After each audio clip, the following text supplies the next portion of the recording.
Yo, Second. yep, do your thing.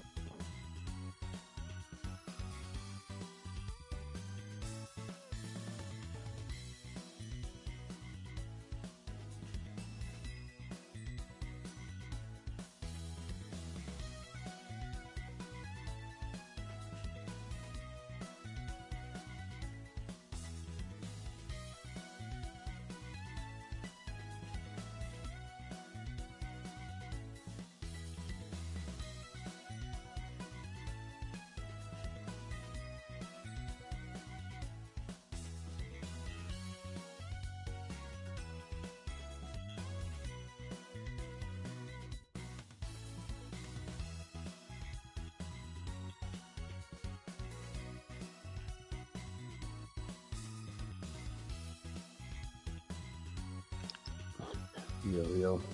What is up? Just chilling out. I might not be on too long just because I might got into a little bit of an argument with the wifey and not really kind of just chilling. No, fair enough, man.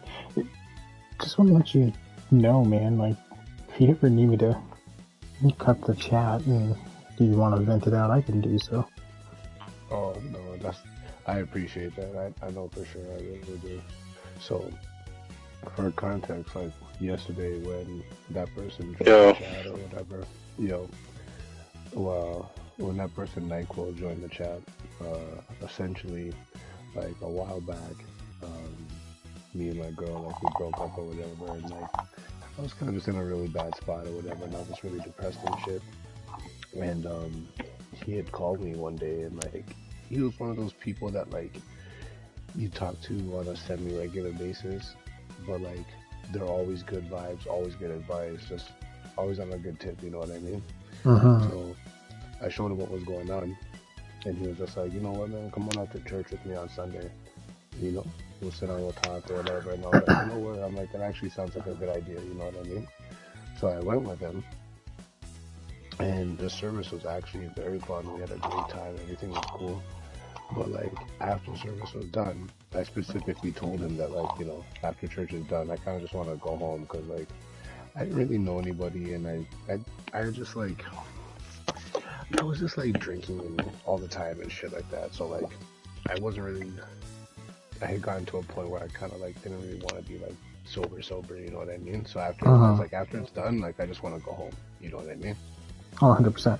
So so after church was done, like we had a great time or whatever, and I was like, all right, cool. So I'm like waiting for him to come over and be like, all right, we're gonna take off now.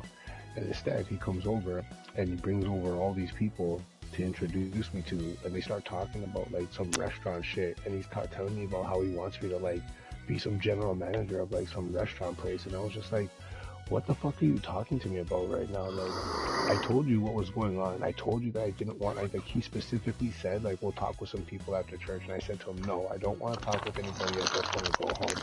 And then you bring over all these people to come introduce me. And I'm just like, buddy, what the fuck are you doing? You know what I mean? And then like afterwards, like we're standing there, whatever. And like I pulled him aside and I was just like, yo, what the fuck? Like I told you I didn't want to meet anybody. I wanted to go home or whatever the case may be.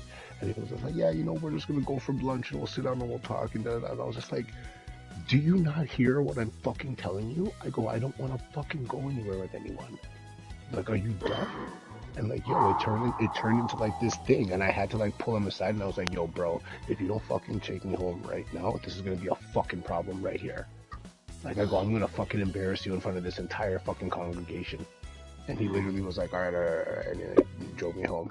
And then on the way home, he was just like, yo, I don't understand why you're so upset, man. I don't get it. And I was just, I was so beside myself with anger with you because at that time, I didn't really have, like, I didn't really have like peace. Yeah.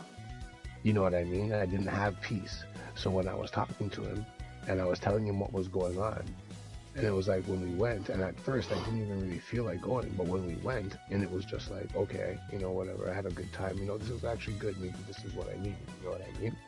And then afterwards, when he pulled that shit, I was just like, it sent me right back into the spot where it was just like, I kind of like started to feel good, even if it was just for a moment. Mm-hmm. And, you know, I was really pissed. So, I put a comment. I had him on my I had him on my PlayStation list, and I ended up blocking him. So that's why when he joined the party chat yesterday, that's why I was like, get out, because it's like, number one, I blocked you. Number one, I took you off my friends list. I don't think I blocked him. I took him off my friends list. So it's like, you're not on my friends list anymore. So it's like, you can clearly see that you're not in certain party chats, or you know what I mean. So it's just like, you see a chat in it. You don't know who the fuck Nightcrawler is. You don't know who the fuck Ryu Zetsumi is, and you're gonna jump in the chat and you're say, "Hey guys, what's going on?" You don't know who the fuck I'm in here talking about. Some private stuff. So and not even like we were on a private stuff like that, but it was just like, you join the party chat and it's just like, oh hey guys, my bad. I don't know if it's a private party chat. I just saw my homie Wayne. I just, it's okay. You know what I mean? You just jump in. You're like, yo, what up? Yo, what up? What up? Get the fuck out of here.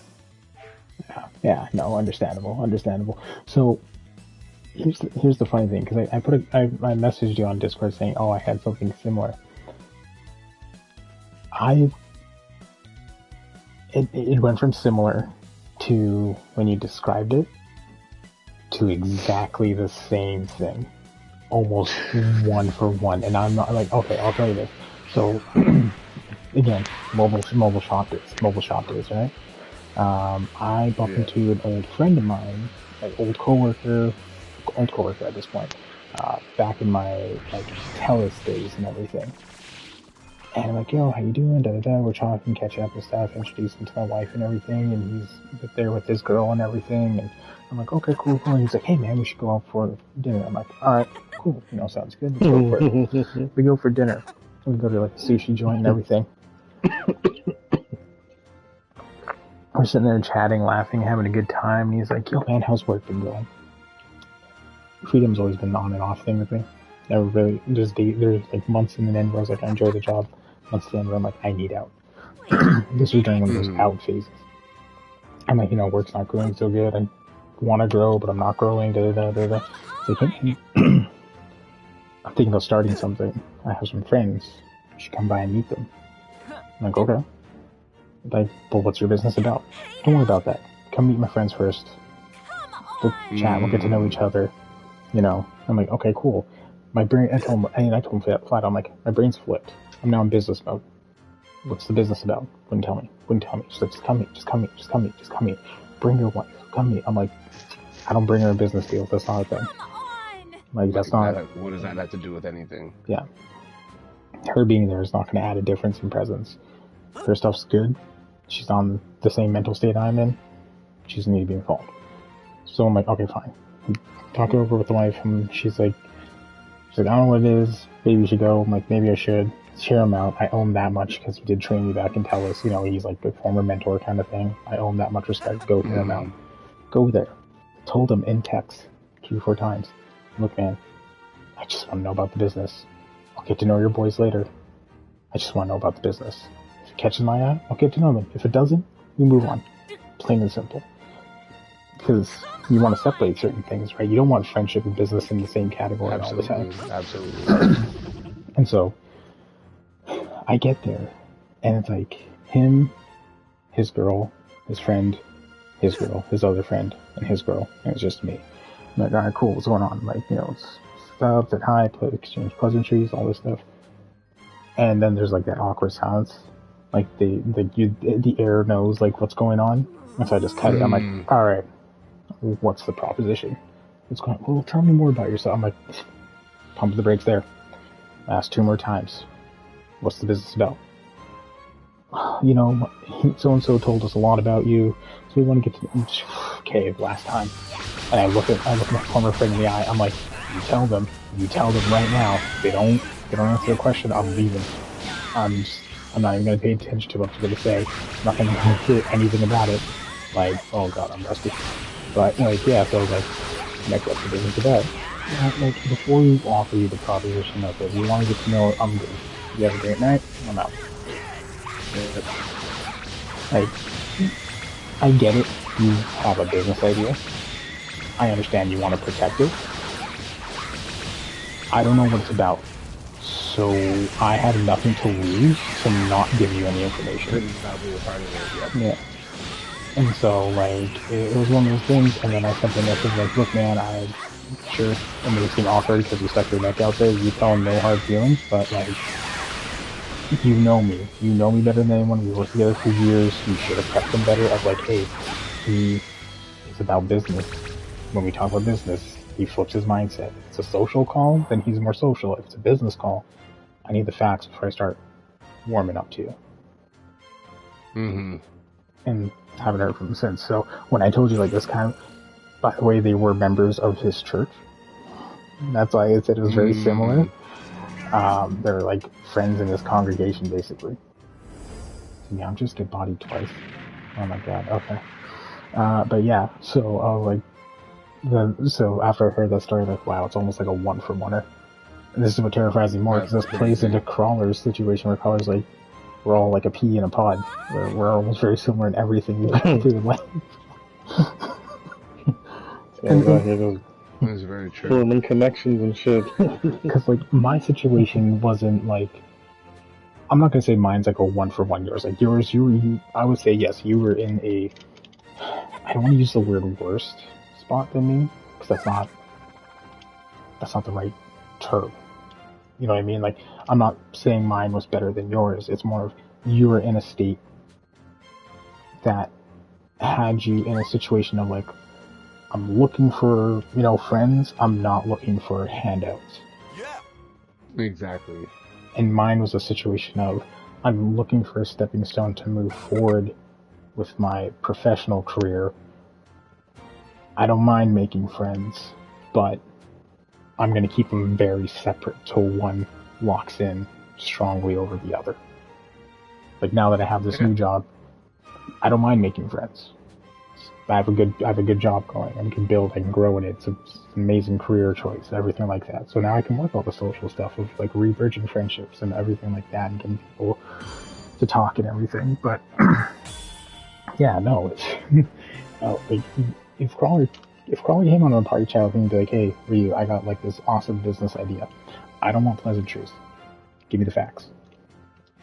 That's basically how my brain would go. Like, it would immediately flip to, like, because exactly what I told you yesterday, where I was like, hey, I want to know more about this. Because it was still bugging me on my mind, but I'm like, I've matured. I'm not, like, going to pressure you into telling me on the spot. Like, hey, I do want to hear more about this later. I know you don't want to tell me now. I want to hear about it later. So, yeah, no, man. People with that mentality, I understand they think they're helping you out. And I get that. I do. It's the wrong way to go about it, man. It's the wrong way to go about it. Yeah. You're not listening to me. Basically, you're not listening to me. Like, the reason why I'm so upset is because of what you're doing. This is what happened to me previously. No one was listening to me, and now you're not listening to me. How do you think I'm gonna respond? And they're like, yeah, so, one, thank you for clearing that up and actually giving me a chance to, instead of being like, nah, don't worry about it. But that's what, like, most people like, yeah, don't worry about it. I'm like, kind of have to worry someone's just self-inviting themselves into things. Yeah. But, like, yeah, no, it's understandable. It sucks that it extended to a point where you kind of, it looks like it led to something that happened today, and I'm really sorry about that. But yeah, no, in the future for you, and now that Crawler's in here, if you guys need me to cut the party chat audio, so it's just me talking, and you guys want to vent, give me a heads up, I'll do it in a heartbeat. I got no problems. I got no problems with that. I don't mind sounding crazy. What are you gonna do? I'm a streamer. I'm already crazy as it is. I put myself out here every single day. No, respect. I really appreciate it. No, sure, man. It's one of the things where, like, I know. So here's the thing. I know when people put safe space on their streams on Twitch, it's like, oh, it's a place for you to vent. True and not true, because at the end of the day, I don't know what you're gonna vent about, man.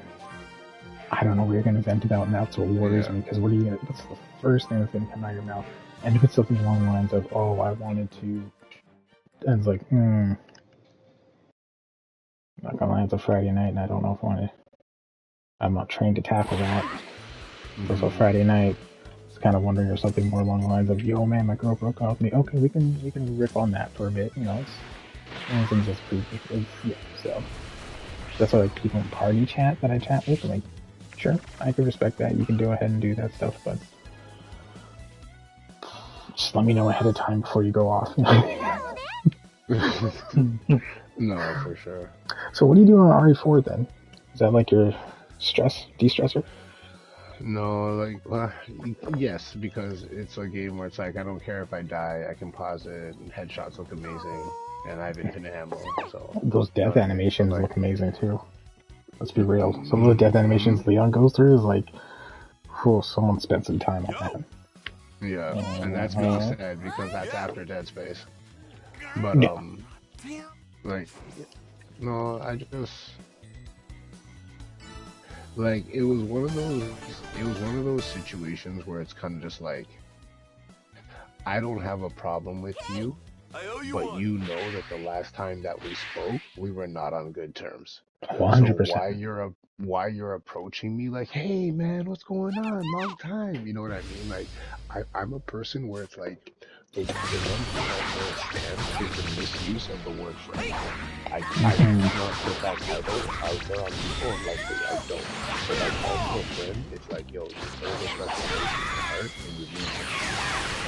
Oh yeah, 100%. It was just like one of those situations where it was just like, he put himself in a situation where it was like, he could have easily went from a friend to friend. And what bothered me about it is because it was like, in that specific moment, it was just like, you gave me a sense of relief. And then took her right the fuck back. And then you just turned around and did some bullshit right afterwards. So it was kind of just like, fuck off. You know what I mean? So one of the things I learned is when you're in kind of like a vulnerable state in certain things, you really understand like the human mind in a way. Like you start to understand certain people, like, why is this a person approaching me now when they've never said anything to me before? Why is this person talking to me now when, you know, we were on bad terms? Why is this, like, you start to understand like the world in that setting, like working through freedom and having my ups and downs with that as a professional sense, you start to understand that professional realm of side of things, and it really is terrifying how fast people will take advantage of your weakness of, like for me, it was I need out. And the weakness of them being like, yeah, we'll help you out, we'll do this, but I need you to pick up a few extra shifts. I need you to pick up a few extra responsibilities. I need you to do this extra stuff. I need you to do that. I need to make sure you do this. I need you on your phone 24/7 to respond to anything that might happen. I need you to do that. I started to understand that I was being taken advantage of because they kept dangling that piece in front of me of like, hey, we'll get you promoted. Yeah. And like, it's really hard to accept that and talk to that person outside of, like, my former boss now tries to contact me and says, hey, we should catch up, and so I'm like, you're the one that did this to me. I'm in this mental state because of you. Like, I get a phone call from my current boss, and I'm sitting there sweating bullets because of you. When all they want to know is, hey man, heard you were sick last week, just want to make sure you'll be able to make it in. If not, no worries, you got extra paid sick days, it's not a problem. But I'm sitting there looking at the phone being like, I'm thinking of every answer in the fucking world being able to say, because you're like, you know, we're really short-staffed, and I'm like, because that's where my mind goes. Like, retail fucks you up like that. You sit there and you're like, I need to think of every possible thing to say to this person, because like, I don't know what, like, they're gonna say, hey, we're short-staffed. Okay, what do I say in response to this? It's like working in a kitchen. They will tell you to your face they don't need you, but the moment you call them sick, it's like, Gretchen, the restaurant is going to burn. She's like, wow.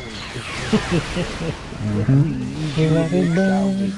You let it burn. You know what I mean? We need croutons toasted. Like, no one 3 times. I'm less because it's just like it's crazy though because you guys must have having a whole fucking life.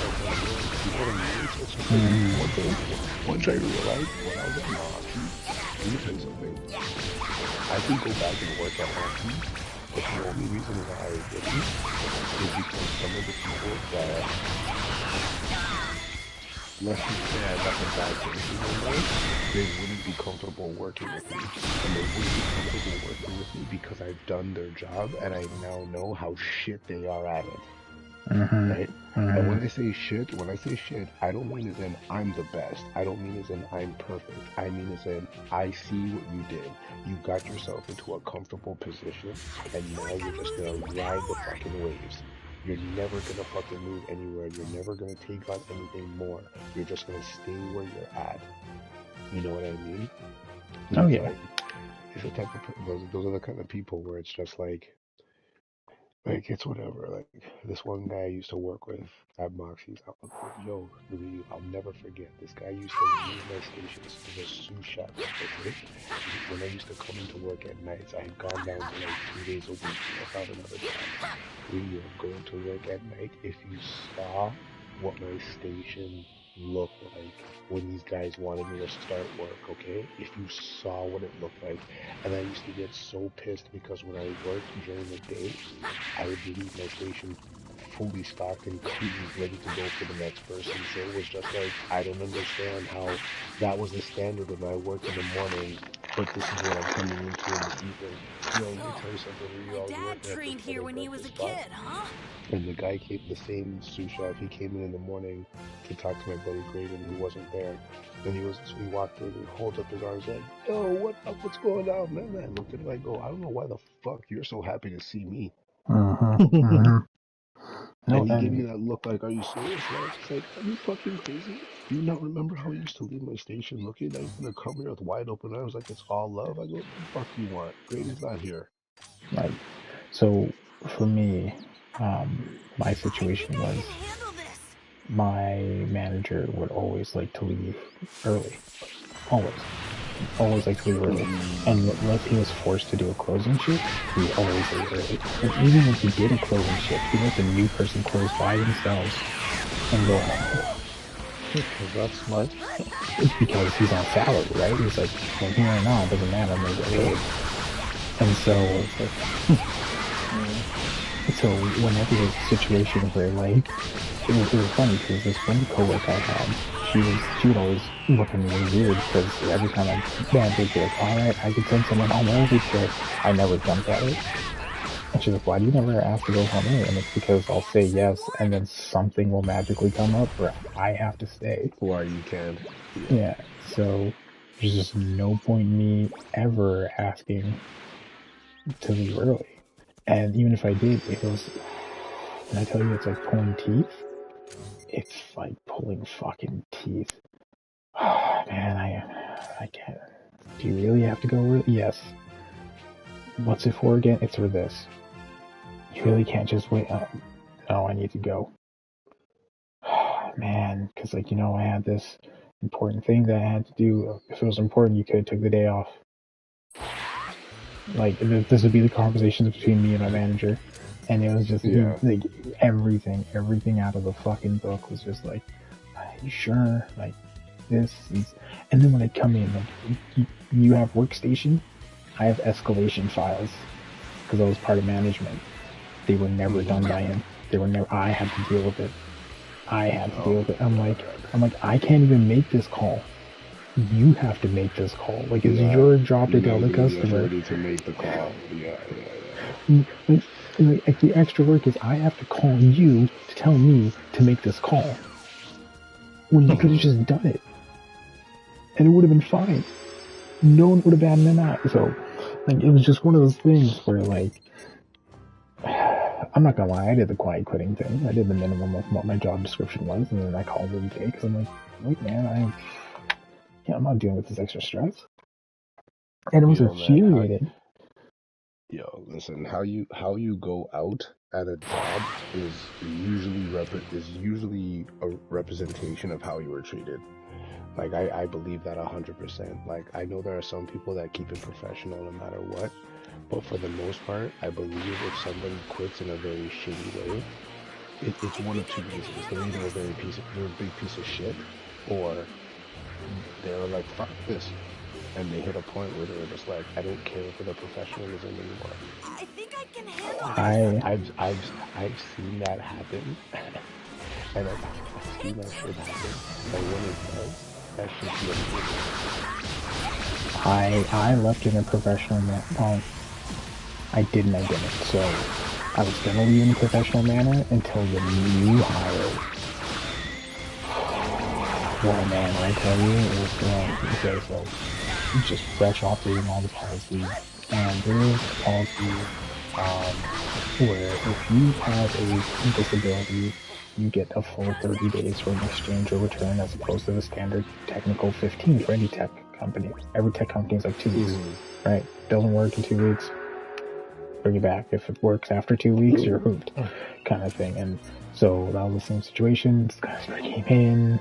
Mom has a self-diagnosed disability, can't really prove that she does or doesn't. Okay. The daughter, on the other hand, wanted to return her shit. No disabilities. So technically can't do it, right? Can't really give her the 30-day extension.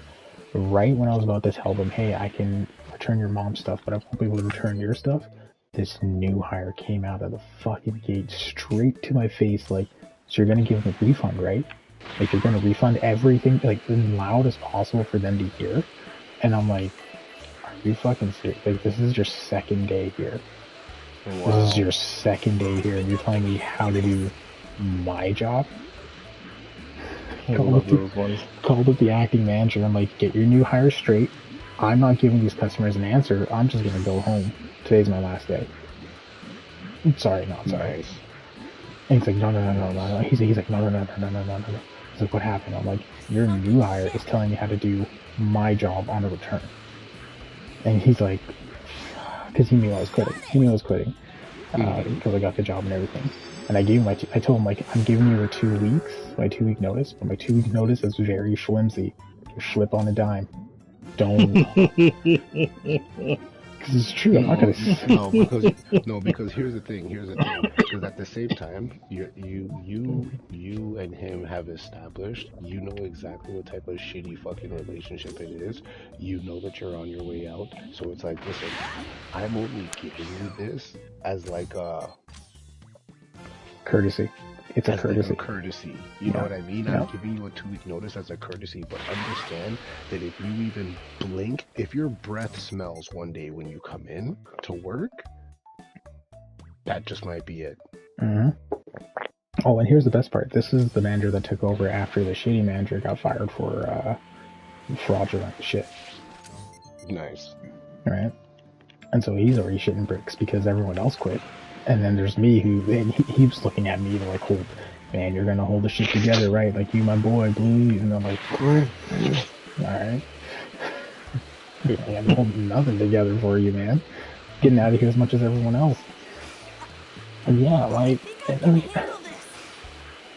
I don't even know what you say to these people when you interview them or whatever, because this girl, she came in and she was like anti-corporate, anti-government, anti the man. I'm like, we work for a cell phone company.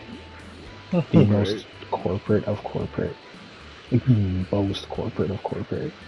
There's nothing I can say, do, or deny or agree with that will not change your ways of this being corporate. Like and so, yeah, it's just, I don't know, man. I was like, he's like, just stay. I'm like, okay, fine. I'll work a half day tomorrow, and you're on your own. And like the other hire that we had, who's been there for a year, she's like, she heard the whole argument thing. She's like, you're not going home yet, are you? I'm like, I'm thinking about it. I'm thinking about quitting. Yep. Calling it a day and going, because like, too much. There's too much. Like, I feel for retail workers, because yes, I used to be one. I'm out of the industry, great, but there are some things where it's like, man, some people take things way too far. But like, this dude works an 8-hour shift. They're not fucking God, okay? They're just here to clock in, pay their bills, and call it a day. To have the audacity to like make me feel bad, and then like your own employee starts to rag on you and shit, and you're like, oh, I don't get enough of this. Like, I really don't. Hell, even like actors and shit don't leave their job. And then it's man, being a middle manager is stupid. It's a position that's not needed, to be honest with you. It's really not. You get paid, I got paid what, hourly? And I only got the title of manager and then was convenient. To be used, oh, we need someone to work on the stat day. Okay, well, as management, I get the stat day off. Not really. You only get the stat day off your work salary. I'm like, there it is. There's the fucking thing I wanted to hear. So, some jobs, man, some jobs are just fucking, so infuriating. I'm glad to be out of that industry. I'm so glad to be out of that industry, though. Like, so the same thing with one of my friends, like, he used to be in hospitality, like you guys, like, he was a chef and everything as well. He just picked up a government construction job, got licensed, and now he does that. Yep. He's like, yeah, it's stressful because I wake up in the morning and I go do all this shit, and yeah, this is gonna kill my back and stuff. Sure, but keep my mental fortitude. Like, yeah, can't argue against that. It's always good to keep your mentality. It's when you're sane do you make the better decisions. When you're insane, you don't. It's true. So, in-game 20 minutes is when the Dragon Balls rotate. I didn't know that. Or sorry, respawn after use. Oh, okay. So guess what I'm going to be doing for this entire stream? use them to farm, because okay, so during intermission sequences in the game, it kind of works in your favor because the wishes are unlimited, where during the actual episodes in the game, they're limited wishes. Like, they only show up once per episode or something like that. But during intermissions, like I'm doing right now, because it's after the previous saga and stuff, before we start the actual saga and everything, it's basically, yeah, unlimited wishes as long as I can keep collecting the Dragon Balls. Can I punch this thing? Yeah. They should just name this game Dragon Ball Sagas, man. Just renamed it Dragon Ball Saga. You guys remember Dragon Ball Sagas for PS2? I did not touch that. I did. Again, my brother worked at Rogers at the time, so we rented it. Thank God we rented it. Yeah, I did not touch that. Crawler, when I say you dodged a bullet, yeah, bullet was dodged. We told you not to go for it, and you didn't go for it. So a bullet was dodged. That game was your height of flying was based on how high you can jump and get in the air. What game is it? Dragon Ball Saga. Yeah. Which one was that one? It was for PS2. It came out right after like Tenkaichi 3 or something like that. So like, and people were hyped for it because they were like, oh, it's gonna be an action RPG, and we're like, yeah. And then it's like, we're gonna be able to and all it was we're gonna do these like, yeah. And all it was about it. It was like Vegeta and Piccolo. Ran the same, moved the same, punched the same, all of it. Don't spam Kamehameha. Don't spam Special Beam Cannon. Don't spam Galley Gun. Don't stop spamming them, because they will never hit the boss. And keep spamming that consecutive energy blast. You know, the one where you shoot like 6? Because it stun locks the enemy. keeps them in one spot.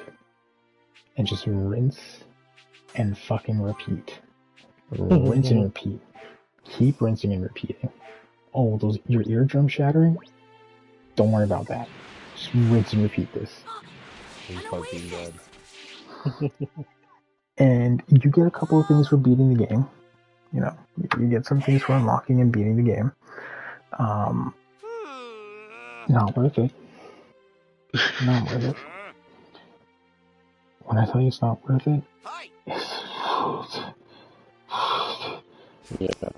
like you unlock Broly, great, and the only thing Broly has going for him is he can punch through guards.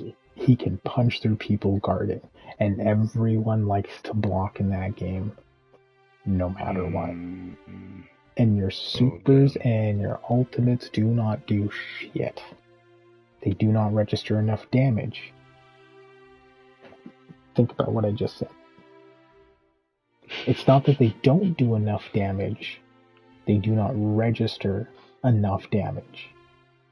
Meaning it does far more damage than it should, and the game cannot handle the calculations.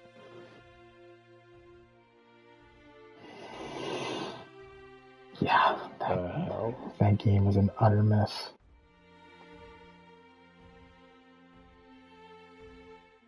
So it was so, oh my god, my brain stores. They should just name this game Dragon Ball Sagas, because for a game called Dragon Ball Kakarot, I'm not really playing Goku much. Just Goku's, because I had my clan leader for Destiny 2 pointed out, because he's played the game, he's like, think of all the times Goku's actually MIA in Dragon Ball Z. I'm like, that's a lot. That's a lot of times. He's like, yeah, those are all Gohan spots. That's just Gohan. Just Gohan. Or Piccolo. Or Vegeta. I'm like, that's brutal. The game's fun. But yeah, he's not wrong. Okay, I'm gonna fight the Ginyu Force, yada yada yada yada, blah blah blah blah blah blah blah blah blah blah blah blah blah. Just keep going. God damn it! Shut up, Raccoon. I don't know why Raccoon sounds like that his English voice acting.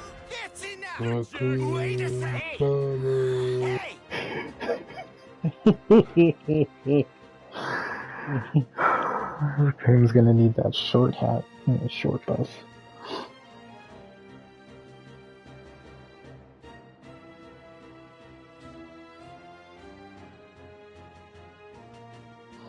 What'd you guys get up to today, though, other than, in a general sense? Just chilled out, yo. Just chilled. I didn't really do nothing today. Yeah. I'm about to go smoke and find something to watch while I lie down. Oh, that's fair, dude. Yeah, but it's kind of annoying because there are times where it's like, I enjoy the conversation with us, with all three of us and stuff like that, so sometimes it kind of sucks when it's like, I try not to like cut it short or whatever the case may be. But then I've also learned that there are times where it's like, you gotta do what you gotta do sometimes. Now, this is not me playing devil's advocate, this is more for clarity. You're cutting it short because of events that happened today and to rectify them tomorrow, correct? I'm cutting it short probably today because of events that happened today. Nothing that has to do with last night. Okay. Like the shit that happened with like No. What I mean is like tonight you're cutting it short, which is understandable. But that's because you're going to tackle the problems tomorrow. Oh, yeah. Okay. That's, just making sure. Cause that's... Yeah, no. Yeah. It was just one of those ones where it was kind of just like a stupid argument over foolishness, and it's kind of just like... You got it, man! It's... I feel like we're both coppers, and we're both so it's not like, what's going on? Yeah, no, that's fair. I've had those situations before, and it's kind of one of the situations where you just immediately consider like, oh, this is all that needs to be said. Things that were fine, that wasn't said, so Yeah, I know exactly what you're talking about. God damn it, these guys are fucking everywhere. Why did I take the switch? Why did I revive it? Oh wait, that's right, I need the soul thing. That's why I did that.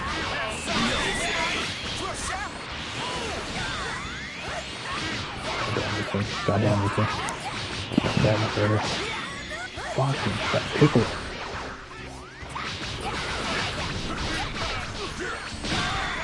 Yeah, I didn't really do much. That's why I was a little bit Sorry, what? I apologize. I'm not trying to sound like a dirt. It actually did cut out.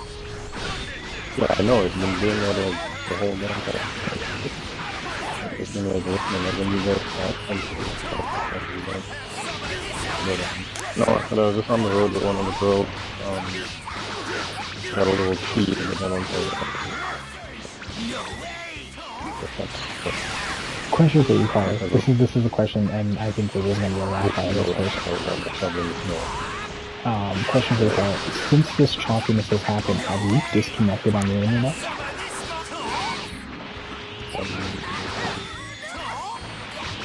I wouldn't be able to say it. Oh, you mean like the 3 usually happen? Yeah.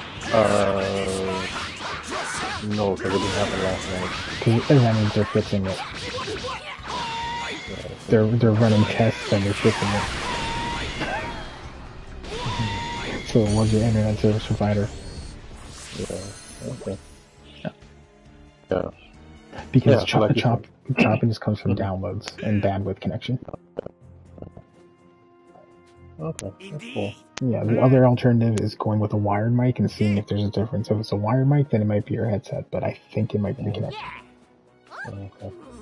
Yeah, because it wouldn't make sense if you're doing it like that all of a sudden. Oh, and Crawler, tell us some of your work stories.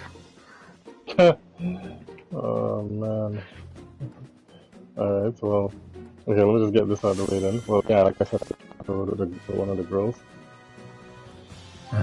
Spent all that time outside shoveling, and then because of the type of snow, I kind of got it done last night because Rizzo had said it was like spitting a little bit, and I didn't want it to like turn to ice, so I'm just like, you know what, good idea, I'm going out there and do it now. But then when I got up, I was like, okay, I'm gonna go on the road, get a few things done, and then whatever. But me completely forgetting how stupid the government is, and the snow plow truck came and like plowed the road, but then blocked in the driveway, and because it was there for so long, it all turned to like basically ice, like precisely what I was trying to avoid. So when I'm backing up now, didn't even realize, and I heard clinks on the back of my car, and I'm like, the fuck? And then I got out, and it was like all the things just blocking the driveway, so I had to get out and shovel it. So I was just annoyed. And I didn't even get everything I wanted to do because it was Saturday, so everything closes at a certain time. So the hour and change that I lost doing that was what I was going to use to just run out there quick and then run back in. You know what I mean? But other than that, it was cool because like whatever, I was with her, we were goofing around in the car and listening to music and shit, so it was whatever. And then it's like whatever, I live in Canada, they've been doing this for years now, so I was just more so cheesed because I didn't really like... So unprepared. You know? So unprepared. It's weird. It's fucking just wild shit. Yeah. Yeah. As far as work, well, I used to basically just like watch my brothers and sisters for like the longest while. And then because I was grown, my parents would just like give me like a little money or whatever, right? But then, you know, eventually as you grow older, you start getting more like stuff that you want to do and so on and so forth. So I went to get a job. Well, it was actually with Wizzo. It was like, yo, this place I was working was Martin Pizza at the time. So I went in there, you know, good vibe, whatever. Work there. No, it was about, I usually, you know, put pretty much 100 in each percentage in anything I do just to make sure that I'm good on all fronts, right? So I did that, you know, made a name for myself more so. Title because I was close enough to everybody to see how the people with the title get treated, and I was just like, yeah, we're not doing that. So every like, I don't know, every couple of months they're like, oh, you know, to be a supervisor, you know, da, da, da. I'm like, nah, I'm good. But because I was doing such a good job, the manager that was there, he was you know, he was pretty cool, would like give me the appropriate raise. You know what I mean? So it's like I was Yeah. making decent money, but I just didn't have the title, right? But then it's like obviously your raise is usually a personal thing, so it's not like everybody knew that I was making X amount of dollars with no title. So it was just like a, you know, your efforts, what you do, the times you come in, the times you stay late, the times you cover shifts, how you're able to run the line by yourself at any given time for the most part, right? You know, it's valuable, right? So they would like, you know, whatever, whatever. Long story short, this new guy came in. It was actually one of the guys that we were working with before. Like he was working online with us before, so he became a manager because nobody else wanted it. I mean, we all knew better, I guess. But kudos for him for, you know, getting that name under his belt. Yeah. Anyways, he did that. And I guess he thought it was going to be like, oh, you know, I was cool with everyone when I was whatever, so I'm going to be cool with everyone now that I'm your boss. It's like, first of all, you were never really cool with everyone when you were on the line, much less. So Oof. now this just makes it worse. You know what I mean? It was one of those situations where it's like you got the clout you did or the tolerance that you did because you weren't a manager. You know what I mean? Ah, So now that okay. you became a manager, it's like, Feel free to browse. no, pineapples, bitch. You know what I mean? But then the funny thing now is he saw the way I dealt with things because I Go back real did things in a soon. way that earned people's respect. You know, I talk to them with respect. I treat them like whatever. They come in, they're brand new. I don't treat them like an idiot. You know, poke the occasional fun here and there. Like we had a ritual at Boston Pizza where newcomer comes in and we'd send them to go get the banana peeler from upstairs. There's no upstairs. Or we'd send them over to Tim Hortons, you know, to go get the some more carbonated water. You know what I mean? Like stupid shit like that. Fucking wild. You know what I mean? And then Tim Hortons now, who's in on it, would send them over to what's that place called? Uh, Swiss Chalet, right? And then when they came and they asked that specific question, Swiss Chalet would be like, oh, we don't have it. It's at Drake and Firkin, and you just keep sending them around the whole block. And then they'd come back, sweating bullets, be like, yo, man, no one had it. It's like, motherfucker, there's no such thing. How'd you not figure this out yet? You know what I mean? Like, you know, so just out of like little stuff like that. But anyways, long story short, he's doing his thing or whatever. And yeah, I guess he thought, you know, he was gonna basically be me, you know? I'm me. Better give it your all. That's like, let's just get that straight. Yeah. So we had a bit of a tiff there, and it was kind of similar to this situation with the work thing where I had something important to do. I'm the guy that's always there. You know what I mean? I'm the guy that covers the shift. I'm the guy that stays late. I'm the guy that comes in a little bit early just because of whatever. It's like I look at it as I'm at home, not doing nothing. I don't need to go, but if I do go, that's an extra hour or two on my paycheck that I get to do whatever the hell I want with. You know what I mean? So cool, Yeah. I'll do it as long as I can. So I was always that person. Okay. So time comes now. I had some shit to take care of. I don't even remember what it was at this point, but I had to go, or I couldn't be there, right? So I told him this, and he was like, "Oh, you know, tomorrow's a busy day." Da da da da da da. And in my head, I'm like, I don't give a fuck. I have something important to do. You can take one of those days that I wasn't supposed to be here out and use that as a, I don't know, some kind of cash chip or some shit. You know what I Mm-hmm. mean? So, anyways, I did my due diligence, went to the office, told them, um, got all the stuff I needed to get to whatever, right? Time comes now. I go do my thing, and I come back to work the next day, and they're basically telling me that I don't have a job. And I'm like, oh, okay, that's cool. You know what I mean? So we were like talked about it. The one of the higher ups, I guess, got to or whatever, and was like, you know, like you know, I guess like head bullshit, like cooler heads prevail type of thing. So it was on Yeah. like a, I don't want to say probation, but basically like a wait and see before we make a decision we can't come back from type of thing. So while that was happening now, he would like try to talk and delegate, you know, stuff to the other people or whatever, and they wouldn't listen, right? But then Yeah. when I say anything to them, if I told them to stand on one feet and touch their nose, they do it, right? So then he saw it as like a, I don't, what is it now, conflict of interest or power struggle or whatever, which was like for a power that I didn't even want. You know what I mean? Yeah. Like It I didn't care was. for it because the position you have, they offered to me numerous amount of times, and I turned it down for exactly this reason, even though I would have probably had a better time, dealing with those scenarios than you did. But he felt threatened by that, so he basically caused like a bunch of issues and shit like that, and I ended up getting fired before I could leave. But I was in the process of looking for something because I was just gonna do to find something first, make sure, before I let go of this one branch, I have a firm grip on the other branch, and then Yeah. go. But then before that happened, I ended up getting fired or whatever. So I'm like, all right, cool, not a problem. Left. Got my new job, which was at the hotel, right, which was like right down the street. Became a sous chef there, right? So left that position and went into a better position. A couple months later, they're having their Christmas party, and like pretty much everybody there that knew me was like, "Yo, you should come true or whatever." And I'm like, "Yeah, blah blah blah blah blah, whatever, whatever." They're like, "Oh, just come true, da da da da da." So I'm like, "Fine, whatever. I'll stop by." Right? I'm not gonna come there and linger or whatever, but I'll stop by because you guys are the homies. Yeah. Fully went there. First person I see was the same guy who fired me because he thought he was threatened by how well everybody listened to me. He's like, "Hey man, we got a new opportunity. Congratulations." Da da da da da. With his hand out, trying to shake my hand, and I fully looked at him and I'm like, "Bro."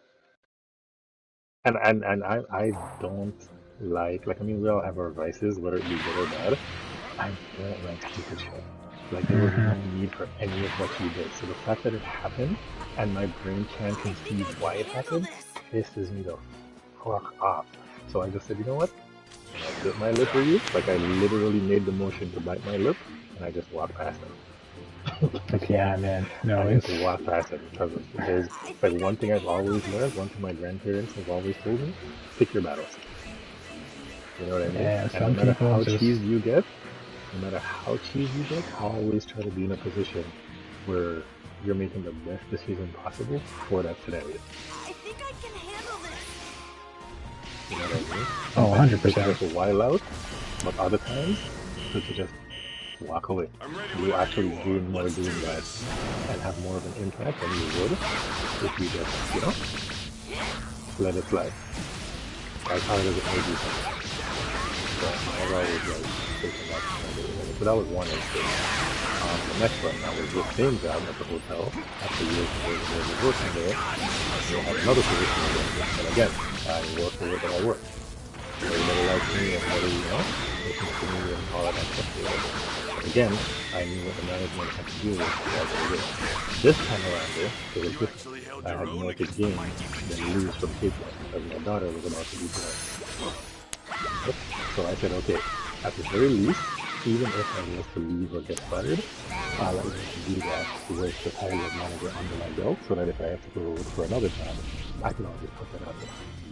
So ended up doing that, and then the new manager and general manager came, and like after like 2 weeks of that open, and was like, "Hey, you should take the research supervisor position." A bunch of people put in their application, but it's like none of them had the training or the skill that I had to do it. Like they couldn't just put somebody in there, right? So I did that. We wrote out like start and changed, ordered everything. I even found a way to save some money by going to like a third-party delivery person instead of like going to Cisco or the one that they suggested, which is this. And people I don't get like you're doing it and you're ordering shit. You don't look at the locale first and see if you can, kind of make it work. So the way the process works is the certain dishes that they use came from the States. Now, if we're in Canada and we're ordering from the States at a certain amount, what do you think happens? We're paying duties on it. Okay? So you're paying for the items that you need to last you hours and then on top of that, you're paying duties. Right? And then you still maybe have to pay for the whoever from the duty station to drop it off to where you are. Right? So that makes it inconsistent, and because you guys put your eggs in one basket, you don't have any backup that you can use. So when I took over, I found this little place like this, basically the equivalent of like a hole in the wall for a restaurant, and they sold the same container. It just didn't have the logo on it, right? And then I took over the place, we had a big chain like people are coming there because they want to see the fucking logo. They want to come there because they want to eat the food. They want to eat the food and they want to go to their room and they want to get the refund so they can go back home to whatever country they came from and be with their family. That's what they want to do. Oh, So I started ordering from them and saved like couple $100 because these guys, their stuff wasn't expensive, and it was a situation where you could either have it delivered, or we had a shuttle, obviously, to drive people to work or whatever, because it's a hotel. Whatever, it's not a busy time when all of the customers or the guests, whatever, are at work. Send the shuttle guy to go pick it up. Right? You're already paying him to put gas in the thing, right? So those are the type of moves that I made. All the QA tests, passed them. Even though my team was kind of shit, but all the QA tests, passed them with flying colors, right? Cut corners, not in a bad way, but like in a cost-efficient way to make the food costs go down or go up to the point where even the big guy that lives in Florida that just sits behind the desk and puts computers is coming down and was like, hey man, I hear what you're doing, good job, blah blah blah blah blah. Made him dinner one night, and like, I kid you not, for like the after that point, it was like maybe 8 years after that, and every time he came to visit, he was like, yo Bridget, I'm coming down to the thing after I go to my room, make me that salmon again. And I'm like, not a problem, bro. Right? Yeah. In the morning they did breakfast. The person that was doing the breakfast, they didn't care for them because they didn't have any way of dealing with people or dealing with customers or whatever the case may be. Now me, pretty much everybody on my life has told me I'm a pretty serious guy, but yet when I'm dealing with the customers, I'm dealing with the customers because they're people. They're basically paying my bills, so I'm gonna deal with them proper, right? Yeah, so I can 100%. take off them. I can literally take off the Mr. Burns face for a second just to crack a smile and be like, hey man, have a good day at work, see you when you get back. Are you going to order the same thing for dinner? Actually treat them like, human beings. There was a guy that used to come there with you. We knew this man so well, and we dealt with him so proper that he literally walked in through the front lobby, made eye contact with someone at the restaurant, and put 2 fingers up, and then went upstairs. And what was he doing? He went upstairs, he showered, he came down because he brought his own lemonade for whatever reason. I can't remember if it was a health thing or what, but he brought his own lemonade, like a pitcher, sat down at this table, and that 2 fingers that he put up, that peace sign that he put up, means that he's literally ordering 2 burger patties, no bun, no fries, no nothing, just the patties. I was one of those people. Yeah. So, and we always had that ready for him, and we knew he's going to be down in about 10, 15 minutes, maybe 20. So at a certain time we start making it, and boom, he's there. That's how we dealt with people. So when we're getting reviews and they're writing about the restaurant, those are the type of stuff that they're saying, right? So that's just like the investment piece to show you how things were going. And this new general manager came in and started like trying to change it up. I was like, oh, we need to do this. Oh, we need to do this. Oh, we need to do that. I'm like, all right, cool. You're the boss. You know better than me. That's why you're making the big bucks. So whatever. So I did all of that. But it was a situation where, because I was the supervisor there, I had to order from Cisco to all the food stuff, right? It's obvious. I, being in the trenches, as you mostly are, when you're working in that environment or that kind of position or whatever, know how much we're going to need at any given time, right? I have my schedule, I have my days that I do my inventory, I have my days that I order my food, my days that I send off my email, I have my days where I go to the Cisco food show so I can kind of scout new ideas to bring to the bistro so we can bring more people in, or whatever the case may be. Did all that. Homeboy is going to come now and change my order after I've sent it in and left and didn't say nothing to me, right? You know what? Not a problem. You're the boss. You're allowed to do that. Well, what you're not going to do is do it, and then when we fall short on certain things and I have to tell the customers we don't have it, make it my problem. Yeah. Which is what he tried to do numerous times. Oh, you really think we need 4 boxes of chicken? Let's see. It's a Tuesday. There's a friggin' snowstorm outside. This is how busy we normally are on a regular Tuesday. How busy do you think it's going to be? How much people do you think are coming here from another country that's going to want to go out and see the world of Canada in a fucking snowstorm? Yes, we need 4 boxes of chicken.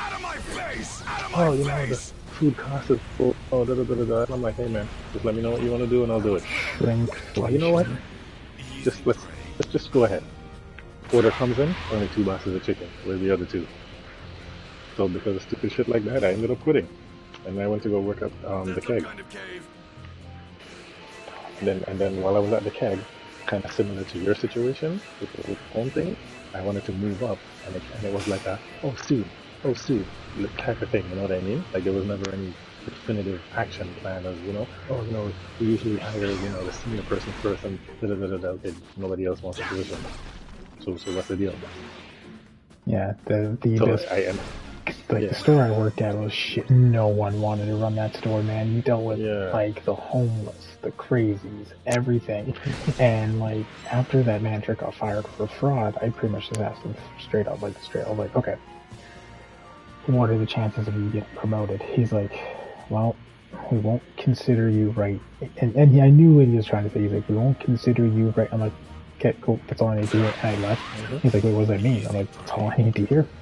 He's like, what? I'm like, that's all Yeah, I but I needed. didn't say nothing. No, no, trust me, buddy. You said enough. I could Yeah, read so between yeah, lines. I could read between all the lines. right, right. So yeah, so that was my situation there, and that went on for like a while. Because I'm like, okay, you know what? Let's not be too hasty. You know, I just left this job. Let's not really job hopping. You know, and let these kids bring it over, and we can take care of it, whatever. So you know, I stuck it out for maybe almost 2 years, give or take. Now, obviously, the first year was easy breezy because at that point it was like, you know, you're learning everything and so forth. Then when a year goes by and nothing's changing, then you start to be like, okay, you know, Yeah. like let's have some more serious conversations, like more, you know, year oriented, goal oriented, or whatever. Right? You know, new kitchen manager came in, told him the situation, gave him the history lesson. You know, you got the whole cool, you know, I see what I can do, same bullshit. Right? So I'm just like, all right, cool. Got in a little application, got so cheesed, so cheesed. Okay, when I say cheese review, I mean I'm talking like Vegeta just got superpower, Super Saiyan powers level of cheese by getting defeated by Android 18, standing on a mountain screaming cheese. Okay, to the That's point where a when I was in the meeting, very tears subtle way of started telling running me it. down. Yeah, It's tears started running down my face. That's how cheese I was. Weasel, Okay. I don't know if you're still here, but that's a very subtle way of him saying, hey man, continue the story. Just sitting here with training on shit. Right? Cheese. Okay? And I got up, and I'm like, you know what? I'm gonna go home. And I fully left. And then about 2 days go by, and I went to go talk to my kitchen manager again. And it was like, you know, I pulled him outside to the garage area or whatever, where they were talking or whatever. And I'm, you know, he said my piece. And it was like, yeah, I told whatever the guy's name that was the general manager at the time, told him that this conversation was definitely not over. And I'm like, oh, well, at least you know. And I basically let them know that if either something happens soon, that's concrete enough for me to be like, okay, cool, I'll stick around here, or I'm gonna go. Right? So nothing happened. Same rigmarole, same, you know, boomerang effect. Oh, it goes out here and then it comes back around this time, but it's the same boomerang or whatever. So I'm like, all right, cool. And again, partnered up with Wizzo again. Ended up going to work where he was working because they were looking for someone there, and it was less than what I was making, but I would have had my peace of mind and I would have had, like, you know, more consistent hours than I did there. Right? Yeah, no, that's the thing is, like, a lot of players don't understand, like, yes, there's always going to be pay. Pay is always going to be a question. But, like, there's also work-life balance. Like, work-life balance has been, like, creeping up for years. And now it's caught up to where pay is in terms of importance. Because not many people really care about work-life balance. Because, like, I don't know, it's just the mentality of some things work. Like, I just don't want to be at home. I just want to work all day, things like that. And now it's just like, look, I want to work, but like, I'm paying for a house I barely live in because I'm working so damn much. I want to live in my house. Family you barely see, like, and it definitely what did add to, like, some stresses in our relationship. Okay, I was married, so right? speaking of family things, sorry to cut you off on that, but speaking of family things, so for me, when I got back from like parental leave, every question, man, you must be so happy to be out of the house and away from the kid. Hey, you must be so happy to be out of the house and away from the kid. I'm like, stop saying these things. And why? I'm like, because I'm just gonna go home. I don't want to be away from my family. I'm the opposite of the employee you want because I would rather be at home with my family than sitting here in the office with you guys or in the workplace with you guys rambling on about like how bad it is to be home. And it's like, I want to be home. I want to hang out with my family. I want to, you know, hang out with my kid. I'm like, do you know how awesome my kid is? Yep, the level of cute that I'm missing out on when I'm at work. Yeah. her first babbles, her first steps, her first like experience with grass, her first experience with other things. Like I'm missing out on all of this because you guys need me. You guys need me here. Yeah. It's just, man, people don't. Because my bank account doesn't look like you need me. You know what I mean? Like, my way of living right now doesn't look like you need me. Like, it's just, some of the stuff, man, it's just, like, some people are they're just so out of tune, or, like, very old-fashioned, and it's really infuriating some days. Yeah, but then the thing that frustrates me is it can be out of tune or whatever all at once, but then it's like when it goes on the other foot, it's like, oh man, I gotta go, there's an emergency. Okay, so that's fine. Everybody has an emergency. Everybody knows this. What I want to know is, why is your emergency more emerging than mine? So here's the thing. I have shit that happens. You know what I mean? Like, I've never experienced that. My situation comes down to this, which is like, I get it.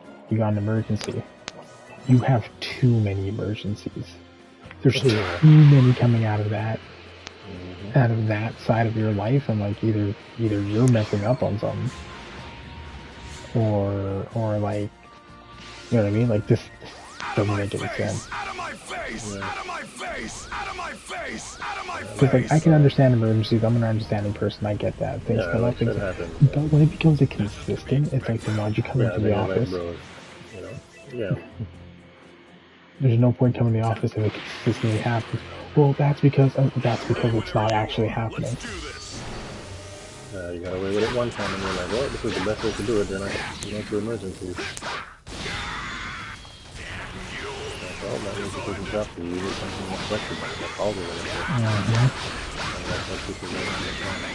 Yeah, the other job, the same place there, was more of the same bullshit.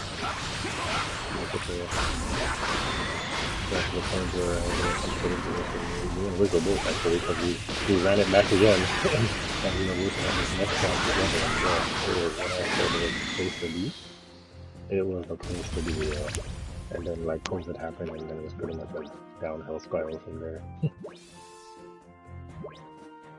Like that job was, when someone says they have a cushy job, that was it.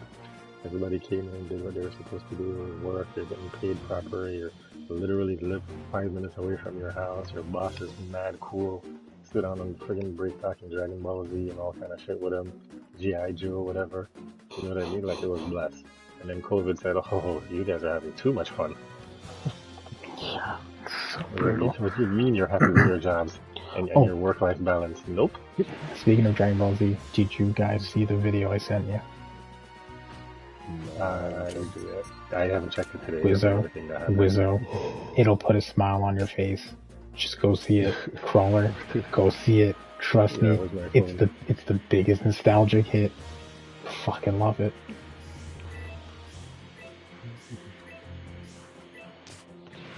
Like, I don't have the lyrics on it, but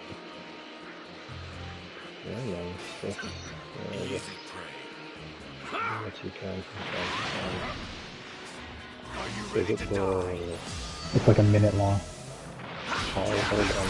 If this works? Yeah. No? Yeah. Oh, it's all live.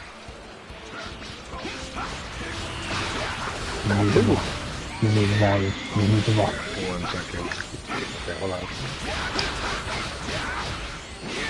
Whoa.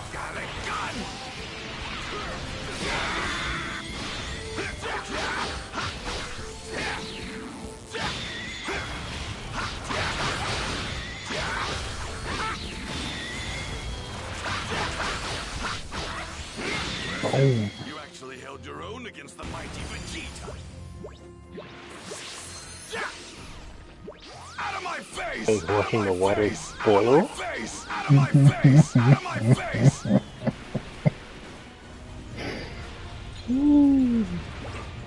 Oh, but Saiyans transform into apes.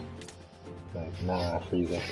He's leveled up. Dude, the Brian Faulkner track though, the actual Goku theme. I'm like, yo, I finally have a reason to use this. That's sick. so happy. So happy I did that. Dope, I'm glad you got the original audio. Out of my face! Out of my face! Like, this is one of those things, man. That's a really good one. I gotta find the one where Vegeta's theme song played. I think it was in Boo Saga.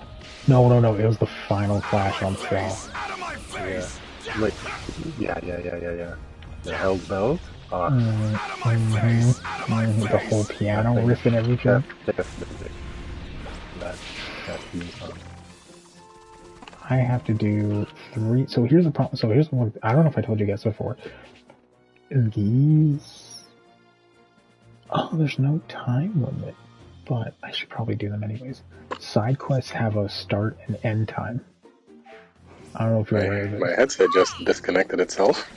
Oh shit. Battery dead, or is it just not working? Oh, it's been charging. I literally just picked it up. I turn it back on, see what happens. Yeah, the Dragon Ball game was like they have a certain side quests have like a time limit, basically episodic time limit. Yeah, that was weird. Okay. I might need a new headset sooner than later. You'll be fine. Honestly, you can pick up like a wired one, like a Turtle Beach, for pretty cheap, or you can go with the Sony brand if you want to. It really depends on what you feel like. If you want the wireless, then yeah, Sony's not bad. The wireless would probably work.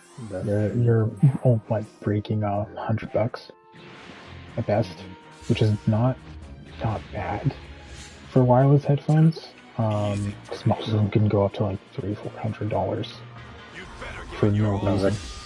I was actually thinking about what you said with the earbuds. I would much better prefer those.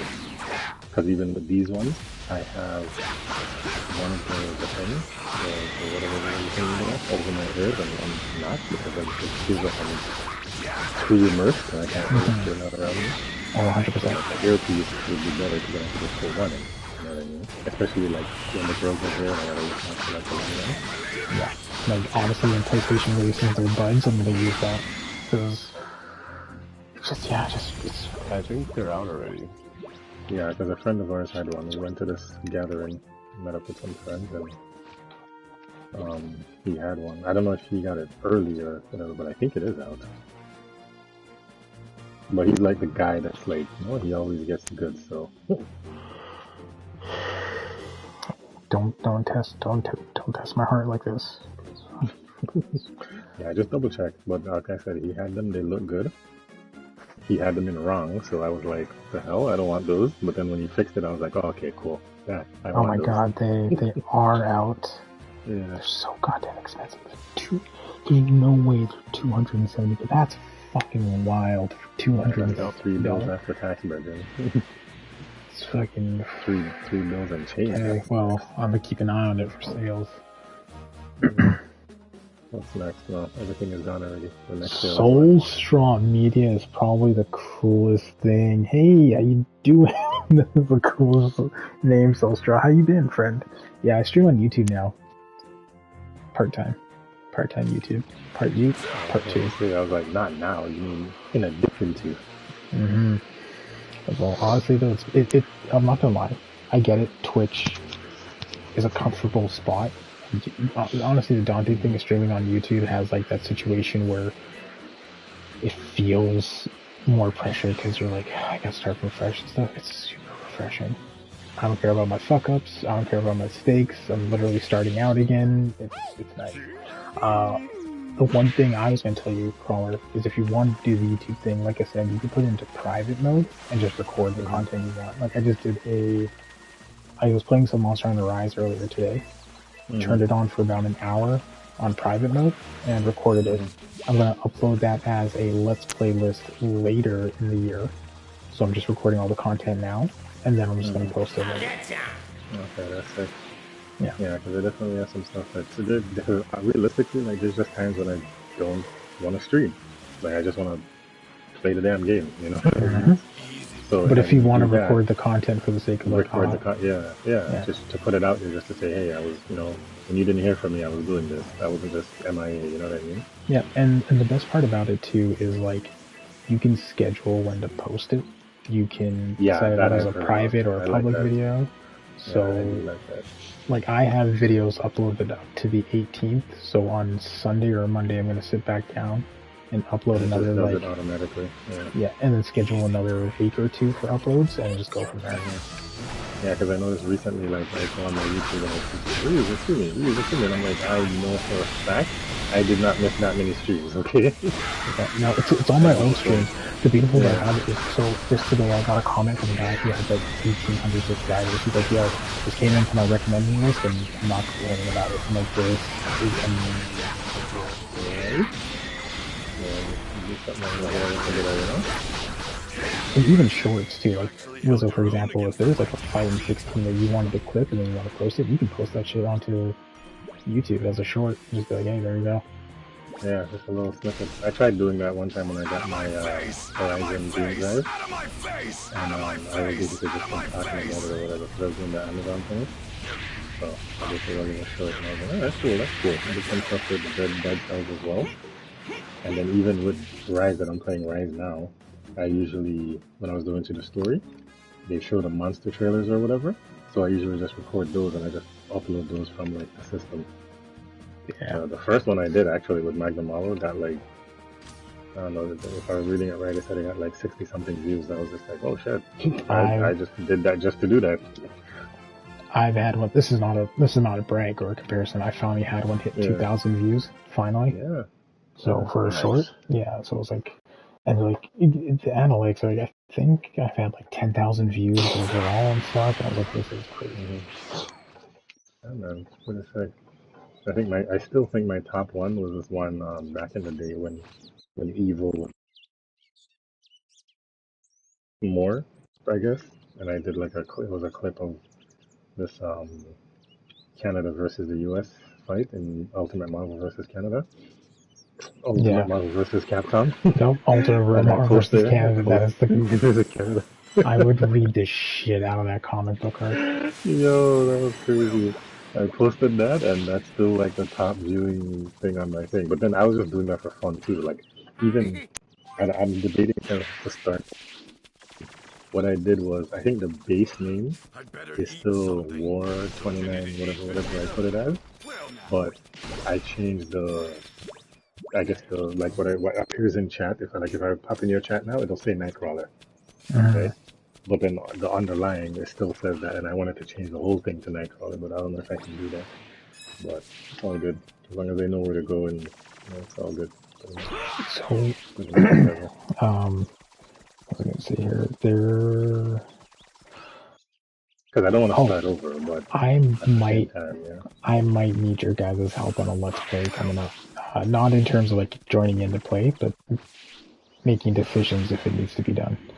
Because I'm going to stream Ultimate Alliance 1 and 2.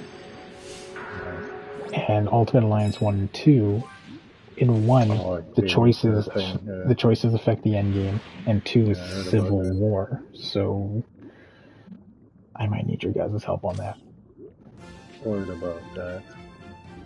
Yeah, because I have Ultimate Alliance 3 on the Switch.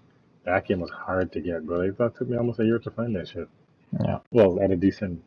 Well, to find it, yeah, it was like Bridget. I had to go on friggin' Facebook Marketplace and drive all the way down to, like, you don't know where this is, but basically almost in the heart of Toronto, just to pick it up. Like it was a journey. But the heart of Toronto is like the heart of Vancouver City. I know, it's just the same. Like I said, I lived in Montreal for 6 weeks, so I got to see all 3 cities. I've seen Montreal, I've seen Toronto, I've seen Vancouver. They're exactly the fucking same. You will not get lost when you come to Vancouver. You're just gonna go, nice. Good to know. Yeah, it's just, it's all the fucking same. And what I mean by that is you'll see old Vancouver, you'll see rich Vancouver, you'll see Chinatown Vancouver, and then you'll see poor Vancouver and be like, okay, just avoid that spot. Yeah, just avoid that spot, you're fine. You know, it's just... So I'm gonna go here for the bitches, I'm gonna go here for food, and I'm gonna go here to chill. So here's the thing. Vancouver's nightlife is pretty much just flaccid. Yeah, I can. Yeah. I'm just straight up gonna burst that bubble for you right now. That nightlife is straight up flaccid, bro. I know. I've heard the stories. It's pretty bad. Like, and it's because they go out at the most fucking stupidest days. Like, I remember back in college, is everyone would go and party on Tuesdays and Thursdays. I'm like, don't you have class the next day? Yeah, so I'm like, it's a school night, man. Go on a Friday, and they're just like, nah, fam, I'm here to party now. I'm like, fuck this, I'm going to bed. Like, but then again, when you're taking marketing classes, you're mainly going to the pub just for the sake of pub food and drinks. You're not really going to party. Mm-hmm. Those are the business and economic kids. Fucking Christ. They're so dramatic. Gosh, they're so sensitive. And then the accountants are the ones that go to a restaurant, and then they go to bed by like 8. Nerds. Fucking nerds. And my wife's an accountant. I can say it though. I married one. I can say this. You know, it's the same thing as like when you get into a relationship. It's like, I can say things about the other race. It's fine. And everyone just looks at you, and you're just like, what? Until you go to the cookout, and everybody starts looking at you sideways. Yeah, and you're like, this motherfucker. And you know what you clap back with? I've been here for 7 months. I haven't gone to get milk. Hey, geekhead, how you doing? 7-month survivor. So you guys think they're gonna make it RE9? Well, yes. I was skeptical about them making an RE8, so I would not put it against them to make a 9. Since they can pull from Ethan's daughter as a new source, or do what I've always been waiting for, like what they did with the movie, and put all the OGs together in one movie. Chris, Claire, Rebecca. Speaking of Ethan's kid, and this is something I don't know if you guys noticed this or not. She, other than Birkin's kid, they're the two like second generation of heroes or like Resident Evil types that have been accepted by the community wholehearted. Yeah, the twins weren't. They were accepted, but in a different way, because I think they were like bad guys. Like the twins are villains. Villains will always be loved. Will always be loved. They will always be loved. But like, even Wester's kid in RE6, nope. Yeah. They killed off Chris's partner. He wasn't anyone's kid, but he would have been like the second generation of heroes. I think his name was Pierce or something like that. Pierce. And Pierce was a good character. Honestly, well written. Like, I mean, he was a little dick righty, but yeah, he was for what he was supposed to be. He was good. If you put it, oh my gosh, Chris Redfield, a great good, and it's like, trust me, bro, Chris is a legend. But relax. Wait, so here's the thing. Here's the thing, though. If you put it in a sense of like the new generation taking over, he reminded me of like a young Chris, but just a little bit more brash in his situations. Where like Chris from RE1 till now was a lot more humble, yeah. A lot more, not just humble, just a lot more cautious with everything because he kind of understood the weight of what he was getting into.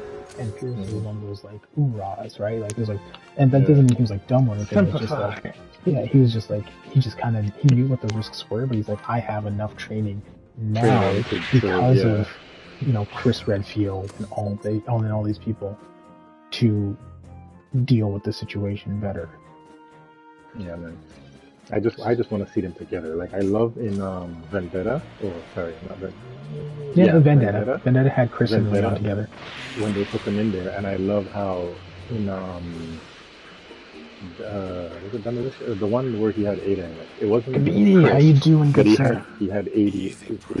He had Ada and Claire in it. And then this new one, which I haven't watched it. I actually just remembered it now. All the OGs in there: Chris, Jill, Leon. Oh, the Death Island one. Yeah, yeah. It's probably going to come out on Netflix, so I'm just waiting for it so I can see it. Because I saw that other one that they released, like the Dark whatever. I saw that on Netflix.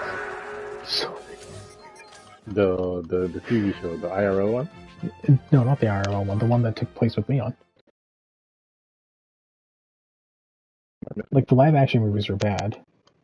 Yeah, those are terrible. I'm talking like they have a TV show called Resident Evil, and it was about it was basically took place before. Was it Wesker? Before Wesker. Are you talking about the one with Lance Reddick? Yeah, that one. How dare trash. you? And this is not Lance Reddick being passed away or anything. His version of young Wesker is the greatest look. I don't. Wizard, you can't fight the Fate. You can't fight the Fate. You No, can. That I will. Arsenian Hall Fate, you cannot. Listen to me right now. When I saw him turn the corner and have the audacity to have that high top thing, I was like, Lance, you know exactly what you're doing. Stop it. I don't know who told you or who convinced you that Someone this took this high man top car is away. okay, but no. What Lance Reddick as a wrestler has Can I get the unit? it's gotta be one of the biggest. It's gotta be one of the biggest jokes I've ever seen in my life, only because of the fact that it's like he's such a good actor. You know what? Let's be real though. You know who would have been a good Wesker? Tom Hiddleston. Tom Hiddleston? Of course. 100%. 100%. But you want to know what Tom Hiddleston doesn't do? Video games. Yeah. Sorry, Gabi. Yeah, I'm doing good. I'm just grinding out some stuff right now before I start the Android saga, mainly the side stories. So I'm just collecting the Dragon Balls as they reappear again, and voting for those, wishing for those side quests to come back. And I'm also talking to my friends, Wizard and Crawler here, and we were discussing right now Resident Evil, which in all its gloriousness, there are some things that were okay. The one thing I do like about the Resident Evil live action TV show, though, the Gator, and Yeah. the fact that it was post Raccoon City, like immediately after the fact. Yeah. And like the fact that they were clones of Wesker that were dealing with the situation, so they weren't actually like Wesker himself. Mm-hmm. Yeah, so if they did a 9, I would want them to just bring the band back together. Well, so here's the thing Because with they've never all really been in the same spot at any one given time. It was always like side by side, you know what I mean? So here's the thing, and this is where the issue kind of comes along. At this point, you can't do zombies. We've evolved from zombies. Yeah. Yeah, I'm cool with that, as long as it, makes sense and... Oh, you know what? That makes stupid. A lot of sense. I believe the community would murder me for this. Yep.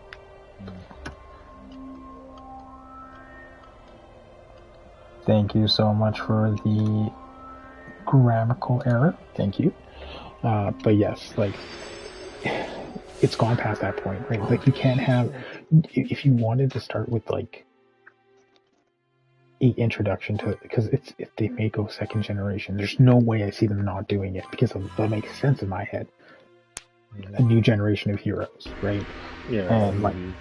And like, because at this point, Leon and Chris, Jill, Claire, is it Amanda, the one from RE0? Rebecca.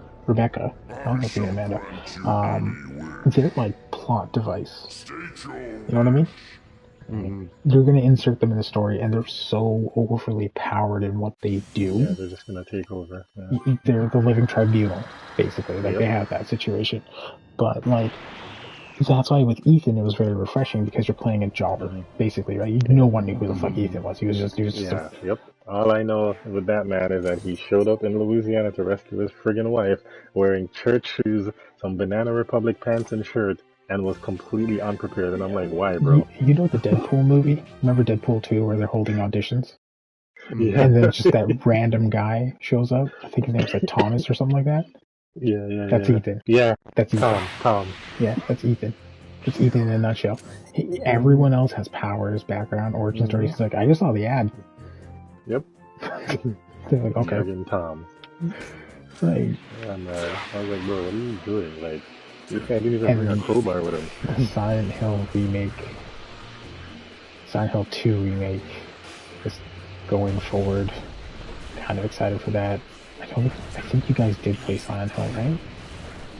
I played but I've seen it. And you never want to play Silent So, Hill. Whoa, hold up. Wait, what? Why? Named like the guy that we all knew when we were younger. Yeah. So he had a copy of Silent Hill, and one night he came over to my place. I think it was, I don't know what was going on with his dad or whatever, but like he was something about it, like, but he came over Okay, some and he 41 brought the shit. Got it. system. Got it. Yeah, he came over, he brought the system, and it was like nighttime and we were playing video games, and it was like, he was like, yo, let's check out this game called Silent Hill, and I was like, for sure.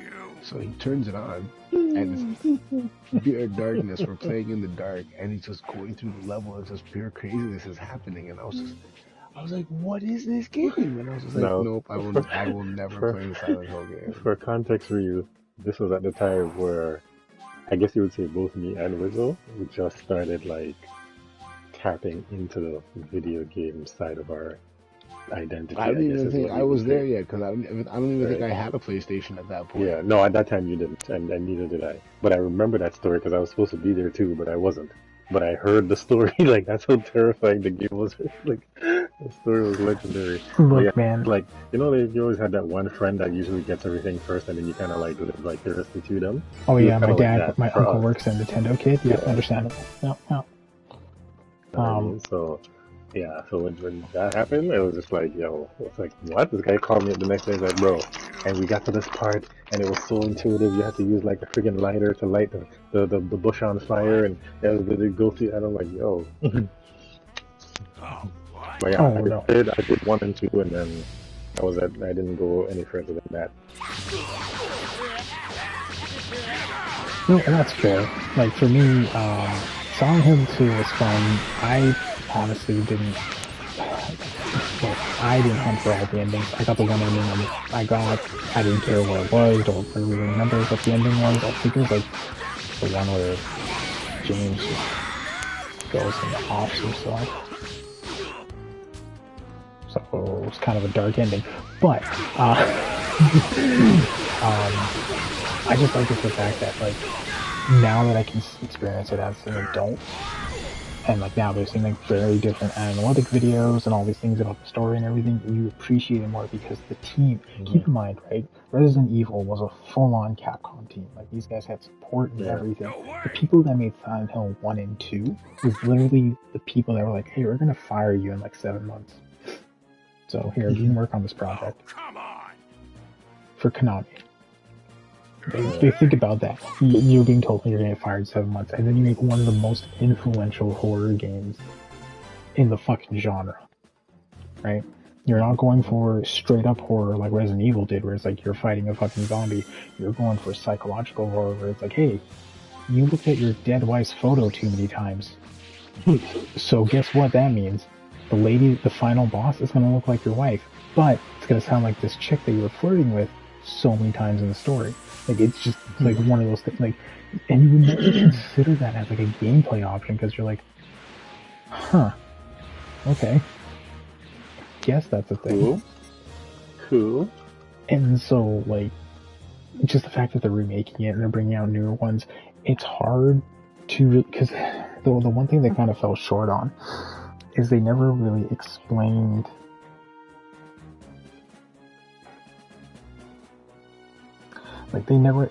what Silent Hill was kind of turning into. Like, they explained... yeah. Oh, sorry. 2 training grounds. But I completed all their training. I don't know what training grounds I have to do anymore. Let's take a look. Doesn't hurt. It's right there. But yeah, like, they never explained what they... Because by the time they hit Silent Hill 3, like, they never explained the difference between Heather's Silent Hill and James's Silent Hill. They were definitely different compared to the two. Because Heather's Silent Hill was basically the same as Silent Hill 1, where James's Silent Hill was his own mental, like, palace, basically. Yeah. And so, like, they never explained that Silent Hill was designed like that, where it was kind of more reflective on who you're controlling and what they're dealing with, kind of thing. Where is it? It's up there.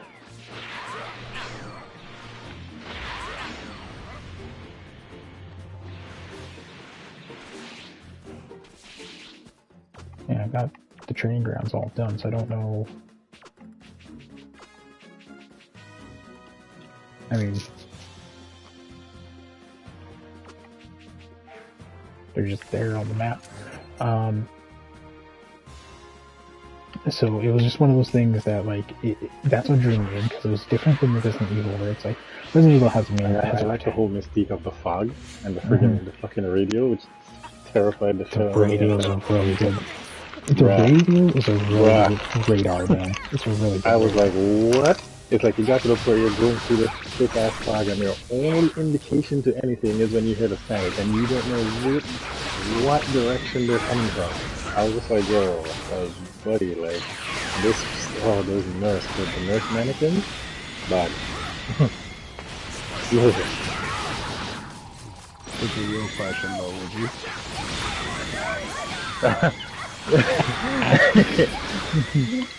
I think I just heard my kid. Yeah, of course you did. Yes. This is why Wizzle like that, so I'm not gonna, yeah, of course. Tomb Raider, Silent Hill Nurses, Claire, Jill, all awakenings for anyone that played those games. Let's be real. Let's be real. And then Leon, Chris, again, alternative awakening. Right? Right? Like, I mean, I'm just saying, you know, it is what it is. Like, if Ready Player One was a thing, hey, my name's Jed, I play it along, but I mean, sure, but what? Yeah, I'm probably gonna do DLCs for this game, for sure. I just want to go through the main story first before I do the DLC stuff. I'm just kind of getting the stuff I want to get done as much as I can. Like, I haven't even considered if I want to platinum the game yet, but I do want to get as much of the content done before I decide on either or, because let's say I do want to platinum it and I have like over 100 trophies to get. That's a lot of work. right? Pineapples, bitch. Yeah, I'm not gonna do that like right away. Okay, where's the other? Just gonna collect some food materials, make some food. That's the best way to do it, though. So yeah, so like, the one thing that sucks is like, there's a lot of horror games that haven't made it, that haven't really changed storytelling, if that makes sense. Yeah. Like the biggest one is definitely Five Nights. You can't deny Five Nights at Freddy's has definitely changed storytelling in games. Mainly because it's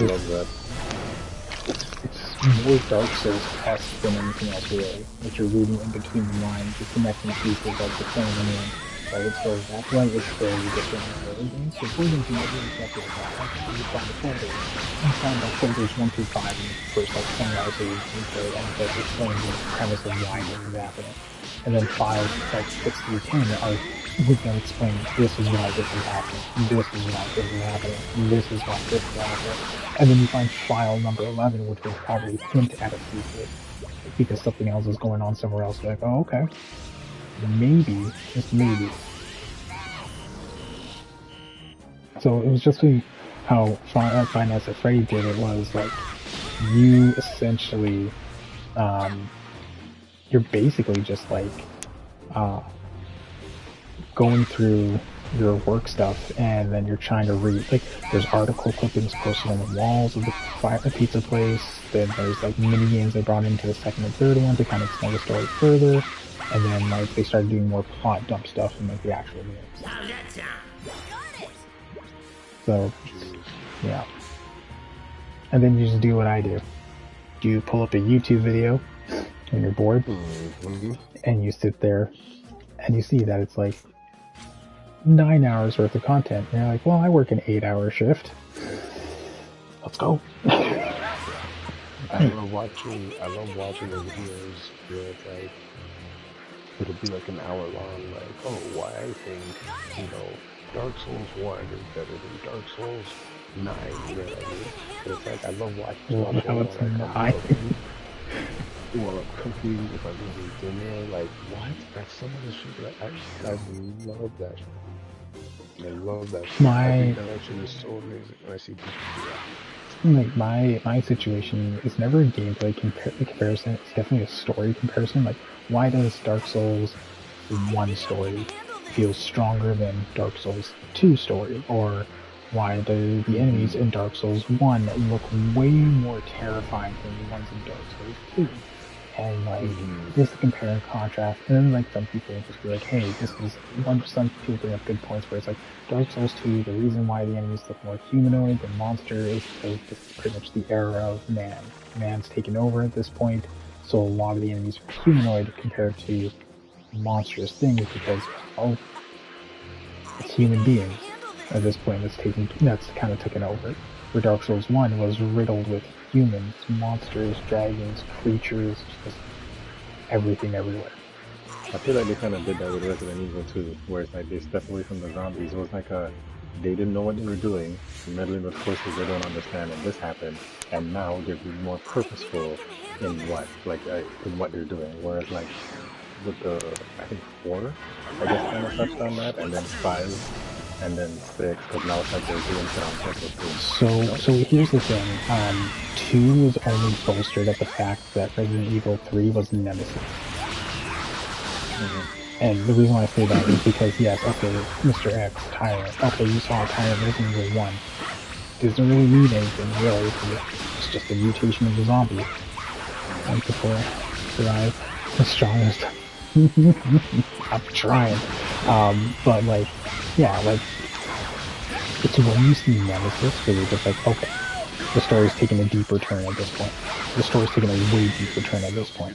Because you're not, because you're not seeing a zombie anymore. You're seeing an actual fucking weapon fighting Jill, fighting Miguel, fighting all these people, and it just elevates from like, oh okay, it's zombies to, oh okay, this person had a weird mutation with the zombies to, they purposely transformed this thing. Because like the hunters, the snakes, the giant centipedes, all that stuff was just like, oh, let's just inject it with shit and see what happens. Where Nemesis is like, no, we're gonna now really create this because we want to make a profit off of this. And that's what the story really turned. And that's why Resident Evil 2 gets bolstered by it because, well, the Tyrant program has been mentioned in Resident Evil 3. And then it's, oh, okay. So Mr. X is a Tyrant. Oh, that's part of the Tyrant program. Oh, okay. Resident Evil 2 is good in its own right because of Birkin, right? Because the Birkin brings in a new strain of the virus, and that's why it's really strong on that. But let's be real, man. Like, I kind of like how they sorry to cut you. I kind of like how they tied that into 8 when they were like, oh, Mother Miranda was talking to friggin' what's his name? So like she saved his life or whatever, and then that's what, you know what I mean? I kind of like how they brought that in there to kind of, like you said, to explain why things are, because they never really did that with Silent Hill. So in this one, you're kind of like, oh shit, this is the prequel, but the first one at the same, you know what I mean? Here's the thing. And then he didn't know how to, I guess, whatever the scientific word is for do the thing with it, so he just did a bunch of dumb shit. Like, I'm grabbing water, by the way. But like, here's the thing I love about Resident Evil 8 is Resident Evil 8 is one of the few games that perfectly retconned an enemy into the entire fucking sphere of the game. Like, Miranda was his name, right? Miranda? Yeah, Mother Miranda, yeah. Never existed at all throughout the entirety of the game. And then gets fucking retconned. She's basically the Eve from the garden. Gets retconned into this thing so smoothly. And you can tell. You're just like, wait, what? You can tell. And even her story itself, yeah. There's a photo that I think you can find in RE8 that shows her with like Spencer and everything, and you can tell Spencer. These guys fucking photoshopped the original 1990s photo that you find Spencer in, looking at things, and Miranda's like this high CG model rendered in for like shits and giggles. I was like, yo man, these guys retconned her and like butchered it but it was done so smoothly that everyone's like, oh, okay, never mind. Yeah, we're good. Thank you. Yeah, we'll take it. Appreciate it. And we're all fucking, Dennis Tree, whatever her name was. Oh, that's why. It's because one of her daughter's names is Amanda. That reminds me of my ex. Pretty much the same. Pretty much the same. Anyways. Well, I'm probably gonna take off now. Alrighty, man. Yeah. You get some of that rest. It's okay, me and Crawler will carry the Resident Evil conversation. Yep. You don't belong. Alright, peace, yo. See ya. Yeah, man, easy. I'm gonna go fishing. I need to grab food. I need to cook in this game. Because cooking gives you permanent stat buffs. And that's what we live for. I feel like in that game they should have done the cooking how they did it in Monster Hunter. Because the food always looks so good when you see Goku chowing down. So here's the thing, I can go to Goku's house to make like one of those meals that'll give me huge stat buffs and rewards. Problem is that starts the next story. I don't want to do that yet. I at least want to unlock the last side quest and then go back there, because then if I activate the main quest, then I'm not like, oh fuck, I missed out on shit. But yeah, like, a lot of stuff that they did in RE8 and RE7 really, they took their time, is the best way to say it, because like, no one's heard of that organization ever in RE7. But then now the reason why it was done so smoothly, or why I like it, is because Chris, we met him when he was, let's say, quote unquote, green, when we did the mansion. From there, he went to Paris, or was it Paris? Yeah, he went to Paris, or wherever the hell he went, where him and Claire did Code Veronica X, right? And they did that. And then from there, he ended up in Africa doing the thing, but this was after Leon already went to Spain or wherever to go do whatever he did there, and they just tied that together. You know what I mean? So then it's like...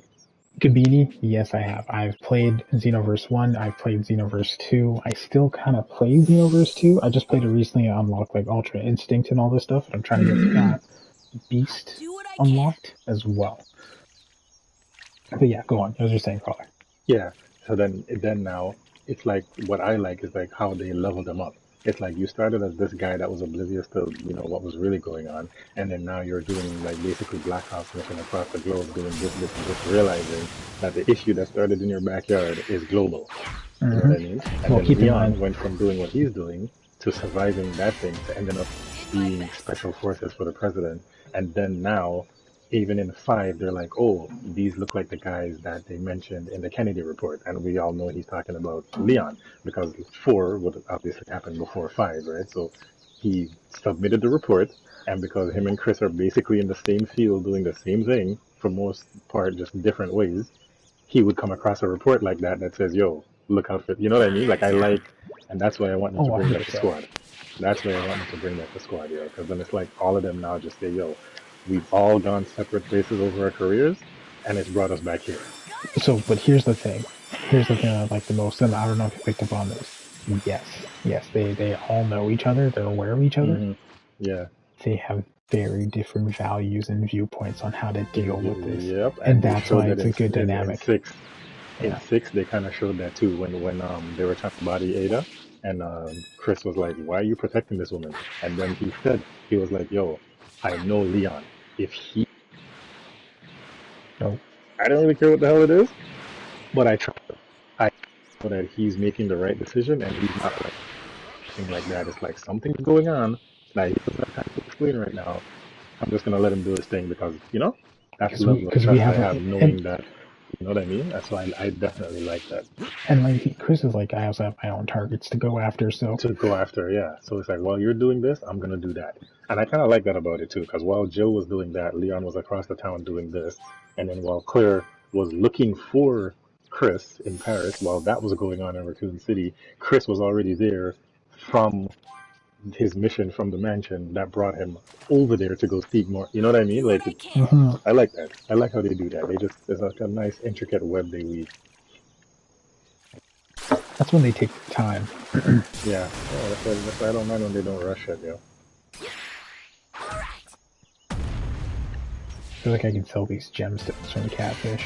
Yeah, that's the only thing I'm waiting for now. Like, everybody has like, oh, you know, I'm waiting for this or I'm waiting for that. For me, with my love for it, Out of it's this. them coming back together and finally being like, okay, this is me and my skill set, this is you and your skill set, and we're gonna, like Vendetta. Oh my gosh, when Chris and fucking Leon were doing the hallway, the zombies, and you see the Mhm. difference in how they fight, but yet they're dropping them like it's like, and they've amassed so much experience fighting them that they know the ins and outs of how they move. Like the way Chris was doing the little swirly thing with the machine gun, and you're like, bro, you're in a hallway. Like, shouldn't you switch to a pistol? Nope, this is me. I'm Chris Redfield. Then Leon comes in and is like, I have the pistol. Like, oh, fucking disgusting. I'm It's watching that tonight. it's Chris. Have you seen Equilibrium by Christian Bale? Yes, I have. I Mr. trained him. And it's like, and Leon, have you seen Equilibrium by Christian Bale? Yes, I have. And it's I like, was a jeez, teacher. like it's one of those things where like it's definitely a franchise that's not afraid though. You know what I mean? Yeah, They definitely. really push all the other medias that they can for the game because they know, Yeah. like at the end of the day, they kind of have a strong forefront and they can always retcon it back if it causes issues. They can just be like, oh no, that didn't happen. It's okay. It's okay, Yeah. everyone. So what do you mean? I think I do wish they had done more with Sheva, because I did like her as a new addition to the team. Like speaking of like second generation and stuff. She was definitely a second generation hero that they could have definitely done something with. And that's the thing, right? It's like, again, it's one of those things where they don't really explain, and I guess that's one of the flaws. They don't explain what happens after, right? Like, Rebecca, they end up explaining over saying, oh, she went to go study the medical field instead of fighting. Because she realized that, the fighting stuff wasn't for Right. She's not made of stuff. It's not even just not made of stuff, it's just like her mental fortitude is just like, Yeah, I'm not dealing with this. That's like, yeah. Like, no, like, pineapple. and it also translates really well because it's like you watch Vendetta and she makes the best. And then like, you know what, this makes sense. If she died in the field, they would lose a strong asset that wasn't strong in that field. They already have enough, and then the way they did that now is like you said, they just G-slid it in there because now it's like we already have I think I can handle offensive people. We got Chris, we got Jill, You we got got Chris, Jill, Leon, Leon, we got Claire, Barry. If you really Barry. wanted to put him back in there, we got Moira. Moira's a second gen hero too. right? So we have all of those. So we don't really need no more. We need someone on the back end now. Yeah. To complete the team. And that's why, like,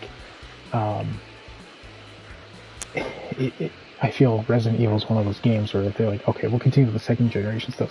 Leon, Chris, and all of them are still out there doing their thing, but they're going to take more of a back burner. Like, Jill's now the CEO of TerraSave or something like that, so she can't really go onto the field anymore. So she's assigning people to do things. That's more to do the thing. Or, and like how they did it. Like, okay, so the take that I would say they could take on it to keep them there but not there is, remember DC Online, Justice or whatever? So instead of you working them, you're working under them. You know what I mean? Like you're not actually playing Superman. He's mentoring you, type of thing. You know what I mean? Oh yeah, and that's so then Wesker's youth would come into that, and then all the other ones that they brought in. Because they have all these options. The problem is though is the fans don't want change. Leon and Chris have to be young forever. Yep. And the only way you can make a character he has to be in peak boulder punching physique. The only way you can make them young forever is, well, what happens? They stay around long remember enough last to year when this happened? Yeah.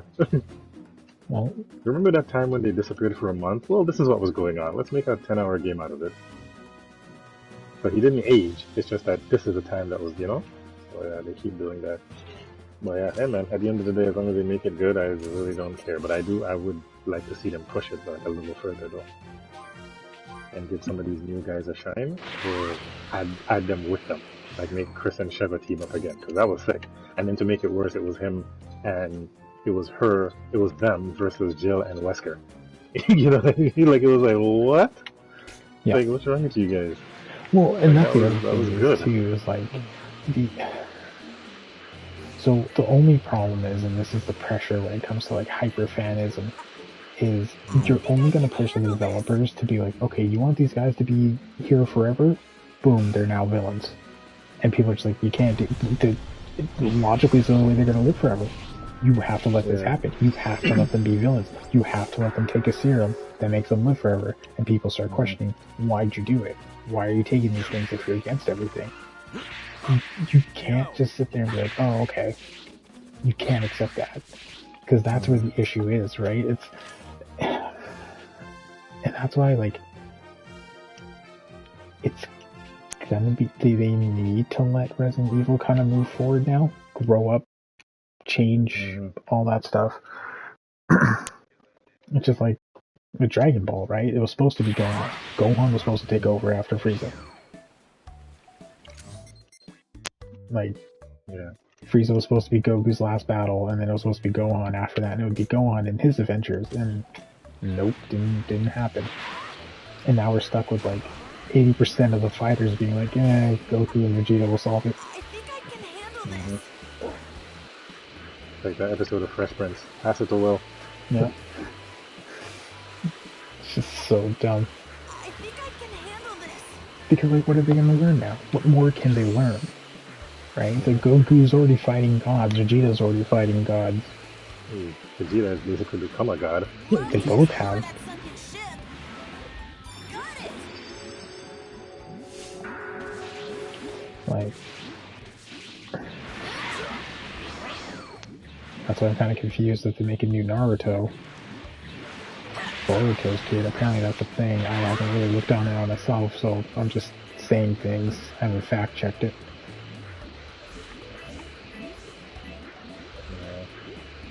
Heard a rumor that, I heard that some rumors about surrounding that, but I'm not even touching that.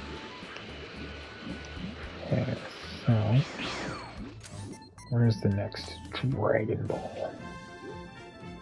There's one over there. I can't remember if I was able to cut this guy's I mean, tail off. okay, so that's the thing, Gambi. Fans did want more Dragon Ball.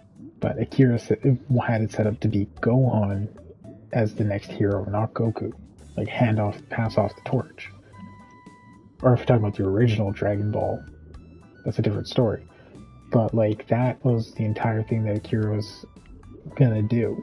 And then I think it was a situation where, like, some of the studio was unsure because they're like, oh, Goku already has the popularity, so let's stick with Goku, and then it kind of just turned to that whole thing. Because keep in mind, Akira doesn't even remember half the stuff that he wrote, from what people are saying. And like the new Dragon Ball series, when they're all kids and stuff, is because like his proteges are trying to really expand on the lore and knowledge and stuff, and they gave him this new like kids series to let him work on something, so he wouldn't interfere. They're like, hey, go play with this ball of yarn over here. I'm not saying anything bad about it. Like, it's a bad situation because Akira's so old at this point that he doesn't remember what his true intention was for his comic, and it's really sad on that portion because it's a lot of missed potential. But he did have a strong statement of like, Goku's story is supposed to end at Frieza, and then it would pick up with Gohan and his story. And then it didn't really pan out that way. They went on to the Buu saga, and then I think he did kind of take his hand off the wheel, and then that's when the GT thing happened. And then I think after that was when he started like, I guess kind of coming back in again, because like, I left for a month, bro. What'd you guys do? Well, like Super kind of came around because the demand came back. Yeah. That's essentially it. Akira did Super because like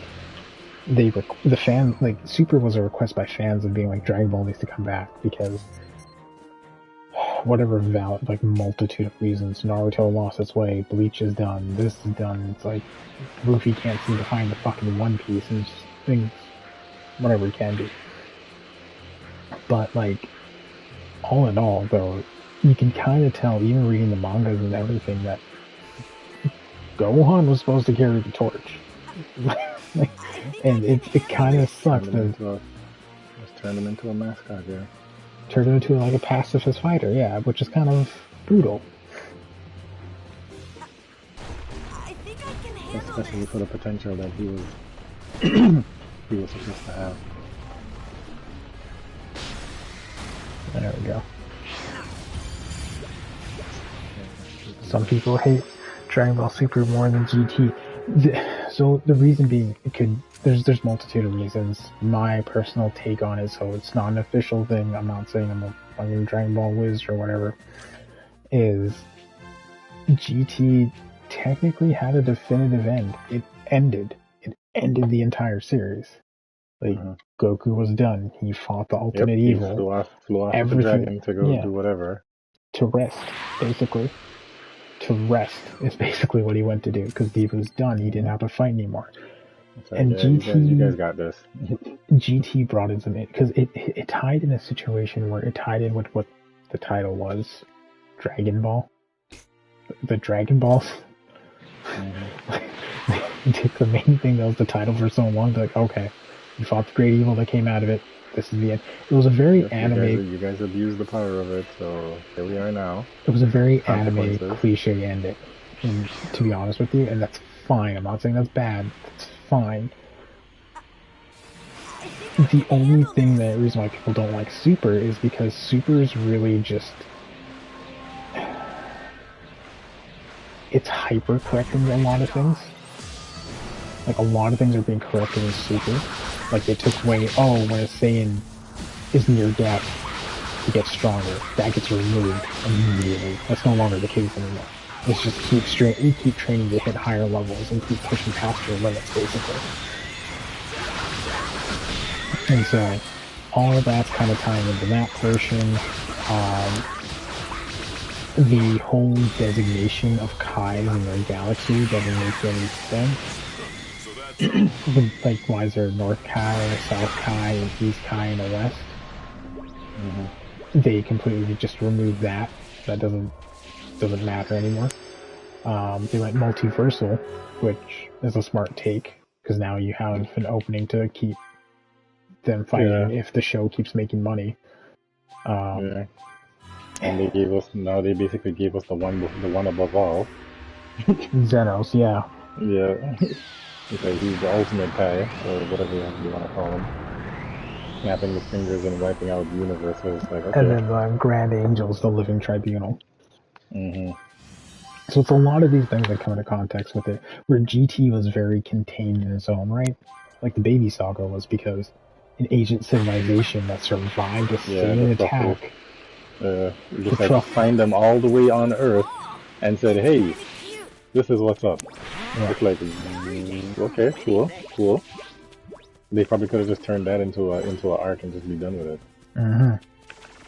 it. Of like, because I think they did that twice.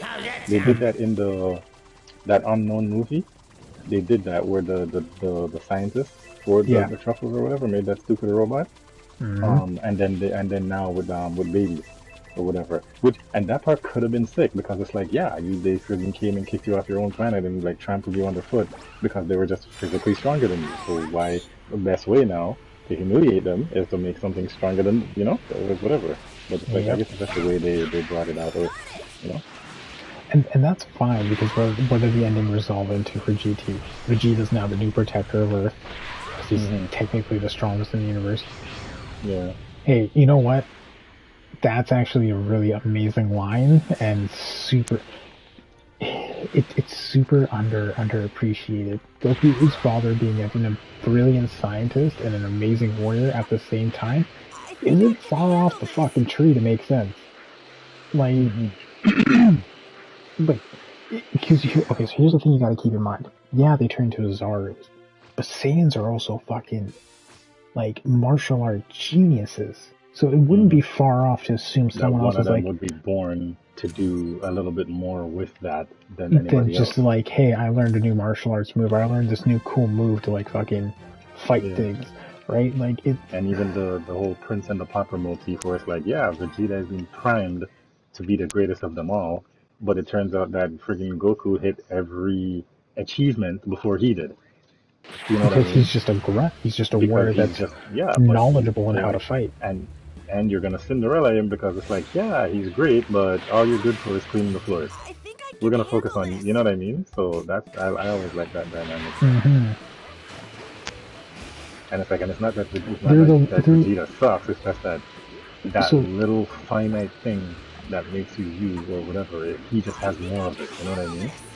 so here's the thing, Kabini, and you make a good point. Yes, the Saiyans are a warrior race after all. That doesn't defeat the purpose of them having scientists to bolster their combat They're efficiency, able to. to be more combat efficient. If I can generate a fake moon to turn to a grade 8, that bolsters your Why military. the hell? What? You can go anywhere. That bolsters your military to on a point. T. Yeah. It basically means if you go to a planet in the daytime and you need that extra boost, hey, fake moon. Or a planet like Namek that has 2 suns and never at nighttime. Like what? Bro. I really don't think that was a wasted line. That's the thing that bugs me the most. They just should have applied it better. Yeah. 100%. I 100% agree with that thing. They should have applied it better because everyone, it's stupid because when you watch Bardock's movie, he's not an idiot. He's not an idiot. He's actually not. And that's the thing. That's the reason why I like his character.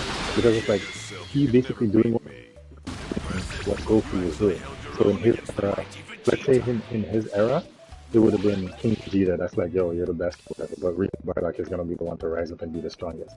And then in Vegeta's era, it's Goku that's going to rise up and be the strongest, even though you're the prince, right? But it's like the way this guy was fighting and being in the trenches and doing stuff, like he was a smart guy. He was born. There's like the difference between born in a rich household and a poor household. He was like if you want to dumb it down to like the dumbest theory possible, he was like the Captain America of the fucking planet Vegeta. He was the everyman.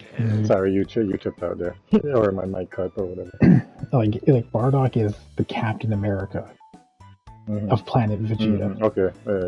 So that the warrior race, because they're fighting users. Yeah, no, exactly. That's the whole point. And that's the thing that, like, the reason why the Frieza race never feared anything is because they came out the gate fucking strong. Yep, kept swinging, bro.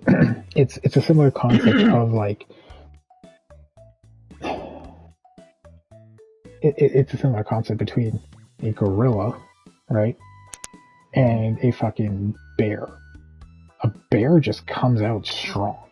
Gorillas are strong, but keep in mind, they're also working everything out by like swinging, breaking things, grabbing things, lifting things. Yeah, so they're doing that calisthenics all day, every day. A bear is just naturally strong because it just has the power behind it to do things. Like you don't see cubs. You don't see like a bear cub can push a log or a boulder out of the gate, out of the fucking gate. So like it's that kind of concept there. And Bardock's a favorite character for watching. He's one of my top 3 for sure. Like first one being Yeah, oh yeah, definitely. When they finally did something with him, I was just like, yes, more please. Like my favorite character is Gogeta, like 100%, just because I'm like, first of all, his style's on point, his attitude's on point, and his abilities hit you in the soul. Yep, that one that they gave him in friggin' Tenkaichi, the physical that ended with the beam, I was like, oh my gosh, this guy's friggin' sexy. And then like man, swagging.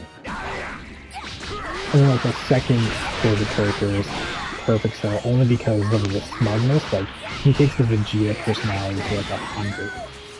Which makes sense because he has so many other personalities in there coupled with that, and they're all egotistical. Frieza, fucking Vegeta, all of them. All of them have. He has no one from Namek, actually. Yeah. Well, he has Piccolo. Yeah, but what I mean, like during the Namek arc, they didn't collect data there. Yeah, no, because no, that's right. They grabbed Frieza when he landed. When he landed, yeah. They never went there, yeah. Because at that point now, they thought they had everything they needed. And then when him and his dad came to Earth, they grabbed the 2 of them and then add them in the mix and then, continued on. Yeah. Like, so he just has all these overarching personalities that are just like, yo, I am strong, hear me roar. So it's like, yeah, man was smug as fuck. And that's the thing that really, like, it really emboldens the situation because, like, yeah, Bardock saw Goku fight Frieza, right? And the one thing that's crazy about it too is Bardock is the first guy. Some people hate when Goku overpowers some gods and trains to become the strongest. I mean, it makes sense for him to want to become the strongest because like you also want, well, not even just that too, is like, so a lot of people are deriving it from a bridge. The real reason why Goku becomes strong is because after his first initial fight with Frieza and getting a new transformation, it's literally kind of a noble thing, as well as just wanting to be strong.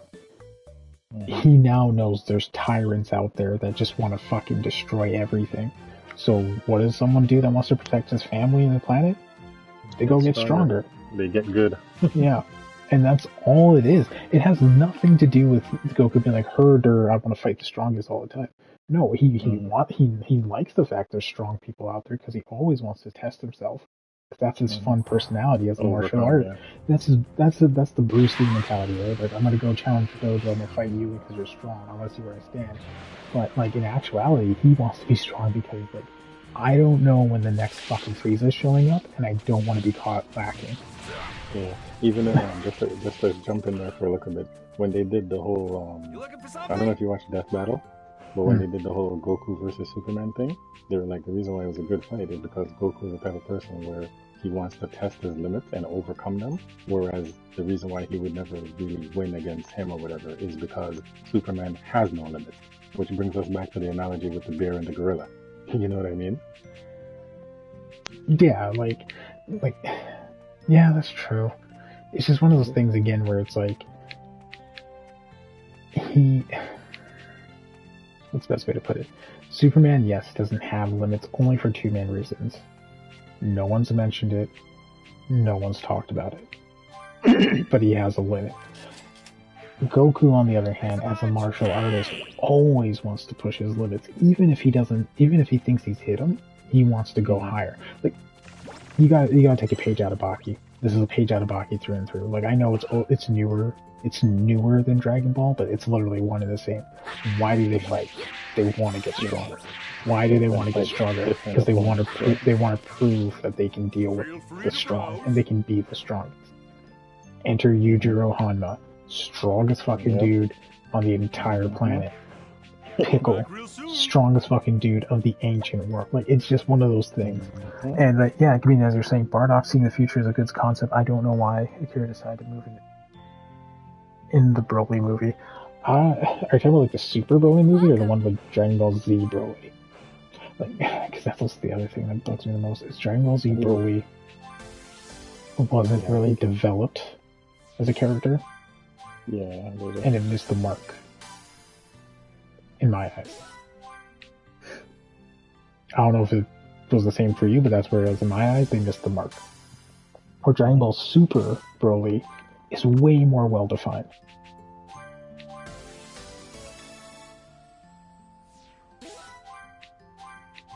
Cooking all the foods now. Cooking. It's just, the show has so many things that really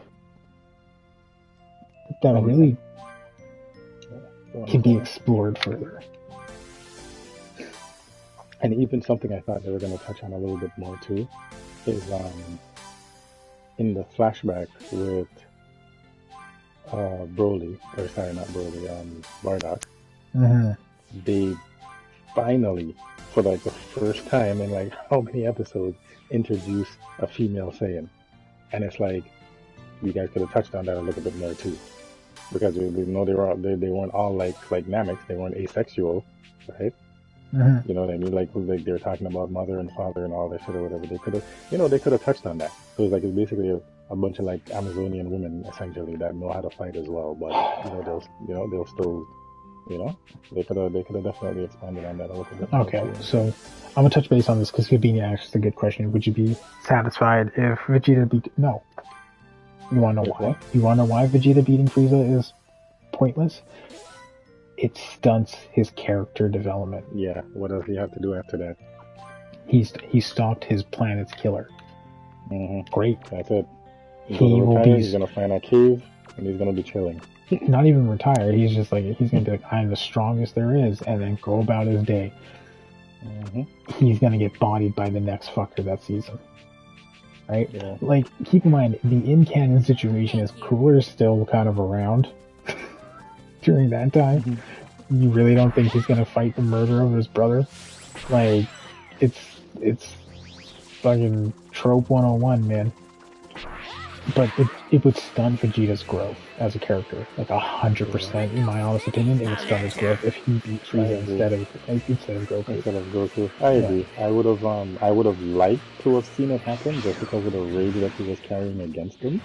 But ultimately, after that, he would have been done. And essentially, in a different way, Goku took Frieza's place, so it gave him a purpose to still, push forward. Not even in that concept. Like, my standing would be this. His goal was to avenge his race for being killed by Frieza. But yeah, like, so here's the thing. Yes, he would have killed Frieza for avenging his race. But then you kind of have to not ignore the elephant in the room, which is Vegeta would then develop paranoia. I just killed the strongest fucking thing I know in the universe. Who's coming to gun for me? And he would have immediately bodied Goku. Immediately bodied him. Because Goku would be the next threat. And in your if he current... was strong enough to kill Frieza, then that would be, yeah. And then you have a situation where it's like, kind of like Insane King syndrome. I reclaim my throne, now it's only a matter of days before someone takes it away from me. So, would he train, or would he just eliminate everyone and not train? Probably going to be the first or the latter. Eliminate all possible things. Hey, Unicorn, how you doing? But I would think it'd be the latter, where he would just go Mad King, take out all of his threats, all the opposition, chill on his throne, because he just killed the Emperor of the Galaxy, right? Like, in his eyes, he's killed the Emperor of the Galaxy. Yeah. But keep in mind, he killed the Emperor of the Galaxy at lowest potential, not max potential. Yeah. Right? Like, keep in mind, Goku fought him at his full potential because, other than a pride thing, he's like, it's definitely a situation of like, beat you now, then hopefully it'll knock some sense into you to know that you're not this strong, you're just gonna chill. You know what I mean? Not even knock some sense into you, just more like, if I can beat you at your max, then you're not a threat if you come back. You're nothing. I don't have to worry about it. I just come in, snap my fingers, and call it a day kind of thing. You're done. Yep. Right now is 11:58 p.m. That is correct. Oh, you're on the West Coast too, aren't you? Huh. Awesome. There's more West Coasters on the YouTube side than there are on the Twitch side. But yeah, like, that's... Because it would be the similar concept with Bardock. He's going to have bragging rights, and then what's going to happen to him is King Vegeta's just going to kill him. Yeah. Because I'm not letting a grunt outshine me for defeating instead of looking at the bigger picture. Exactly. Well, I mean, that was the whole Dragon Ball Z Broly story, right?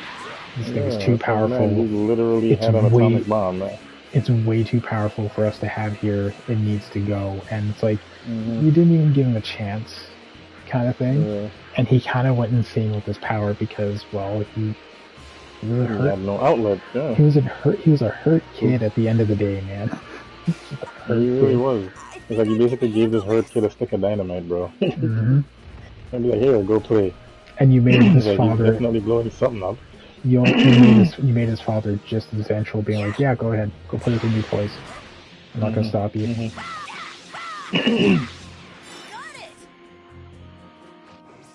It's just, I don't know. There's definitely some what-if scenarios, because it'd be the same thing of, like, would it have been better if Goku beat Cell? Would anything change there? You know? I do like how they did that, though, where it was like, at the end of the day, I reached my peak or whatever, and I see something extra in you, so you're gonna have to do it, because at the end of the day, I'm not gonna be here forever. Like, and it's funny because you mentioned the whole GT thing, because it's like they were pretty much hinting at that from before. Because it's like, dog, like, I can't do this forever. Like, you guys need to learn how to protect your own damn selves. You know what I mean? Like, get good. You know what I mean? So it's like, even from then, they were trying to push that dynamic. It's like, bro, like, you guys are doing the same thing I'm doing. Like, just do it better. Like Goku's like, hey, do you want to go on the hyperbolic time tour? The hyperbolic what now? Yeah, Like, yeah, this thing where you can train a year's worth in a day. And in a Vegeta's like, day. Take me there. yeah, I'm down for this. I was like, yes. Because he was looking for a way to push past the limits, right? Mm-hmm. But he didn't know, right? It's like, how am I going to do it? Now, if you can do everything that you're doing now in a shorter amount of time, but still the same amount of time, it's like, what? Like, yo, sign me up. Oh, 100%. Like, Sign me up. And especially the way their physiology works. Who knows how many times he brought himself to the brink of death and then came back. Or even just the training in general, just doing its thing, you know? the same thing happened in the Blue Saga, too. Like, they just kept training, getting stronger, and like that was the whole premise of the whole thing. It's like it's the art of worship. It's like the most peaceful towns are the ones prepared for war. If you're always ready to square up, you're gonna be at peace. Yeah.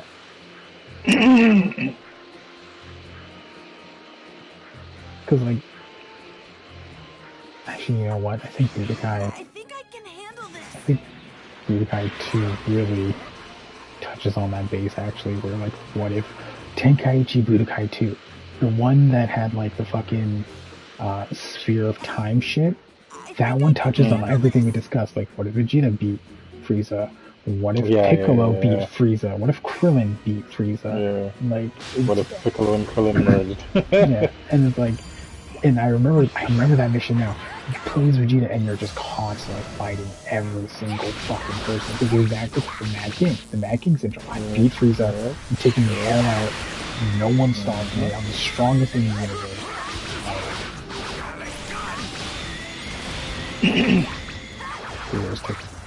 God damn, Heroes took out 2 people.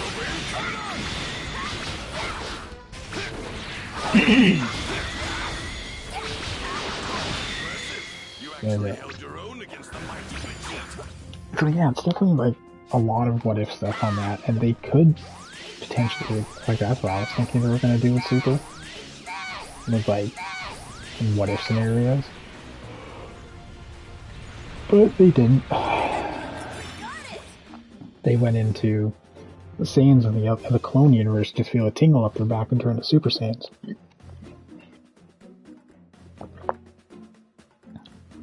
Or the best part, Kale's sister is literally the female version of Broly.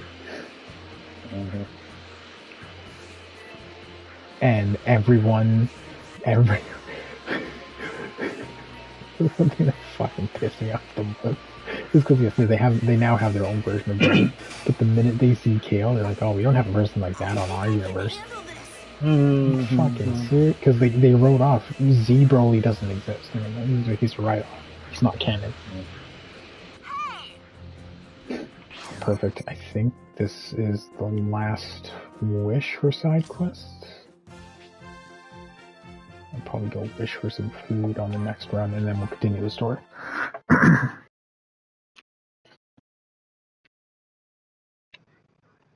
Some powerlifting items.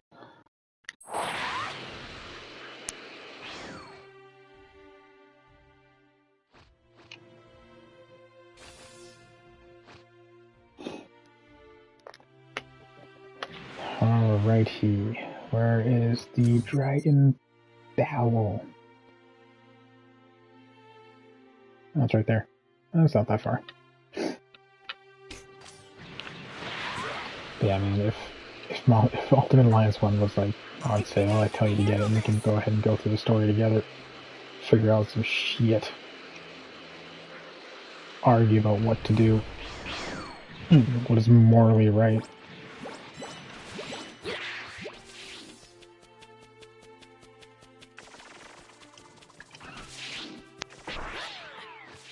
And right on it. Perfect. Oh. Hey, you're playing Rise, aren't you? What are you hunting now? Ooh, you son of a bitch. I'm serious, and he literally just cooked me. That's what you get. Right? I'm trying to figure out... wait to get back to my former glory that I was on the Switch. Oh, I had such power. I'm just trying to figure out which version of Switch Axe I want to go with, Elemental or Status. Do that. This guy. And I'm trying to do it without reading up, but I'm like, I should just read up just so it saves me time so I don't fuck up on anything. Yeah, I think it's kind of like the same path as with the bow, because you have your regular raw damage bow and then you have your elemental one. I go both, because it's like, you can just, you know, you can kind of just gear them differently. Oh, 100%. And then with the rampage now, it makes it so that you can have everything in one spot, essentially.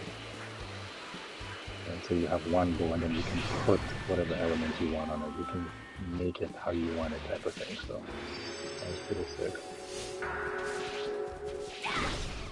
This stone is unbelievably I hard. was doing Switch Axe, it does look fancy. I'd probably do elemental skull. Yeah, seeing the lightning and stuff flying off. Well, that's the thing, there's some monsters where it's like, you need an elemental, like, weapon, because, like, status effects don't affect it, and you're like, because it does make the fight a lot faster. Not gonna lie. You can see when it's hitting, guy. Oh! Oh, you're strong. Okay.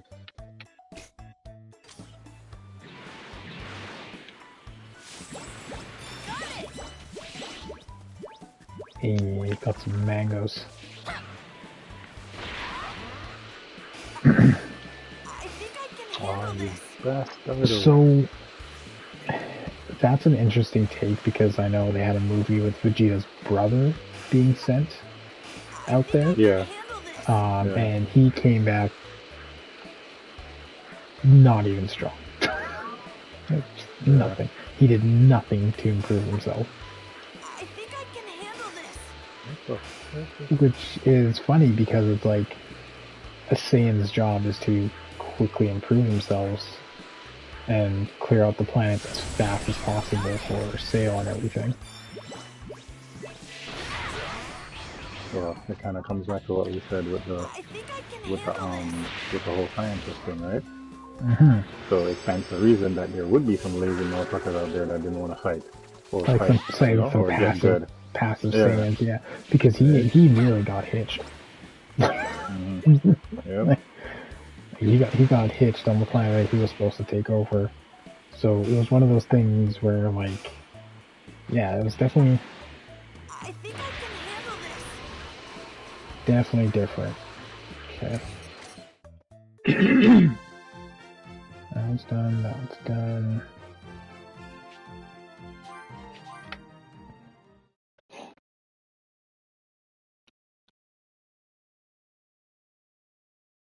Fuck, man. Oh, Rajang, I hate you. Fighting Rajang already. No, he's just in my friggin' battle, just doing dumb shit. Did he come up to you and be like, "Hey, it's me, Goku," and then just punch you? He just hopped into my party chat unannounced. That's what he did.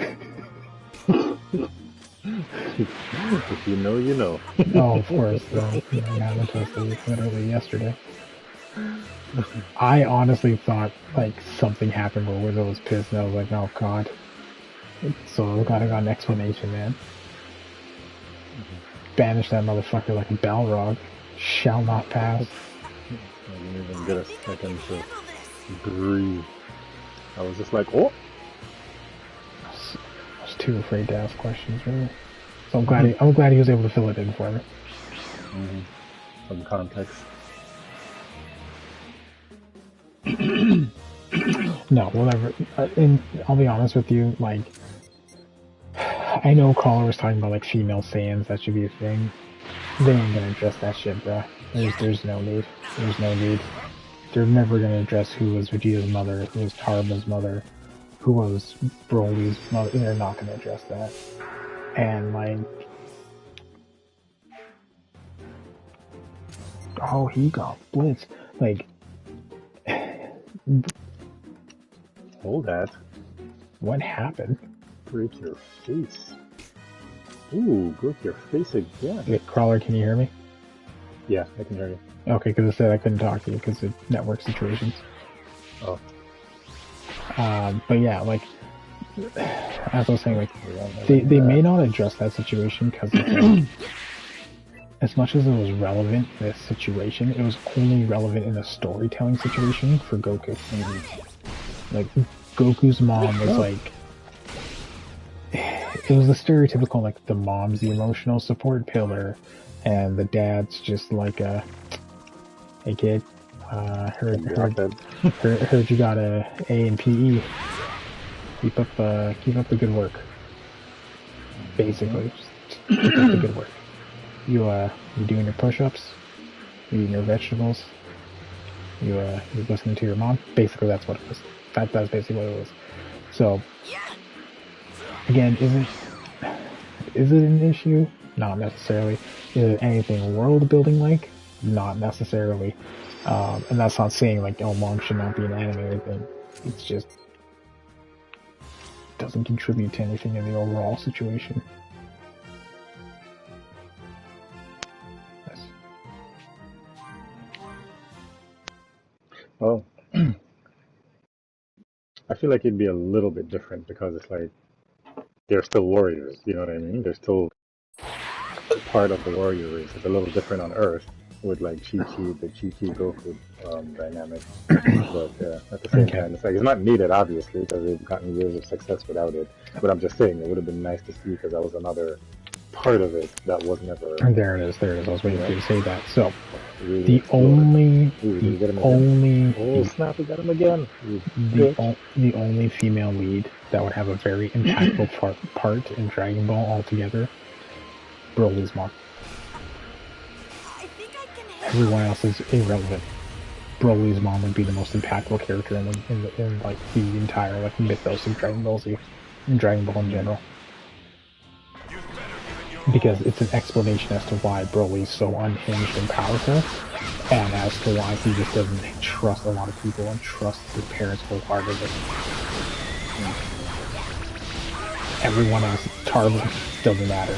Fucking Goku, doesn't matter. Vegeta, does not matter. Think about it. Vegeta was sold off when he was a kid. Ergo, Tech was a fucking enemy on the earth. That's what the over bad.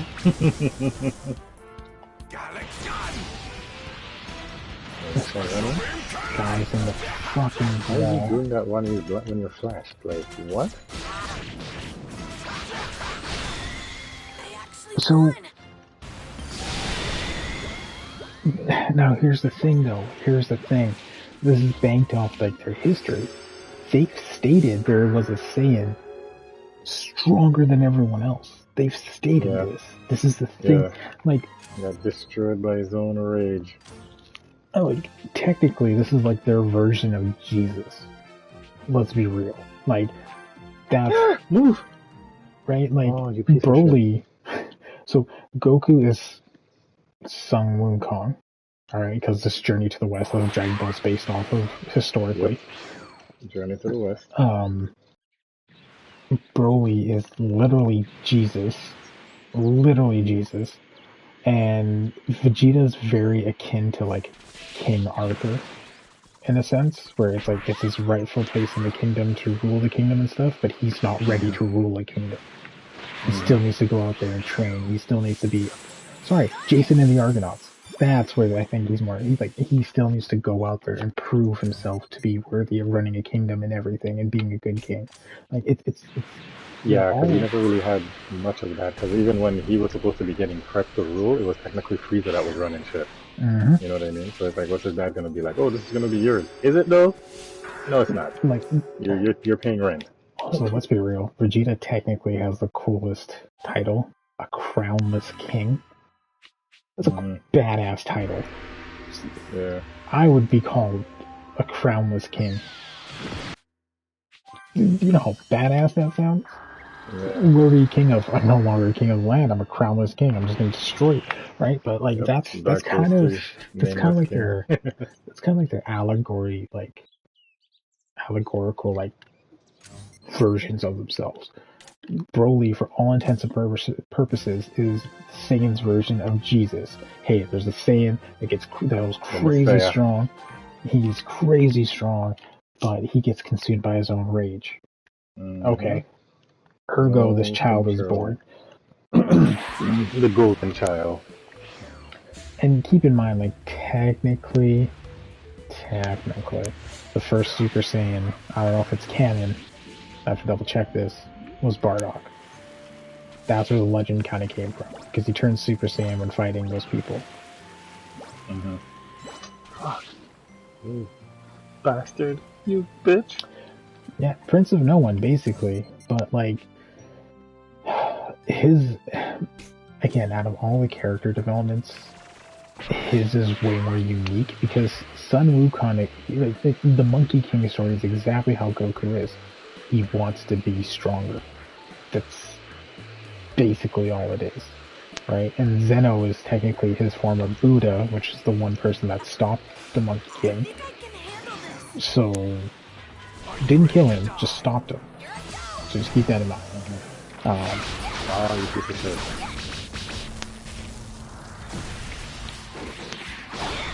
Oh no! What is going on with this monster? I need to get control of this monster. You're doing the most. Like, you're doing a little too much. So it's always like, that dynamic will never change, right? I mean, I'd have to read, it's been so long since I've read Journey to the West, like the actual, like the actual story of how it's told. Oh my gosh, Raja, I hate you. Like, this guy's almost dead. Can you leave? Thank you. Appreciate it. Isn't Yamoshi Fist?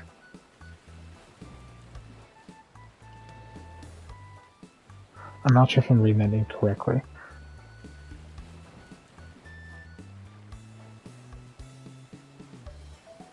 Unless the Yamoshi is like the legendary Saiyan they were talking about, then yes. But I don't think I've read that far into it, and I apologize about that. I don't want your apologies. I want results. Well, the results being I'm going to beat the shit out of Zarbon here. Excellent. Distract me with violence. I can live with that. Always.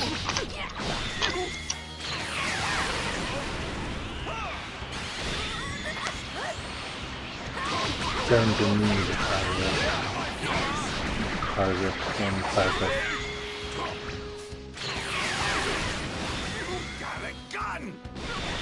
Is already grinding this bit? Sailor Zero apologize themselves. That's true. It's true.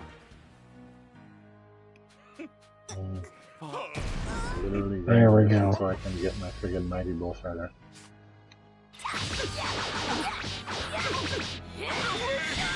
Level up it up!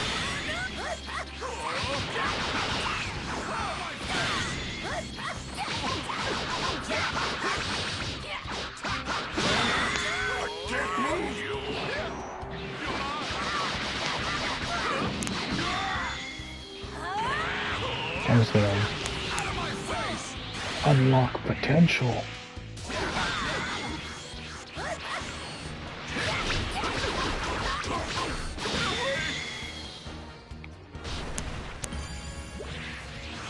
$124,000 experience.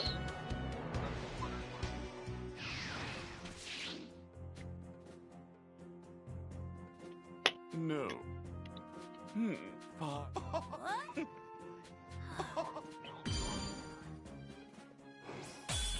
Zarbon's a weird character overall. And no, I'm not talking about the obvious things.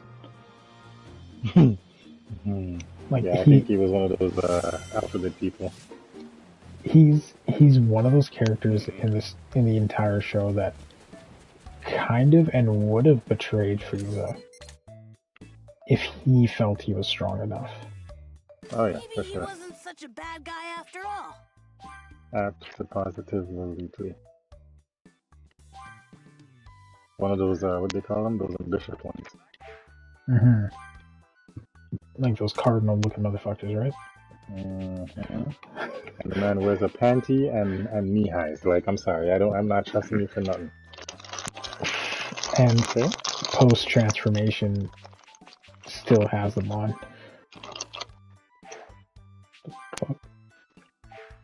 they all have individual ones? Why the fuck does Berter have a conversation with the Pope? Okay, I gotta figure out what the fuck that's about. Bitte. Let's see if you can keep up with me. Oh, there you are. What?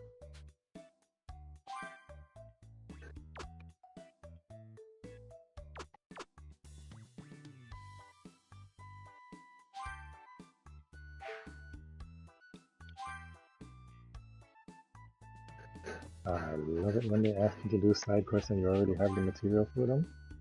Right here, take it and leave me alone. Look, for the Namek saga, probably true. He's the fastest guy in the universe. Dude's a bitch, though. I need to get some god stuff up there.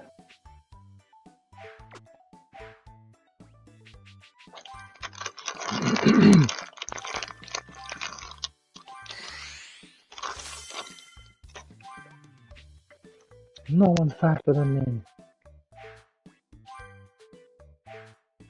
Okay, what's maxed out? Development, god key, okay.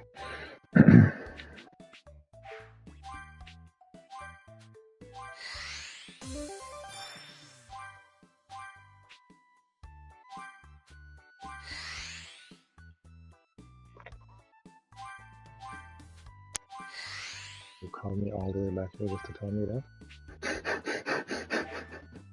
Like, really?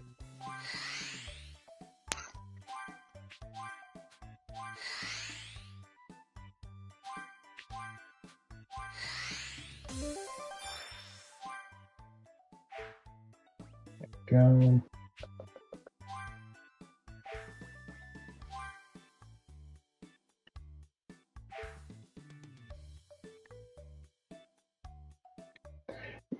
Like, the training in 100 gravity is like where.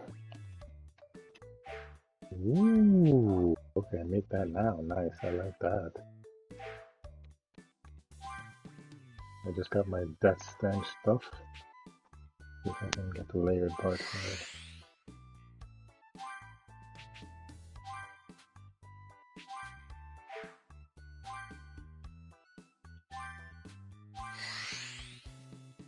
Ah, yes, I can do talismans now. Excellent.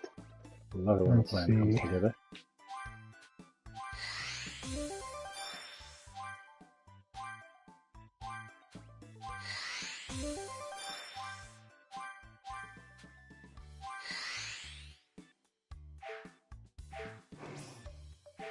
Alright, so that's all that's there. I have to kill another 20 minutes and then I can get food. Or, you know what? Fuck it. Let's push the story. All the side quests are done. Okay, let's get some of these. Which ones are these? Nice, there we go. Okay. Alright. Go ahead and get some dragon in there.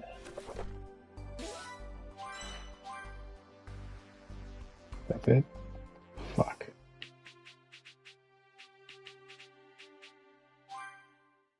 Oh, thunder. Fortify.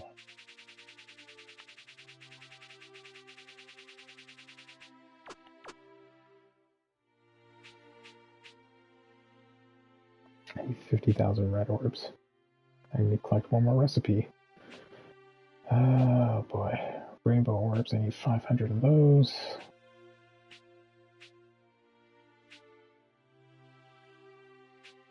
Oh. Wait, did I just...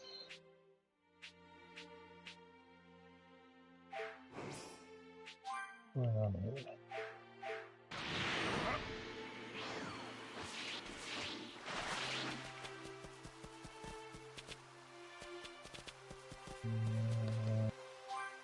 Enter Goku's house.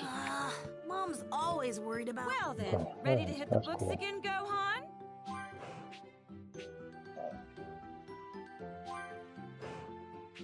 And my armor charm. Excelente. Well then, ready to hit the books books again, Gohan? Well then, ready to hit the books again, Gohan? That's what I like to hear. You should study up and surprise your father with your genius when he gets back. Yeah, Okay, sure we're in thing. the good stuff now. Hurry back, Dad. We miss you. Alright, see what do I need. Okay, Frost Joe.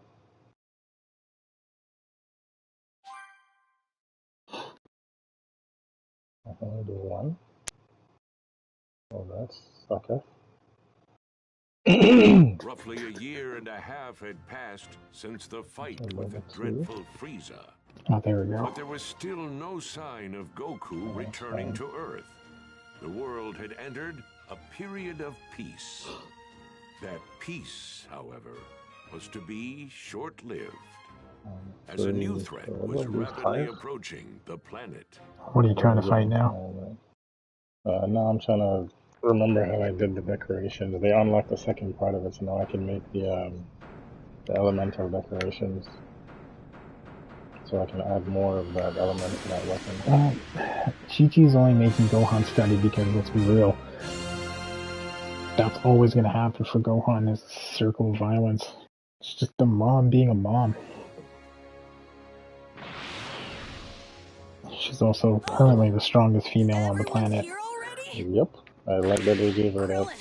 Currently. You felt it too, right? It's Frieza, and someone else with enormous power like his. Chance of consuming. Yeah, kind of hard not to notice. There's no way we're gonna miss a massive energy raid like that. This can't be good. Do you really think it's Frieza? Well, sure seems like it. They'll know we're here if you don't quit your foolish babbling and lower your power levels. They have scouters, after all. The Namekians already located Not a real farming. Piccolo! They're here! It's gonna start now. Alright. Probably gonna fight soon, so I don't get ready really quick here. They landed over there. It's Frieza. I personally hate the Mecha Frieza design. Can't believe he's still alive. Hold on. I think there's someone else with him. Do not fly there, got it? Bulma just punches Beerus because of frustration. You guys have actually fought against someone with this much power? You gotta be kidding me! Let's see if I unlock What are we any supposed to do new once we get close to him? You'd rather stay back here and rot, is that it? Suit yourself. All of us know what we're up against. Just to be perfectly clear, Earth is completely done for. This can't be happening. Give me the loot.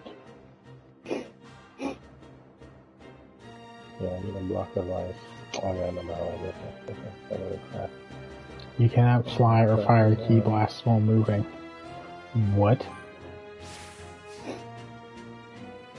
You actually held your own against someone that... He's unbelievable.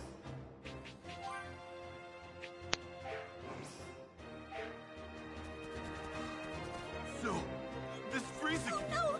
What are we going to do? I came to get a peek at that Frieza guy. I never got a chance while we were on Namek. I expected King Cole to look different. You know what I mean? I didn't mind how he looked. I just wish they had made him do more. Like not look like Frieza's Frieza dad, bro, form. like... Frieza Form 1. Frieza Form 1 was just...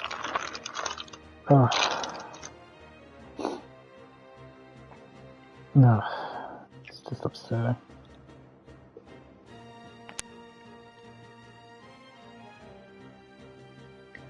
He is a disappointment across the board. Like, that's true. I ain't gonna deny that, but, like, still. This guy, he didn't even shoot a beam so I could see what color his energy blast was. Like, this guy just came and was like, oh, I guess he was trying to be smart. Oh, let me see your sword. You know, if it wasn't for this, you wouldn't beat my... Like, bro, you're the kid who rules the universe. Which means you probably ruled it at one point. And you're gonna sit down there and tell me that you think that because he has a glowing piece of stick that he can... Like, no. No. You actually, if you play Tenkaichi Budokai 2, you do get to see what King Cold's beams look like. I meant in the show. The world Too that late. Frieza I Too wanted to fucking see late. him do Frieza stuff. survive. I wanted to see him do stuff. This guy didn't do shit. And then after that, that was it. Damn that Kakarot. It's Why like didn't he you're the finish that man's dad, bastard bro. off? Like it should have been a situation Think where we're going he up was so against mad, him? trying to get his revenge on the Earthlings that he said some dumb First shit, we'll move and you in. just looked at him and he On was foot, like, of "Oops, I'm course. sorry, Dad." You know what I mean? Like make him a force to be reckoned with. You know what I mean? Man, And then when he's the down closer there, we get, make him like the do heavier some the air shit to seems be to like, "Oh get. shit, that's why you're the dad." You know what I mean? We're I just almost wish at they the Like had it. with ship. with Are you sure Goku, you're ready they for showed you why this? his dad was the dad. They showed you why Goku was so sick. You know what I mean? Essentially. I just kind of wished they fucking what's the word I'm looking for here? They made it like I've seen worse. I just want them to act cooler. That's all I want. It seems this Super Saiyan Goku you keep going on about is set to arrive here in 3 hours. So you intend to wait for him, Frieza? Why, of course, Father. But I want him to suffer for what he did to me, so I think I'll slaughter every last one of his beloved Earthlings. Rodeo.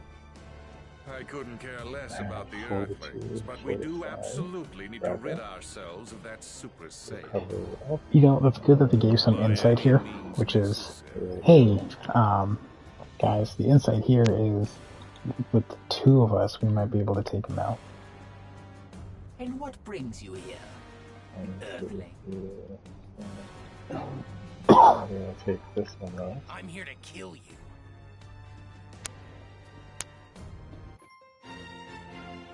The mysterious savior from the future. Oh, there we go.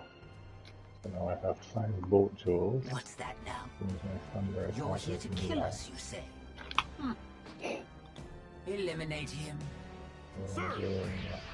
20% plus 4. Excellent. Alright, keep messing with this one. Well now, it seems you've got some skill.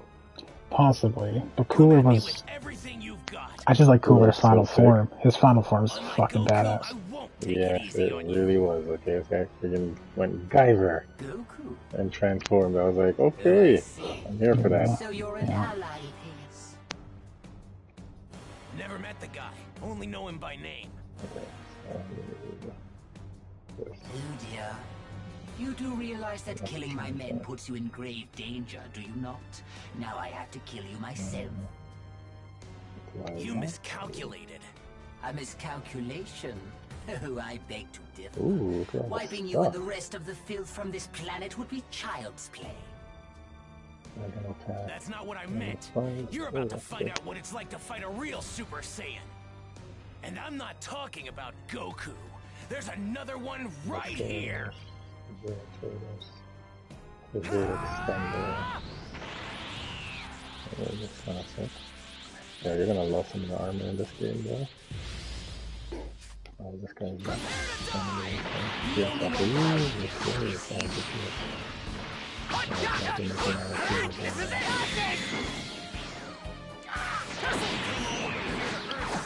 Unfortunately for you, you're not going to be able to carry it out. That's not a threat. That's a fact. Fighting a maximum over Saiyan.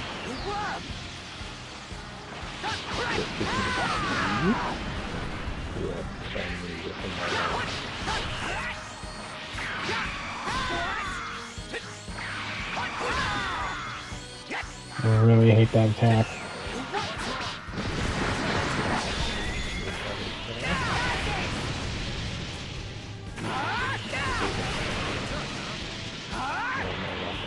Burning attack is I forgot how fucking cool it was, and the hand things are unnecessary though.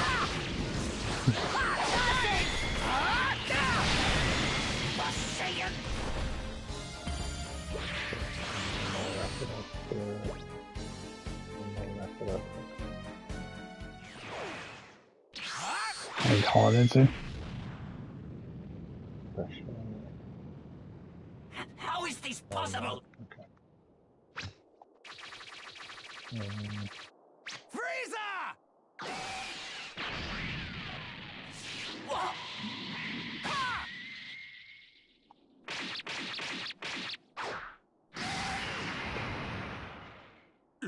impossible. Nothing I want.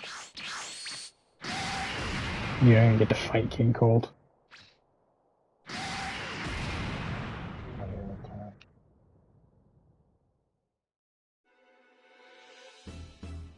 It's true, it did. Vegeta's bloodline did kill. Powers. They're both gone. What in the world is going on? One way to find out.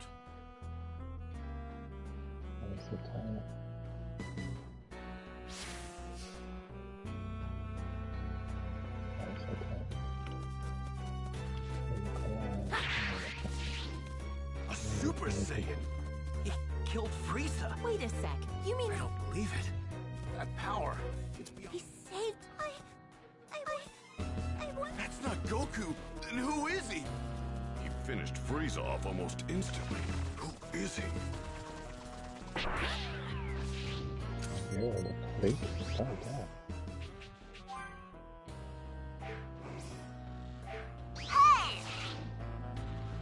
Cool, and Dragon Balls are back. Perfect. Isn't it? Keep your guard up. We don't know who we're up against. Right. I'm gonna head over there and wait for Goku. You're more than welcome to join me. What? How does he know about my dad? He's gonna show up right over there. If you're Hold on coming, a then second. follow me. So, what do we do? I'm gonna follow him. Yeah, me too. I'm going to find out who this creep is.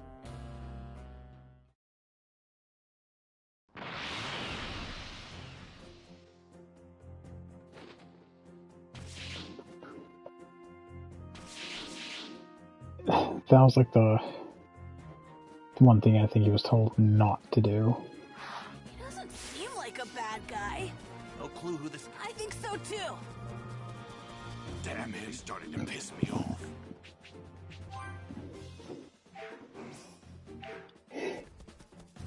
Maybe true. Maybe true. If Goku actually does show up like this guy says, then we might get more answers. Maybe my dad knows who he is.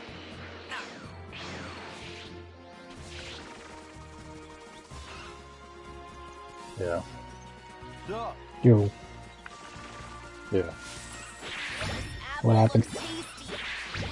No, I thought I heard a little on it. I said, hold on a second. Oh, okay.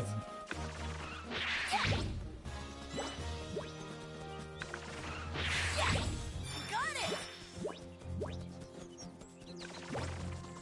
Got it. Just went to go collect shit for the sake of collecting shit. Apple looks tasty. Oh, you mean like 2 minutes after Goku lands Goku? Yeah.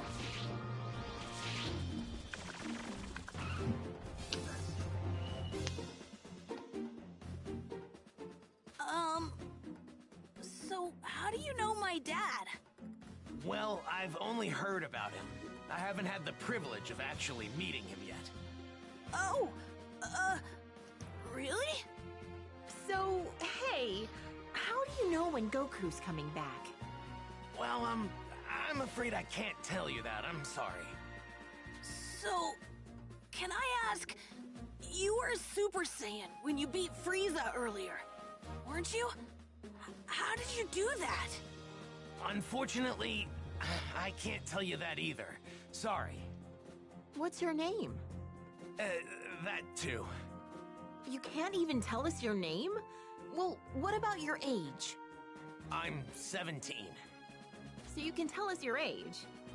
But that's all I can tell you. I really am sorry. Well, I guess it doesn't matter. You saved the Earth after all. It'll be another 3 hours before Goku gets here.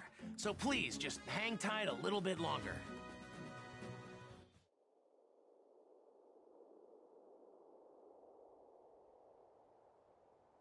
He should be here soon.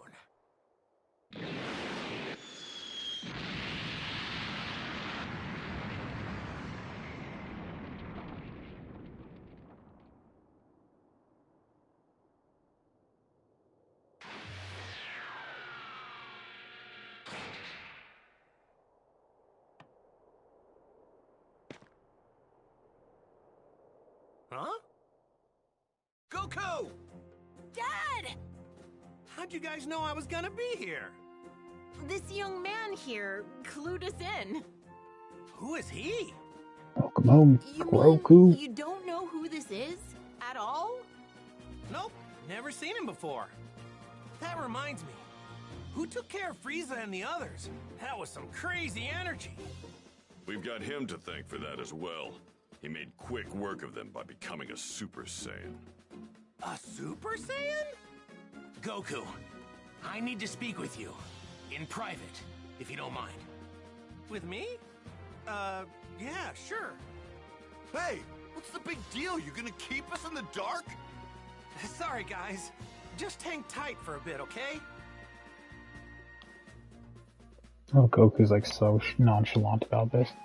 I guess I'd better go talk to him. Well, before I talk to him, I should unlock some stuff.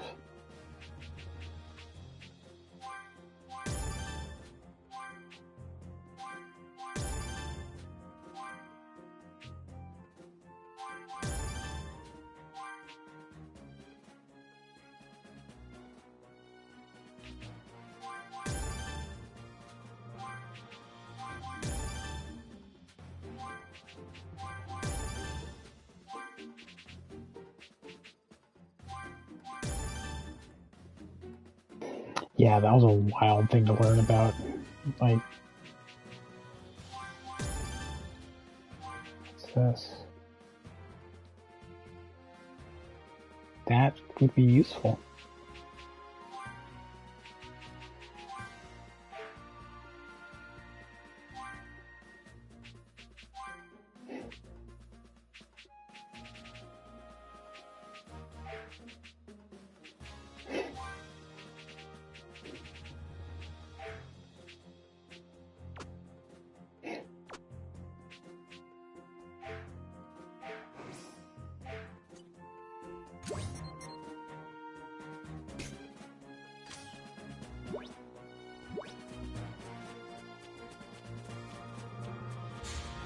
I'm pretty sure they said he could turn into a Super Saiyan as well.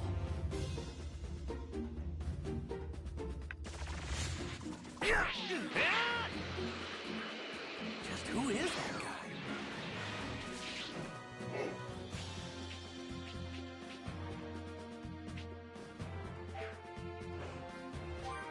Guided Kamehameha. Oh, wait.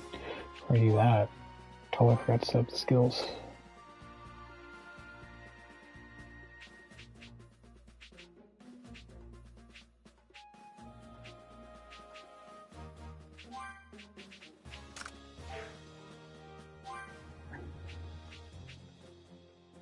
I mean, I guess I could.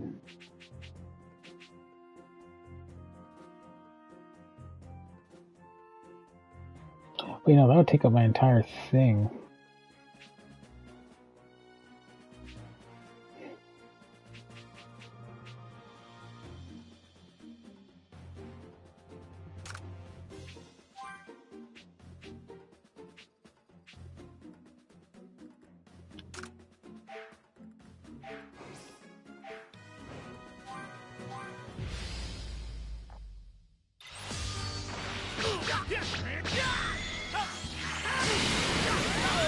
Oh.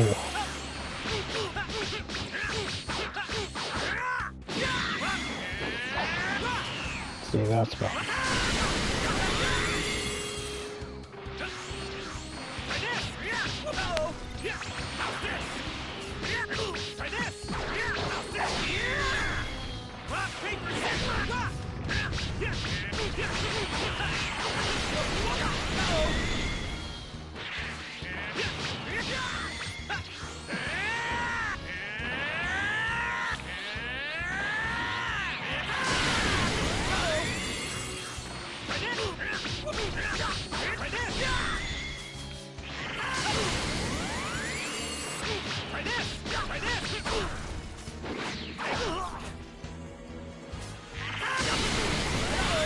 There we go.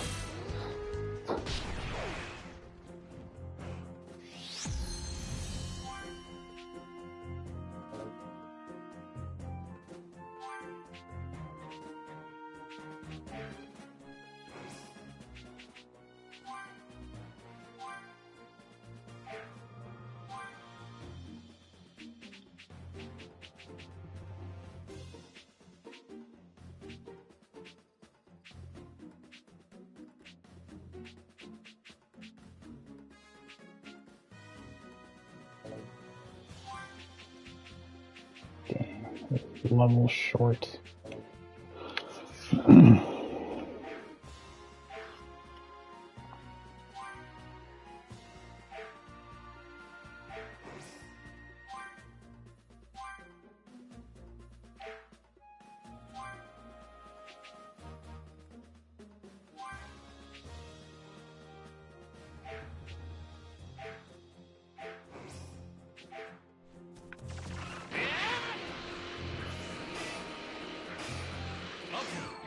Let's see what he has to say. I need to know something. Are you able to become a Super Saiyan at will? Yeah. I mean, I couldn't at first. But I can control it pretty good now. That's great. Now I have to ask. Would you mind transforming for me now? You got it. This good? So, what now? Now, I'll become a Super Saiyan 2. Whoa! And I'd like you to fight me. And I won't go easy. Fine by me.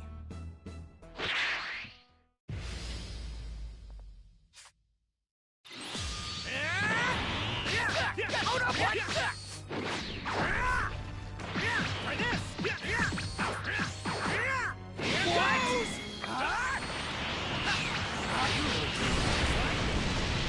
Pretty amazing.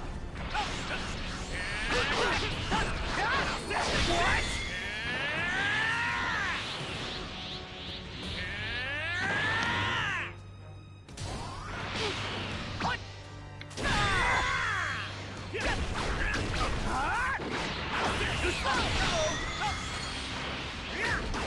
Oh no! I have more than enough power for yours. I can tell you weren't serious. Too slow!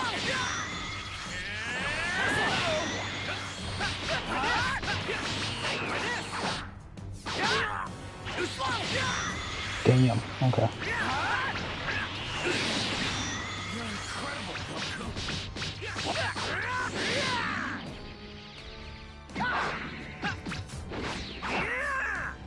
no!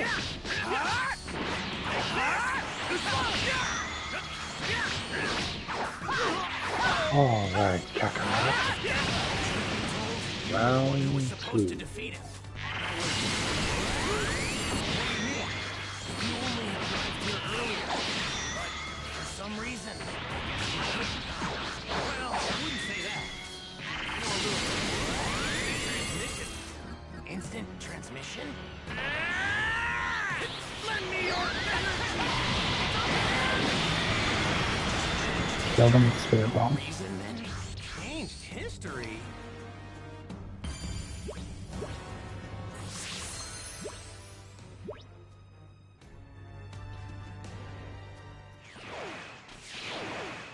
Love when a plan comes Amazing. together. You're just as good as I'd heard. No, better even. Okay, I'll tell you everything. But please, it's important that you make sure not to tell anyone else what I'm about to tell you. Gotcha. Don't worry, talk away. Your secrets are safe with me. It might be difficult to believe what I'm about to say, but I've come here from 20 years into the future using a time machine. The Or use the future? time machine, he says. 20 years from now? My name is Trunks. I'm Vegeta's son. What? Vegeta's son? Actually, now that you mention it, you do kind of look like him. I'm gonna be born 2.5 years from now. But that's not why I came here. There's something much more important I need to tell you, so please listen. Huh? Oh, right. 3 years from now. On May 12th, at around 10 a.m., 2 incredibly powerful figures will appear on an island 5.5 miles southwest from South City. Who are they? Are they aliens? No. They're androids. Created right here on Earth. They were created by a mad scientist from the former Red Ribbon Army named Dr. Giraud. The Red Ribbon Army? That's right. The same one you took down many years ago. Oh yeah, when I was just a little guy. I thought I got rid of those guys a while ago. Like back when I beat up their boss. Unfortunately, Dr. Giraud survived and continued his research. So what's he after? World domination or something else crazy? I'm not entirely sure, but it's possible that was his end goal. But his androids were designed to be killing machines. And they eventually turned on their creator. Meaning, the androids were free to kill and destroy to their heart's content. It's been just me against the two of them. I struggled to make it out alive.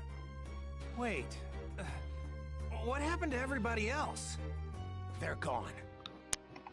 20 years from now, I'm the only fighter left.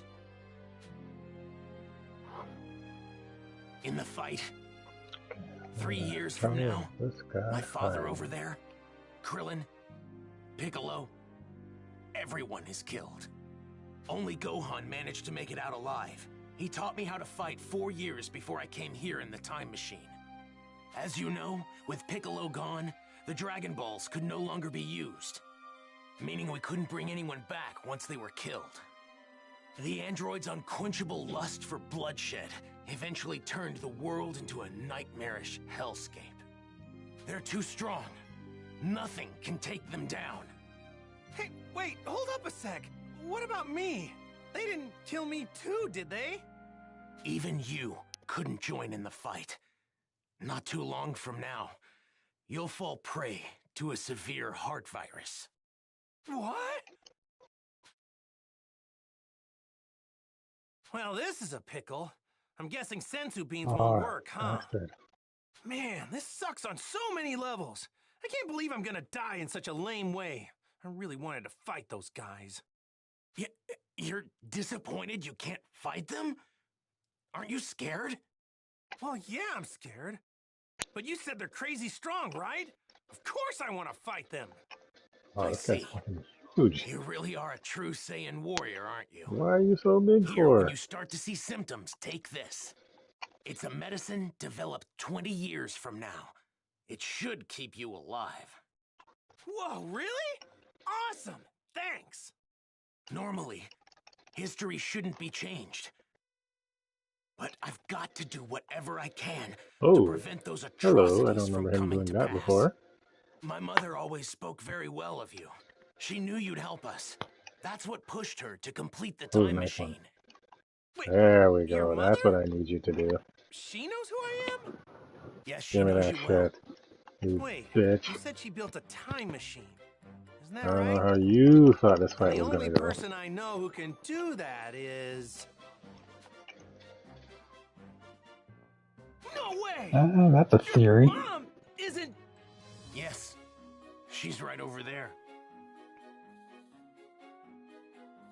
Whoa! Bulma? Out of all the stuff you just told me, that's gotta be the craziest! I thought she'd stick with Yamcha. What the? To think she'd Ooh, end up that was with close. Vegeta of all people. I mean, it just makes no sense. Please, make sure not to tell anyone. I can't have people knowing who I really am. If you do, well, I might never be born. Ouch. Oh, yeah, right. Mum's the word. I still love that part of the show where it's all revealed from Trunks to Goku, and Goku's just losing his shit, and Trunks like, I need you to calm the fuck down. Hey, are we gonna see Like, you again? my entire future's Making a at round stake trip here. in the time machine requires a lot of Nice. energy, so it'll take some time. If I can survive until then, I'll definitely come back to lend my support 3 years from now. Stay alive. What a great new goal. Now I'm gonna start Yeah, training put the extra power hard savings for on the this. next 3 years. I'm on my bitch.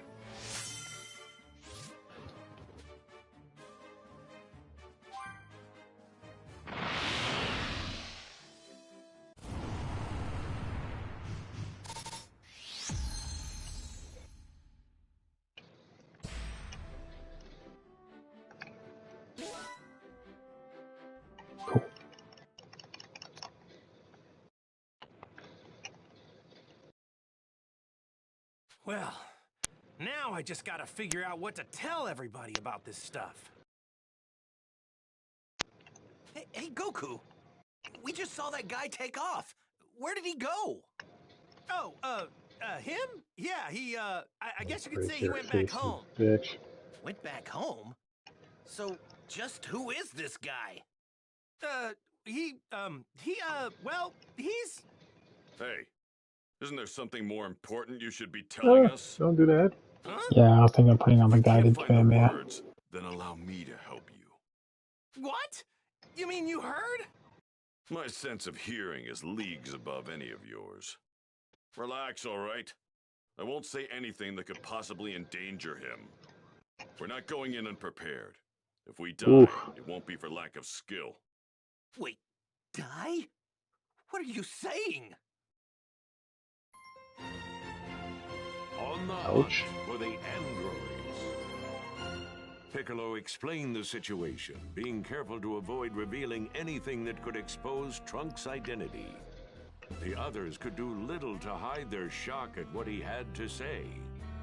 About the terrifying truth regarding the two androids that would appear 3 years from now. 3 In years order to from prevent now. history from plunging into darkness, everyone made the decision to train for the upcoming fight against the androids. Androids, huh? Man, I never thought I'd hear anybody mention the Red Ribbon Army again. Was that young man really from the future? I'm just as shocked as all of you, but I actually think we can trust this guy. Kakarot, Oh, this guy took off. You fucking spill fuck. it. How did you get off planet Namek alive? Right. We've been going crazy wondering what happened to you. Yeah. For a second or two, I thought I Okay, was done for. excuse me, But then, Swan. right at the last second, I somehow managed to find a spaceship. That's right. The Ginyu forces. You took one of their Guess maybe I'll ships. capture him, see if I But can when get I lucky. jumped in and started to fly away, He's the right for the spaceship took me picking. to a planet called Yardrat. Those Ginyu goons had attacked Yeah. Yardrat before. Due to They must becoming a have Super that as Saiyan the is definitely one of the things that... So that explains the It was one of the weirder transformations. Yardrats wear? Yep, Oh, they were man. all super friendly. They gave me these clothes since mine were torn up pretty bad.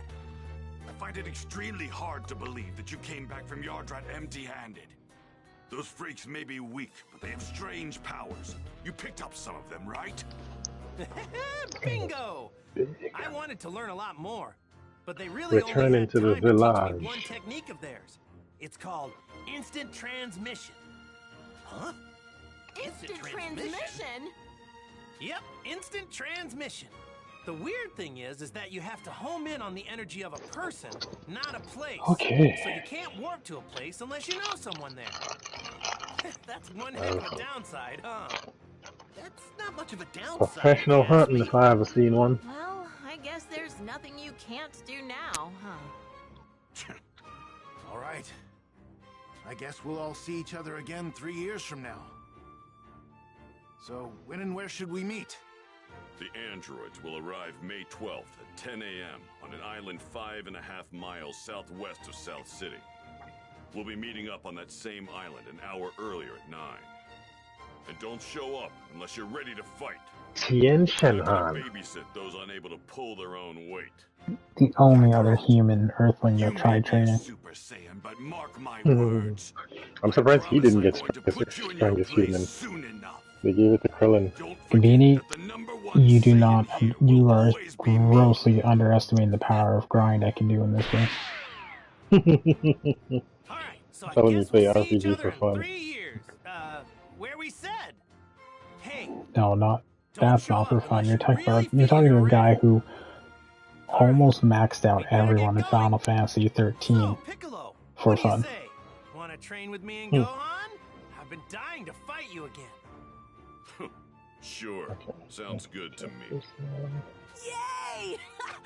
I get to train with Mr. Piccolo again! Alright, see you guys soon. Or in 3 years. Right. We're making a stop home first, right, Dad? Mom's been waiting for you. Oh yeah, right. Guess I better get some FaceTime in with Chi-Chi, huh?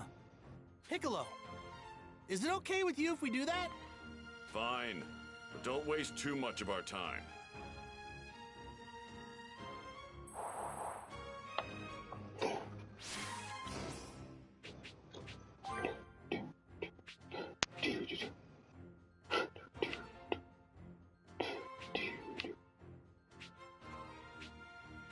King Kai's planet? How the fuck do I get there? You have to die. Oh, no thanks, I'll pass. I hate to admit it, but I don't think I can keep up with you guys anymore. Oh, yeah, that's true. Yeah. Training with Piccolo. I can't wait. The fucking learning how to drive arc was wild. I just watched that one.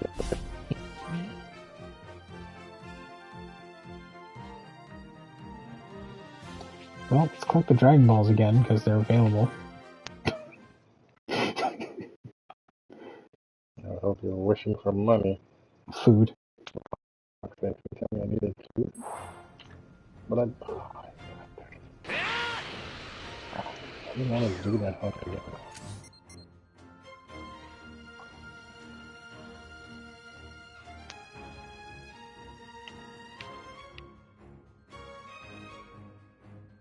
Yeah, meaning I'm not offing myself. That's not a thing.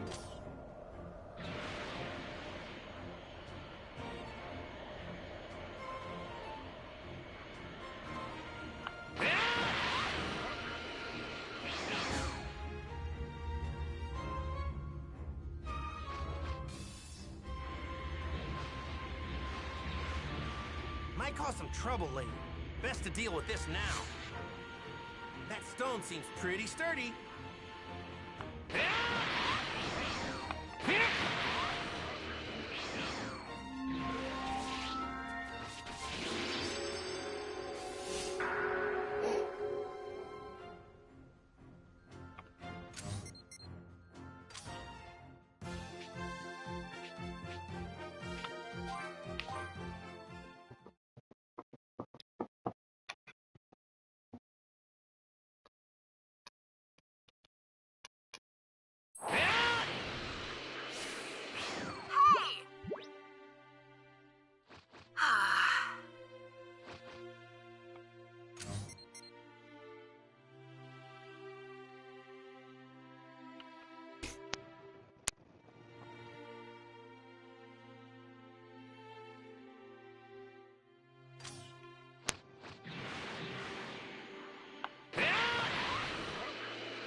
Might cause some trouble later. Best to deal with this now.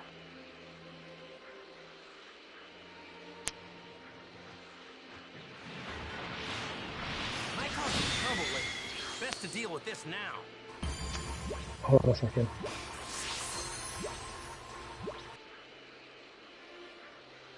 Might cause some trouble later. Best to deal with this now.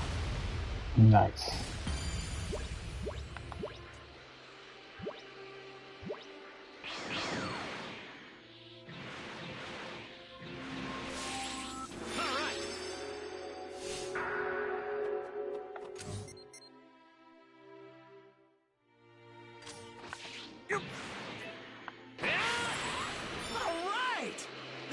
Looks extra juicy. Hey, there it is. You know, Mom's been pretty mad at you for being away for so long. Really? I'm not looking forward to... Yo! Huh? Yeah. Huh? Yeah.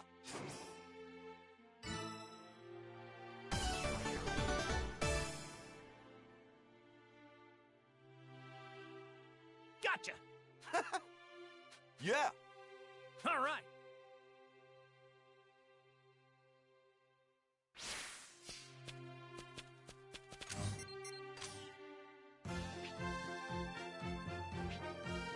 I'll just do these side quests really quick while I'm collecting Dragon Balls. I don't know what we call it.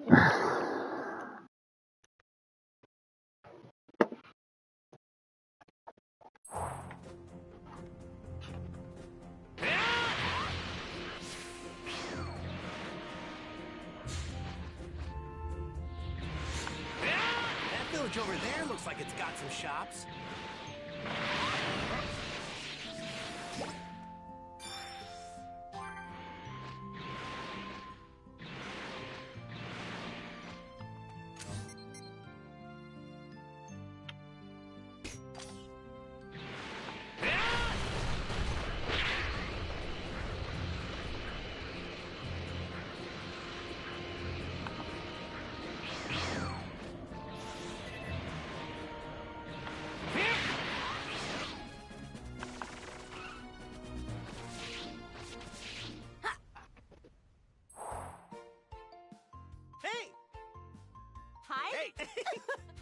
Yo! Give me. All right.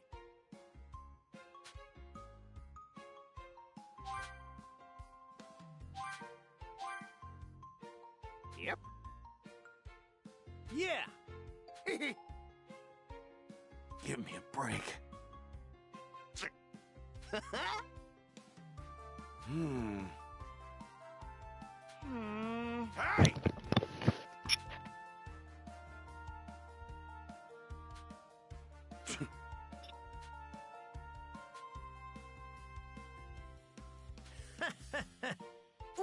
Wait!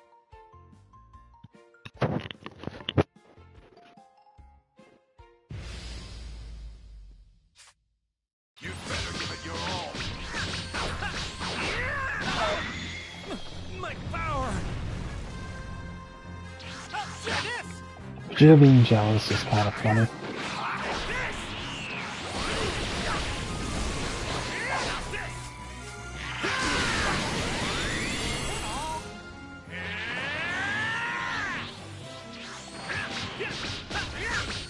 Don't underestimate me!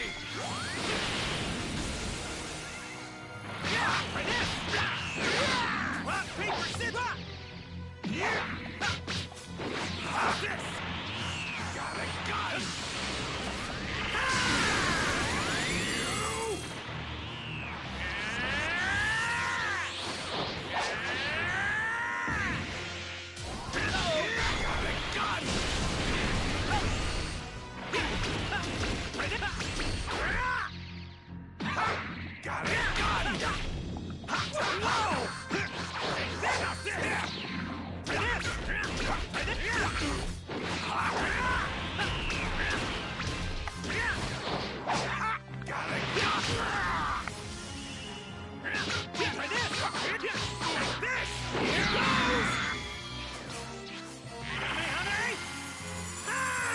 I did forget. Thank you for reminding me. I'll get that on.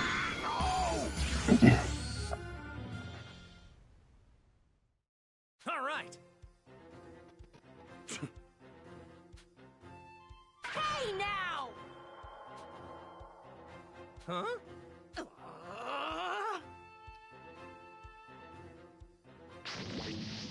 What?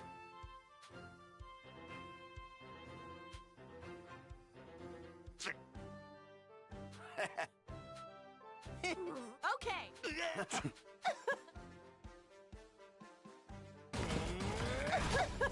Hey! All right.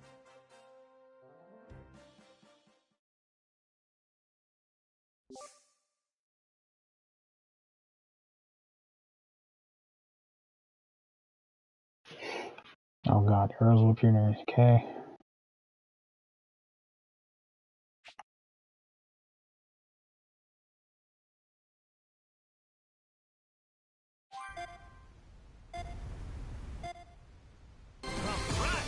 Let's do this. This is absurdly dumb. Yeah.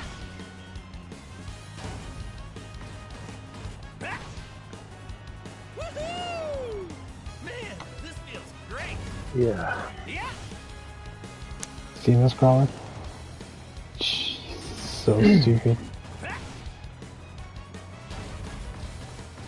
We should be able to make it, right? What? Are you on pogo sticks? Go even faster. Bruh, I don't know what I'm on right now. Yeah.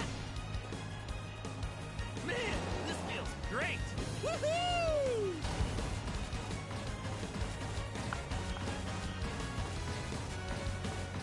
Where the fuck am I supposed to go? Oh.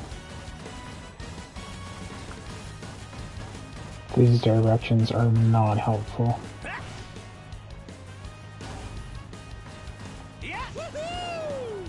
Man, this feels great. Yeah. Woohoo! Man, this feels great.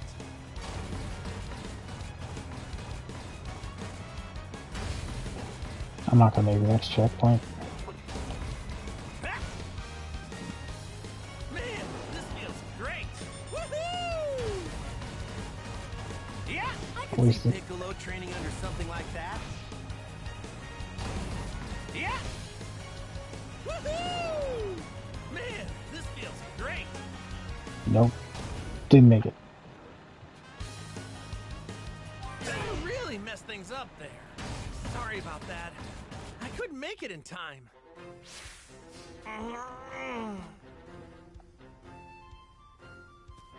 I have to complete it. Jeez, okay. We're fucking stuck here. Welcome to the Wizzo syndrome. Let's do this. I hate this.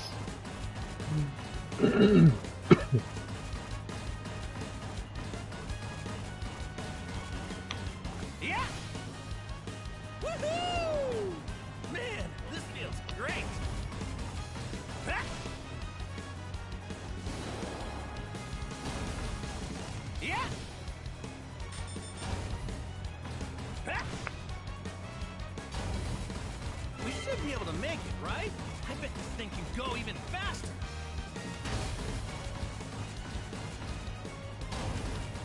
Yeah! This asshole again. So run across this. Yeah! Whoa, a waterfall! Ha! Yeah! Ha! Yeah! Ha! Yeah! Woohoo! Man, this feels great! Ha! Hey, not too bad. Got a checkpoint.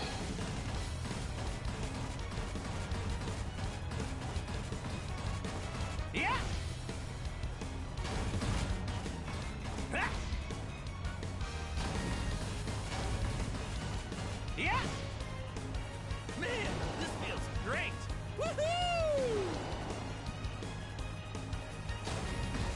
Ha! Hey, not too bad. Yeah! Ha!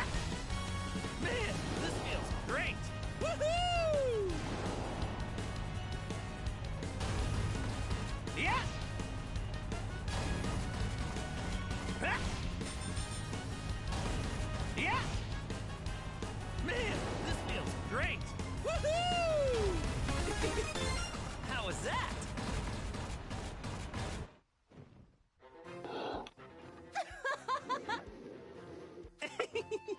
No way! What's wrong? It's on the bed. Hmm? I have to play. Okay, give me a second.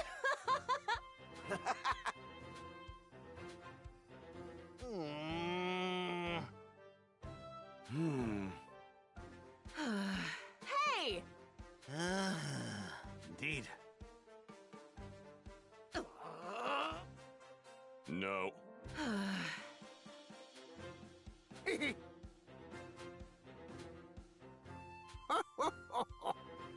What? Sup? Huh?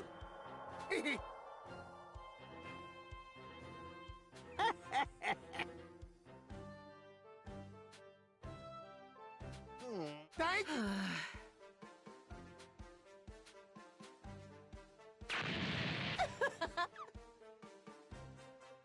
No.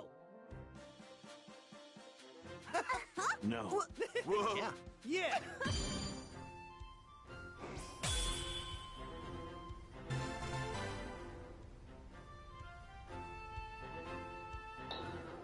Never doing that again.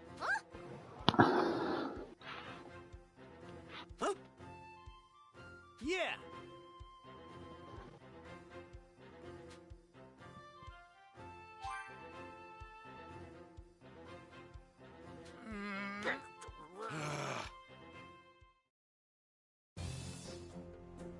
Now that that's over, I think it's time to train. Give me a break. Farewell.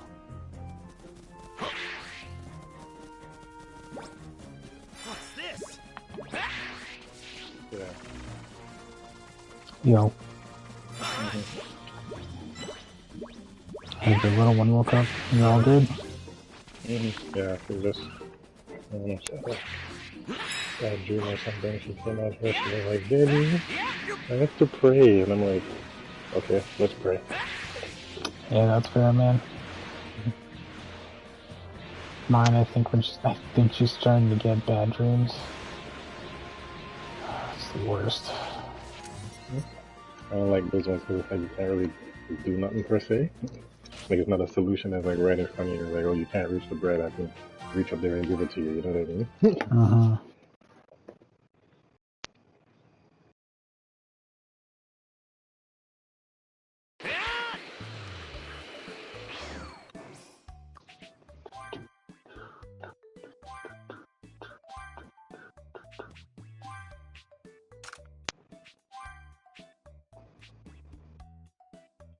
Yes, I put on the guided Kamehameha. Jeez. God damn it, man.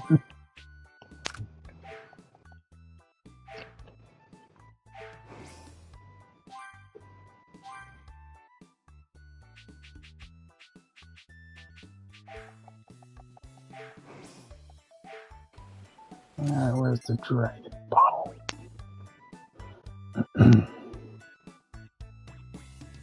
Instant Kamehameha. That is one I'm definitely putting on for sure. Whoa! There's a village here?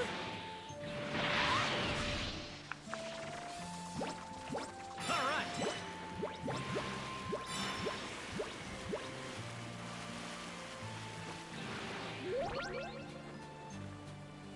Hey, this is Master Roshi's turtle shell! It was super heavy at first, but I got used to it. Once...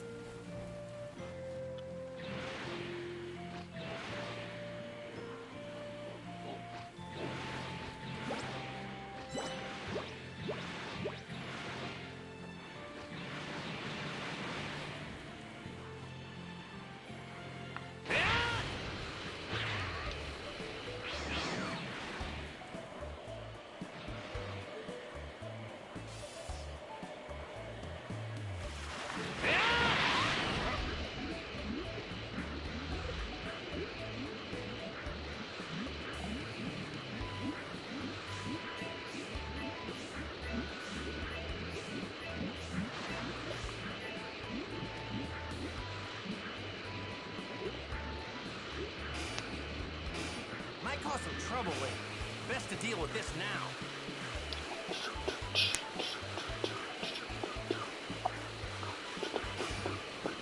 Might cause some trouble later. Best to deal with this now.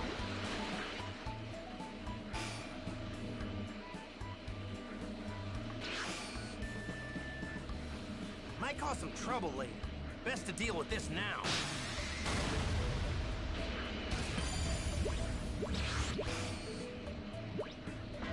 Might cause some trouble later. Best to deal with this now. There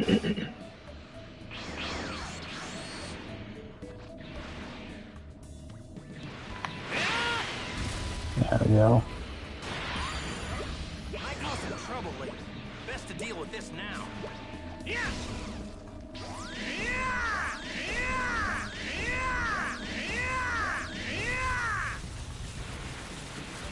That was a good work. I bet this thing tastes amazing. Might cause some trouble later. Best to deal with this now. Just looking at this mango's making my mouth water.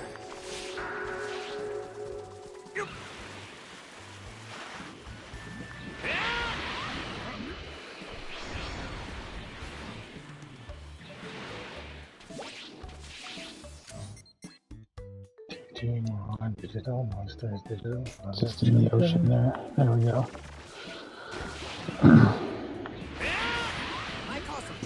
I honestly was thinking of playing that off stream and just leveling up everything. Grind it out. And that way, as soon as I start the next stream, I just have my main team and I just push the story.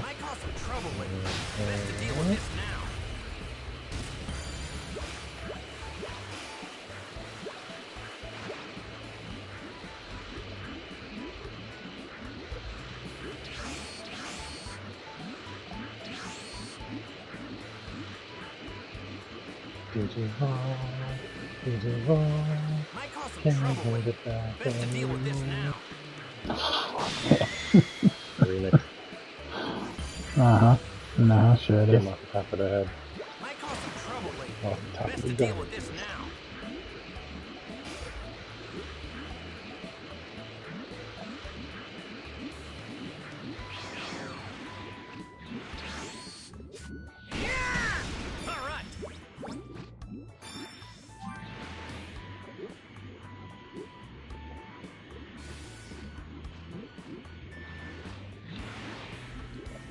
I think you can, but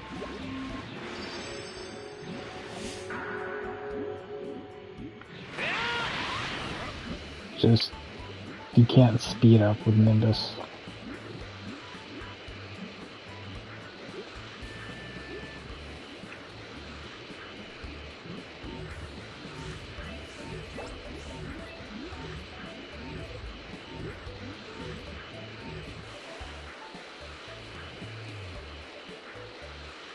Might cause some trouble later. Best to deal with this now.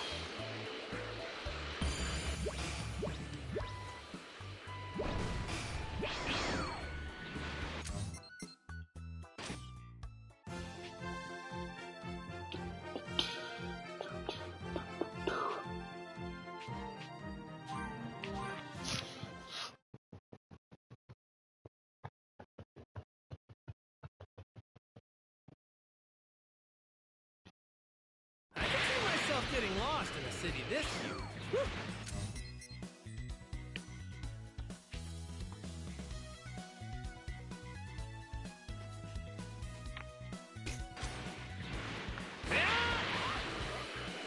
It's easy to find Bulma's place. Just look for the biggest house.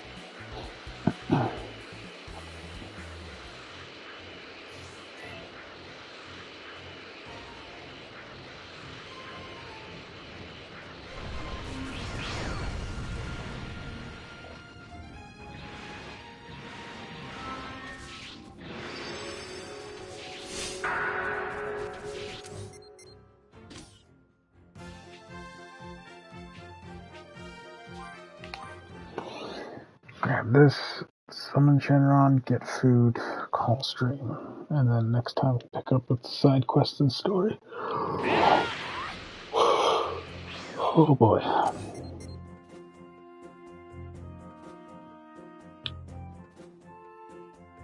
In terms of the character writing, yes. I feel the people writing Dragon Ball Super really dumbed down Goku. For like no reason. No reason whatsoever.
Might cause some trouble later.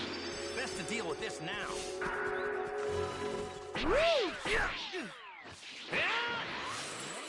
Found some tasty looking food.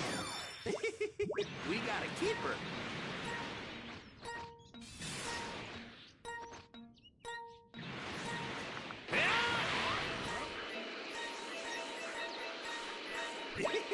I can tell this thing's got lots of energy.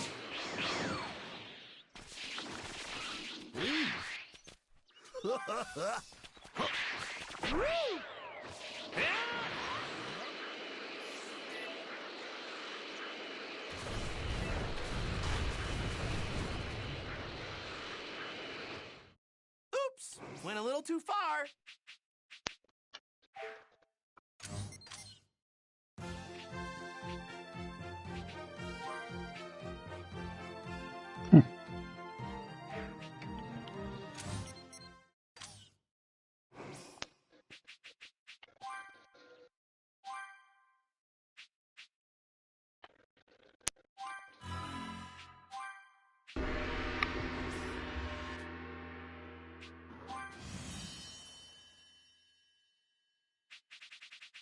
Damn, that's a lot.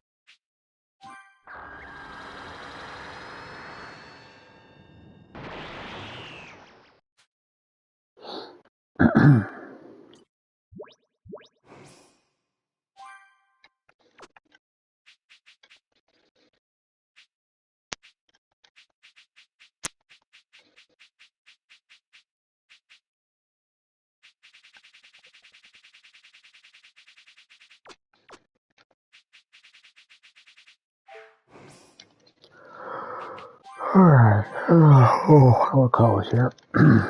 Or, no, fuck it, I'm not gonna call it here. I'm gonna finish the side quests and then we'll call it. Just so that when they start back up, I'm immediately on to the next story. And we just dive right into that. Oof. Oh, damn. Switch is good already? I wasn't trying to kill you. Not yet. Hey! Fighting a Gossarog. Stop! Found some tasty looking. Yeah, I don't really need that.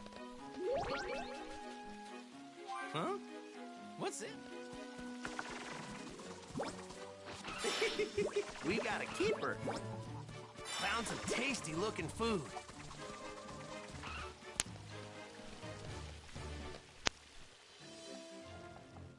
Hey there! Yo. Hey! Huh? No! No! No! What are you?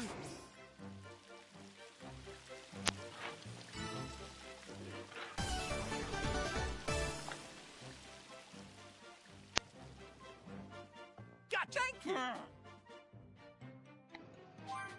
Hey! All right. Time to get collecting. Bye. Hey.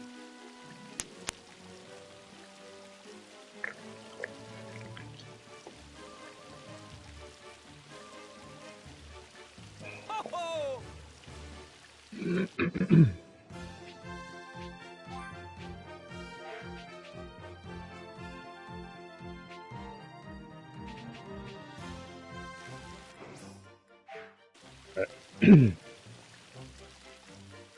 Bye. Hey. Ho ho! Bye. Hey. Ho ho!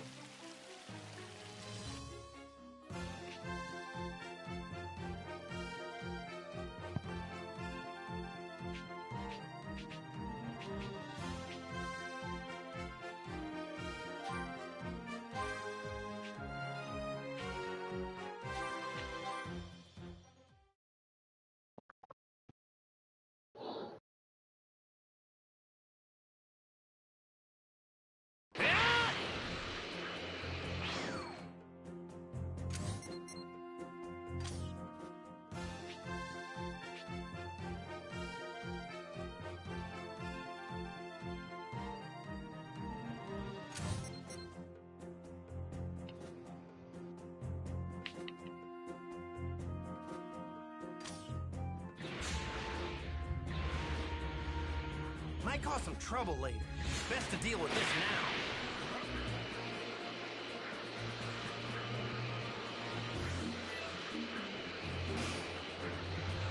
Might cause some trouble later. Best to deal with this now.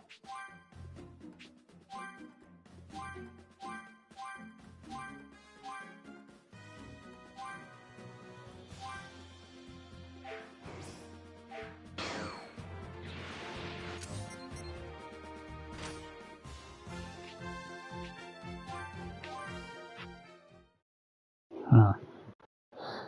No idea where to go for these things.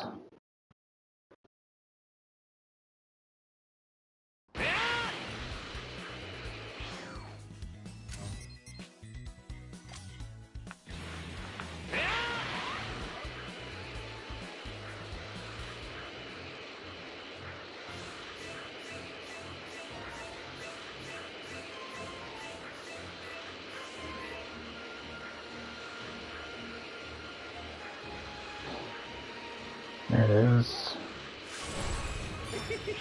We got a keeper. Might cause some trouble later. Best to deal with this now. Let go! Alright, let's do this!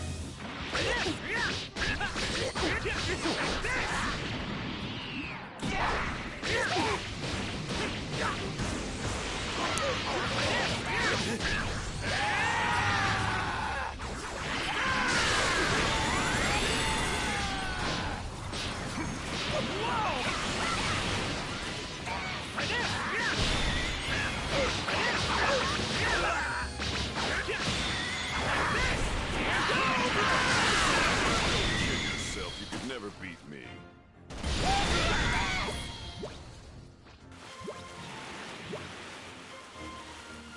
I wonder if that cave's big enough for me to train in.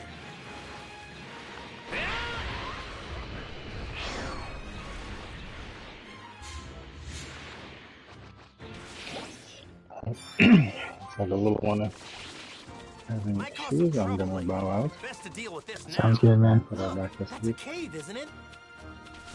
Alright, man. Take it easy. Enjoy the rest of the stream, man. Sounds good. Yeah, alright, bless. Let's wrap these ones up, guys.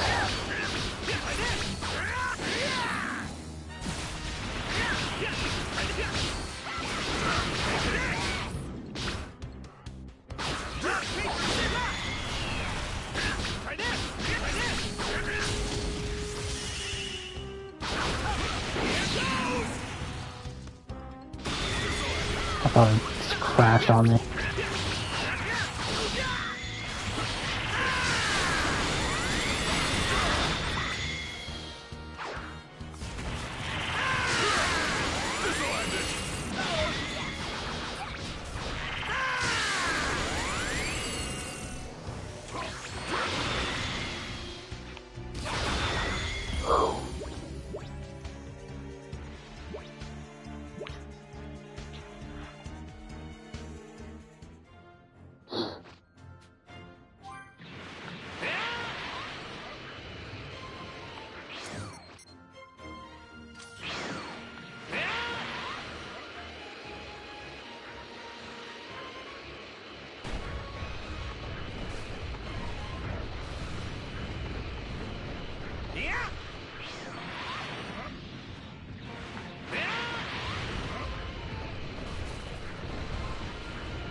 Oh, the overall music? Yeah.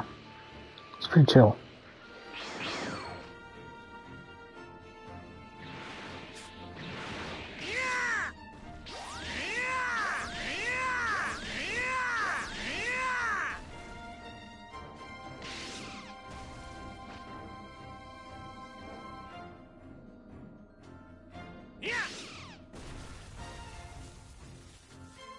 Yeah, that seems about right.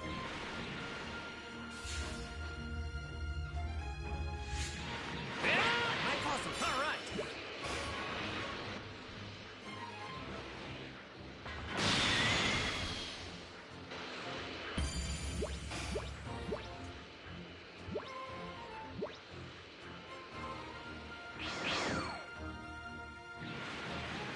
Might cause some trouble later. Best to deal with this now.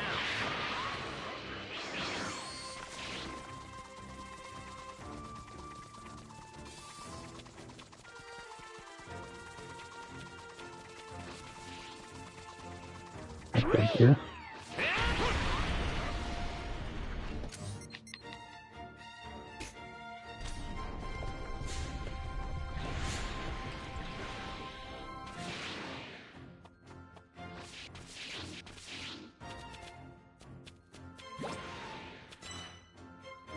All right.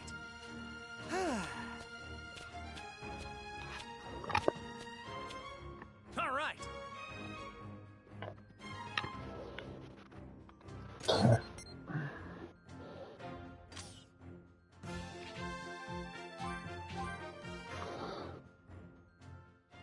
If I can get these out of the park, then I'm all set.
Yep.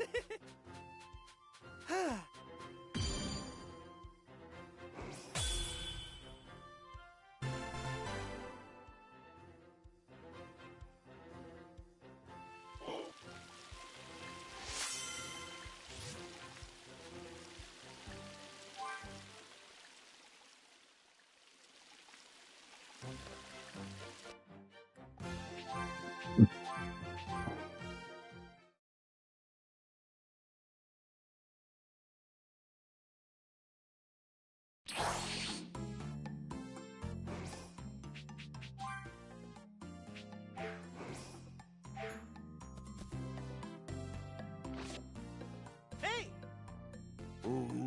Huh?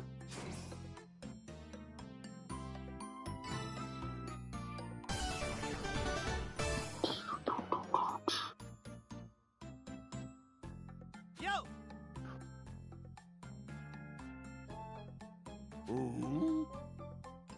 Hello! Yep. Yeah. All right.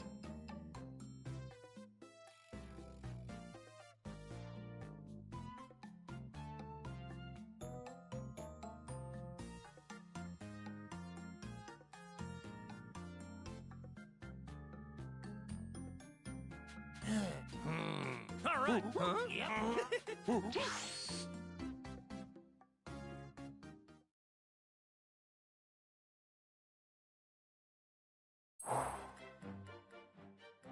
Hey!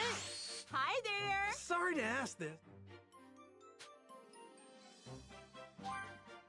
Right. What? Yeah. Hey! Uh-oh. Whoa. Huh? Sheesh.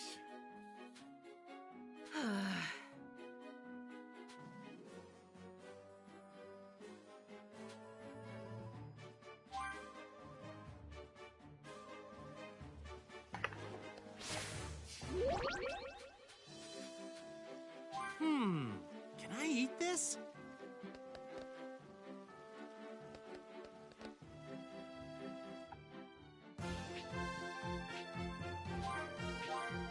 There we go. Collecting bananas, eh?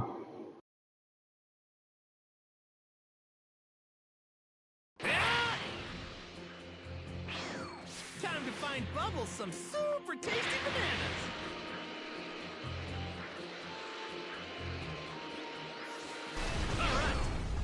All right, here we go.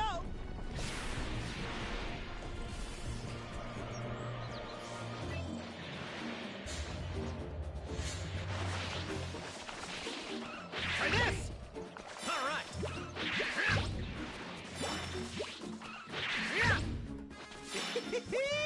Look at this prime cut of meat.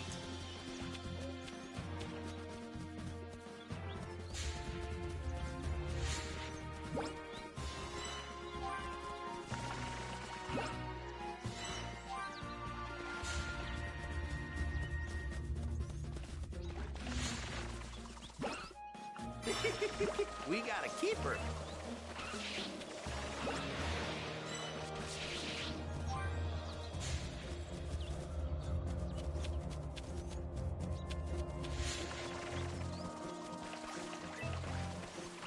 Try this. All right.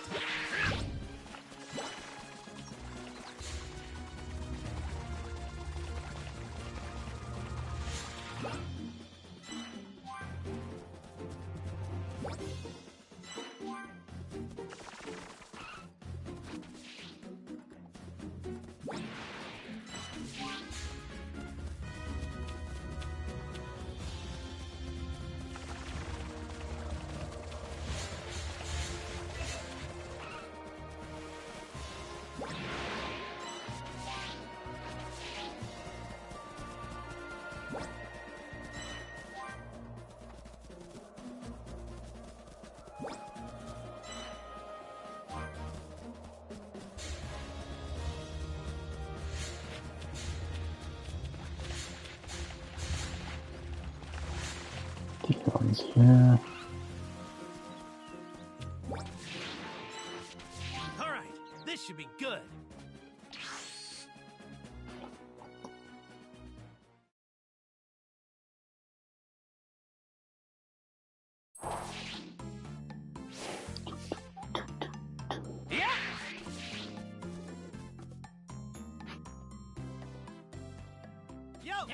Huh? Huh? What? Huh?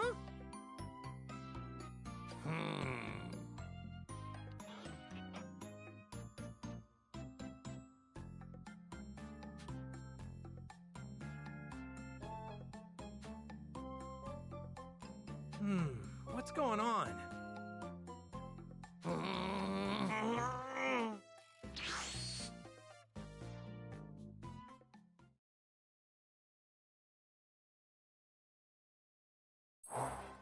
Hey! What? Right.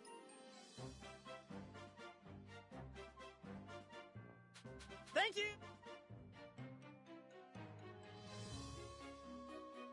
You're damn right. Bananas just aren't up to snuff.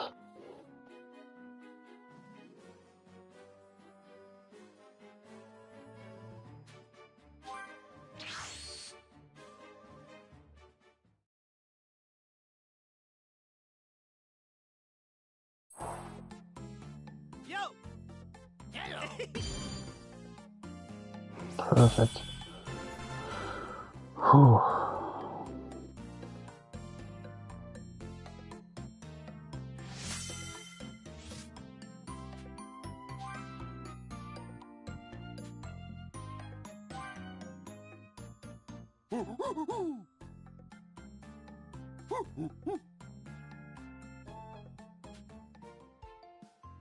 Huh?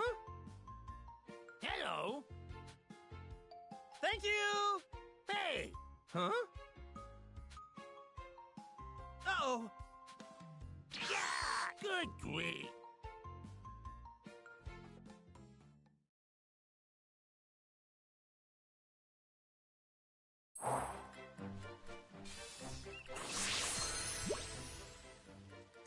Relax, King Kai. I'll bring you one next time, I swear. If I don't forget, that is.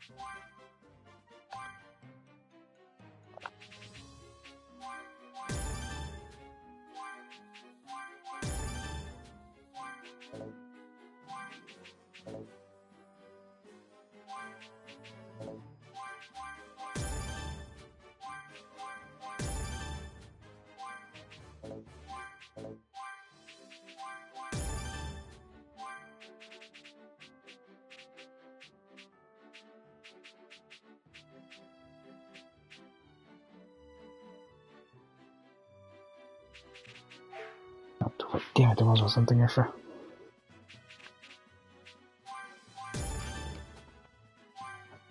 Alright. We're gonna call it there for now, and then we'll pick back up on this next week. And then we'll be going to... I guess I should upgrade Piccolo and them stuff.